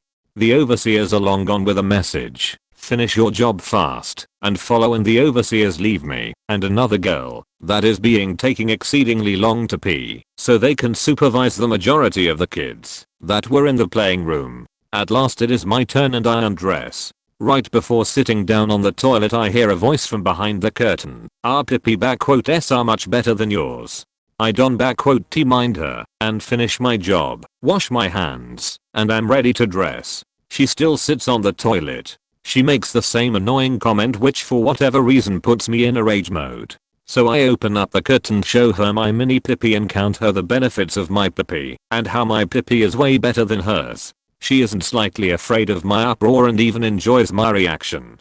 After I have calmed down, she suddenly starts rubbing her pippy to mine. And at that moment we both get caught and we both are punished. I was really ashamed of what I did, but even more with whom I did this. The girl I was talking about was the most boring and unfun girl I've ever met in kindergarten, so it was double the pain. My mom always visits the kindergarten and talks to the supervisors and takes me back home afterwards. But till this day I do not know whether they have told this incident to my mother or not. I really hope they didn't.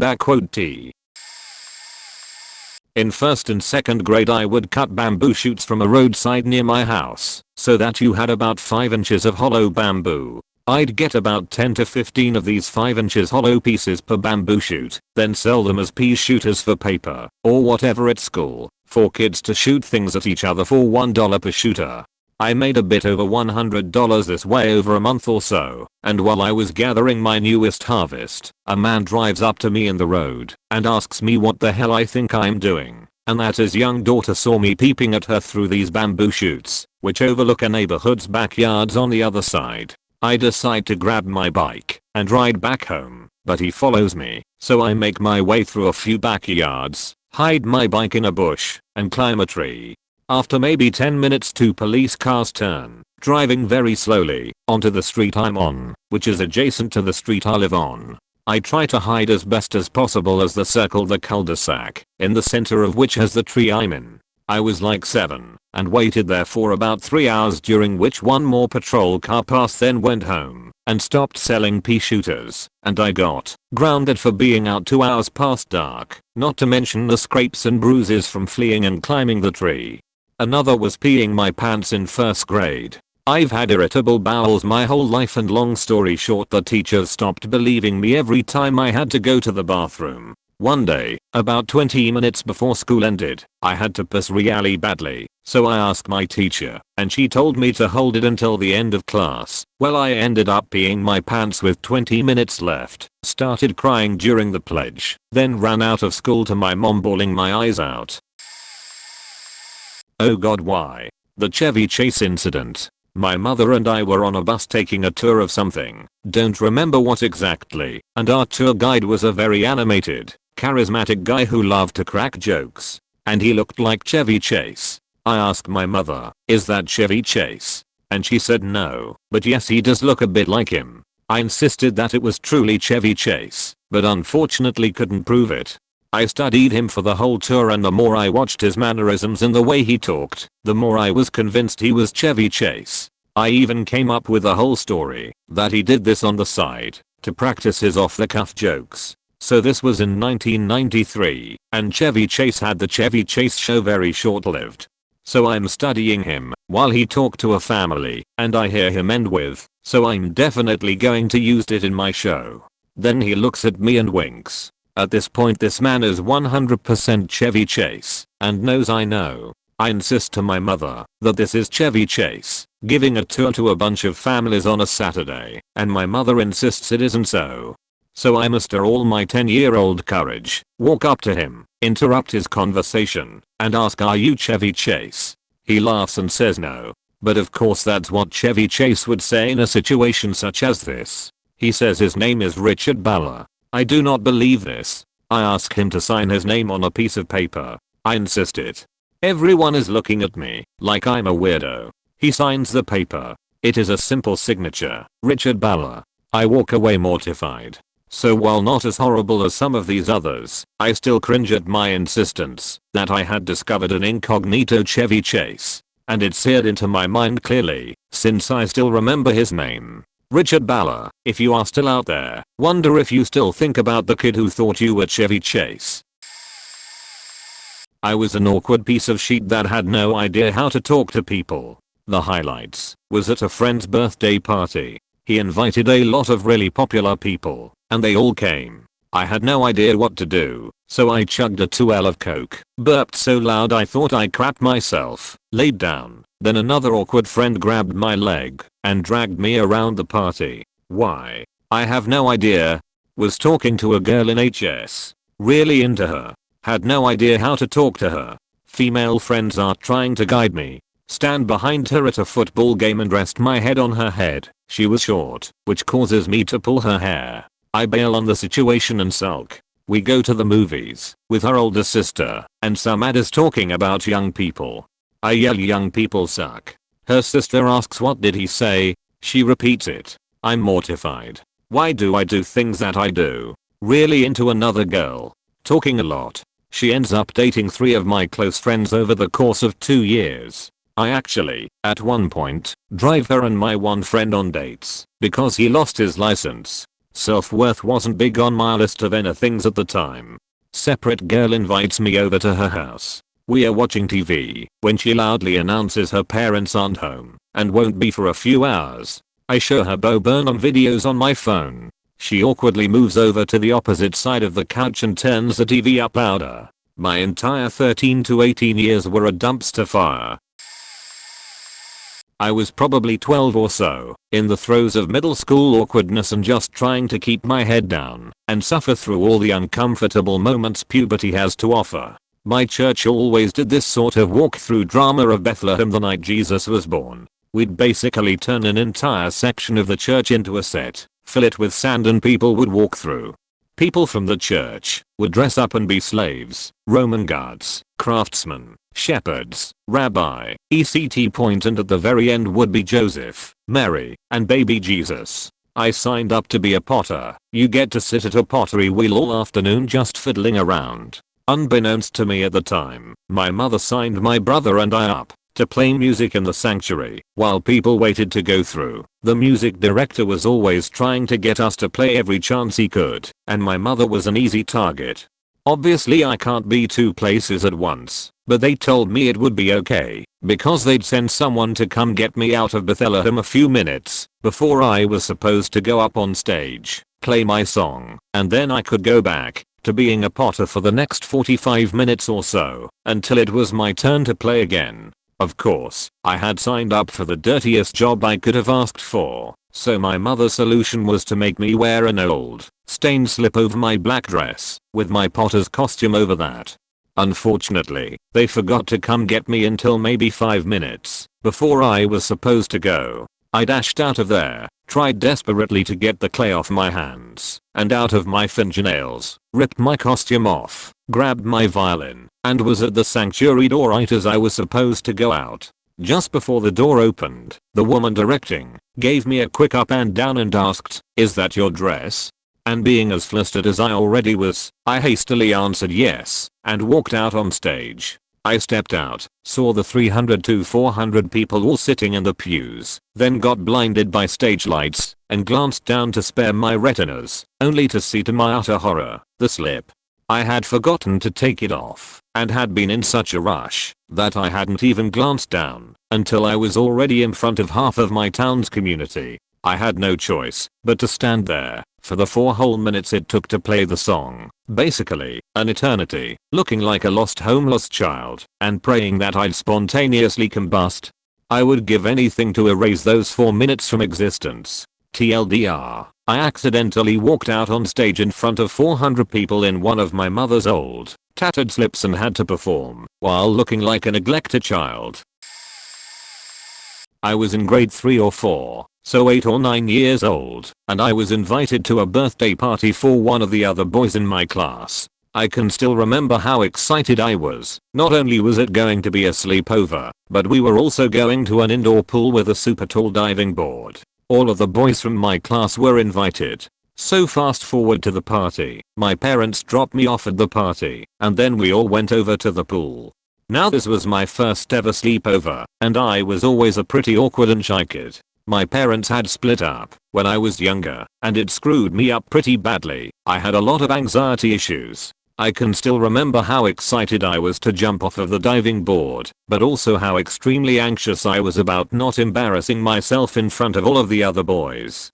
By the time we got changed and to the pool, my stomach was in knots. There was a huge line. Really, I doubt it was more than 20 people, but it seemed like it was hundreds deep at the time. So I got in line and waited my turn. The whole time my stomach was getting worse. Once I got to the bottom of the ladder, I realized why my stomach was so upset. I had to sheet, and it was quickly becoming an emergency. Each rung of the ladder was excruciating. I was clenching my cheeks as hard as I could. By the time I got to the top, I had completely forgotten that I didn't want to do anything that the other boys might think was weird or dumb. I needed to get to the bathroom as soon as possible, so I ran as fast as I could down the diving board, screaming the whole way. Ah, sploosh. I dove all the way to the bottom of the pool. The pressure in my gut was too much, and an ungodly amount of sheet blasted out of my ass. I panicked, knowing that I had to get away from the sheet that was now slowly floating to the surface. I swam as fast as I could to the other end of the pool. Before I climbed out of the pool, I checked to make sure I wasn't covered in sheet. Amazingly, there was no trace of it, and I was convinced that I had gotten away with it. That's when the screaming and whistles started. The whole time I was checking that I wasn't covered in sheet, other people were diving into the pool, right into my sheet. The lifeguards kicked everyone out of the pool. It had to be drained. We had been there for 10 minutes, and it was already time to go. Somehow no one figured out that it was me. It's been 25 years and I can still vividly remember the look on my friend's face when his dad told him that the pool party was over and we had to leave before he was able to dive. I'm the youngest sibling, and one day I came home from school to find my brother and his friends hanging out in the basement playing pool. Being the youngest, I wasn't always allowed to hang out with them, so I had to be extra cool to not spoil this rare time hanging with the older boys. Well, I get thirsty and go to the fridge to get something to drink and notice there is a bottle of brown liquid on the counter. My young mind instantly thinks they are drinking booze. I'm maybe 8, so I have no idea what booze smells like or tastes like, so I give it a sniff and it smells funky, so I think it must be booze. Not wanting to spoil my time with them by openly drinking their booze, I start sneaking sips here and there. It's funky tasting, but I figure it's an acquired taste, and hey, I'm hanging with the big boys. If they can drink it, I can too. Well, finally one of the guys asks for the bottle, and at this point I can't wait to tell them how cool I am, that I've been playing pool and drinking with them all afternoon. I blurt out, "I drank some of your booze." To which every single one of them stops and turn to me with blank looks on their faces, and my brother asks what booze. To which I proudly go get the mysterious bottle of brown liquid and take a sip to show how cool I am. They all burst out laughing hysterically, and my brother tells me that's their dip spit bottle. I had been sneaking sips of the big boy's dip spit. I spent the next hour hugging the toilet trying to puke out every single ounce of liquid in my belly. I still gag to this day when I think about it. I was watching TV in the living room by myself one evening when I saw a shadow fall across the frosted window pane in the front door of the house. My mom was gone for the evening doing something. I remembered she had said that my little sister would be getting dropped off at our house from her dance class, presumably by someone else's mom. Being a jerk of a big brother, I decided to give her a scare. I jumped up and yanked the front door open and gave a full-throated shout. Howard Dean style kinda. In front of me were 3 people I didn't recognize. Also, I was in my underwear. I ran up the stairs where my other sister was in her room. I breathlessly tried to explain the situation, but obviously she had no idea what I was talking about. Eventually I convinced her to go downstairs to answer the door. A few minutes later she came back up and told me that the 3 people there were from a church where I had recently attended a lock-in with a friend. They were there to proselytize to me. They had seen themselves in and made themselves comfortable in the living room. Seeing no way out, I recruited my sister to fetch me some clothes. Eventually I came down and did whatever I had to do to get rid of them. Yes, I have been saved. Yes, I know what it means to be saved, etc. I'm sure they thought they were faced with some possessed heathen, so they had to make double sure. During the middle of that conversation my little sister let herself in from her dance class and looked quizzically at the strangers assembled inside. I can still physically feel the embarrassment when it comes up. The family loves to tell that one on me. Not sure if 16 still counts as a kid, but it's hands down the thing that haunts me in the middle of the night when I can't seem to sleep. My cool uncle was a game developer for a small studio that made a game series that wasn't super popular, but you've probably heard of it. He would meet with his cool coworkers after work every few Fridays and play board games in their conference room. He invited me to stay for the weekend and join them for game night. I already looked up to him because he was a game dev and also had a lot of the same hobbies and interests and is 15 years older than me. So I was incredibly excited to see the studio where he worked and meet other people who made the games I've played. Well, we end up playing a board game version of an RTS. I think it was Age of Mythology. I just remember the box having Greek gods on the cover. None of us had played this game before, so we were learning as we went, and it took forever. I think the game lasted like 6 hours. Anyways, we'd all been playing for 4 or 5 hours at this point. Everyone is tired, but determined to win, but the room is completely silent because everyone was so focused on what to do on their turn. I'm feeling anxious around all these adults being serious, so I get this stupid faking idea to try and lighten the mood with laughter. So, completely unprovoked, I just hurt out with, so anyways, I was knee deep in the beach. And then I proceeded to do the most horrible sounding gutter laugh. Like, I can't even properly describe it, but imagine someone laughing while slurping up ice cream from the ground. No one said a word as I laughed for about 3 seconds before stopping. I turned to look at my uncle, and he just shook his head in shame as everyone at the table stared at me. Pretty sure I didn't say anything else the rest of the night, unless it was my turn. I did end up winning though, so I've got that going for me, which I nice. I guess I wasn't technically a kid, more like a fresh teenager. Same thing, right? My youth group was going on a hike on a waterfall trail. I had it bad for this kid named Steven. Real bad. I'd never had the hots for a boy my age this much, so I was super excited for the hike. My dad was driving a bunch of us in one car, and I made damn sure me and him were in the backseat of the van with some other boy named Zach. I tried not to be overbearing. The ride was really nice. We joked the entire time and laughed a bunch. We got to the trail and lo and behold, Steven hiked with me. I'm a very slow hiker and I figured he'd probably go with a fast group, seeing as he was this young and fit kid. He hiked with me, we laughed, had a good time, got to the waterfalls. I was trying to get on a rock and he helped me up. The sweetener is a walk home. Zach, him and I were walking together, and he made a joke about wanting to hibernate. So, he put his arm around me and his head on my shoulder and pretended to sleep. I saw this as a normal guy friend thing. Then, his hand kept brushing mine, and he was practically walking me off the trail standing so close to me. I was so tired from the hike I totally missed this blatantly obvious sign and brushed it off. I still kick myself to this day. It's probably for the best, though. I still see him on Facebook. He didn't age too well. Plus, I found a really nice guy 2 years later, and we'll be hitting our 2-year anniversary in March. Still, whenever I'm just about to fall asleep, I remember how stupid I was.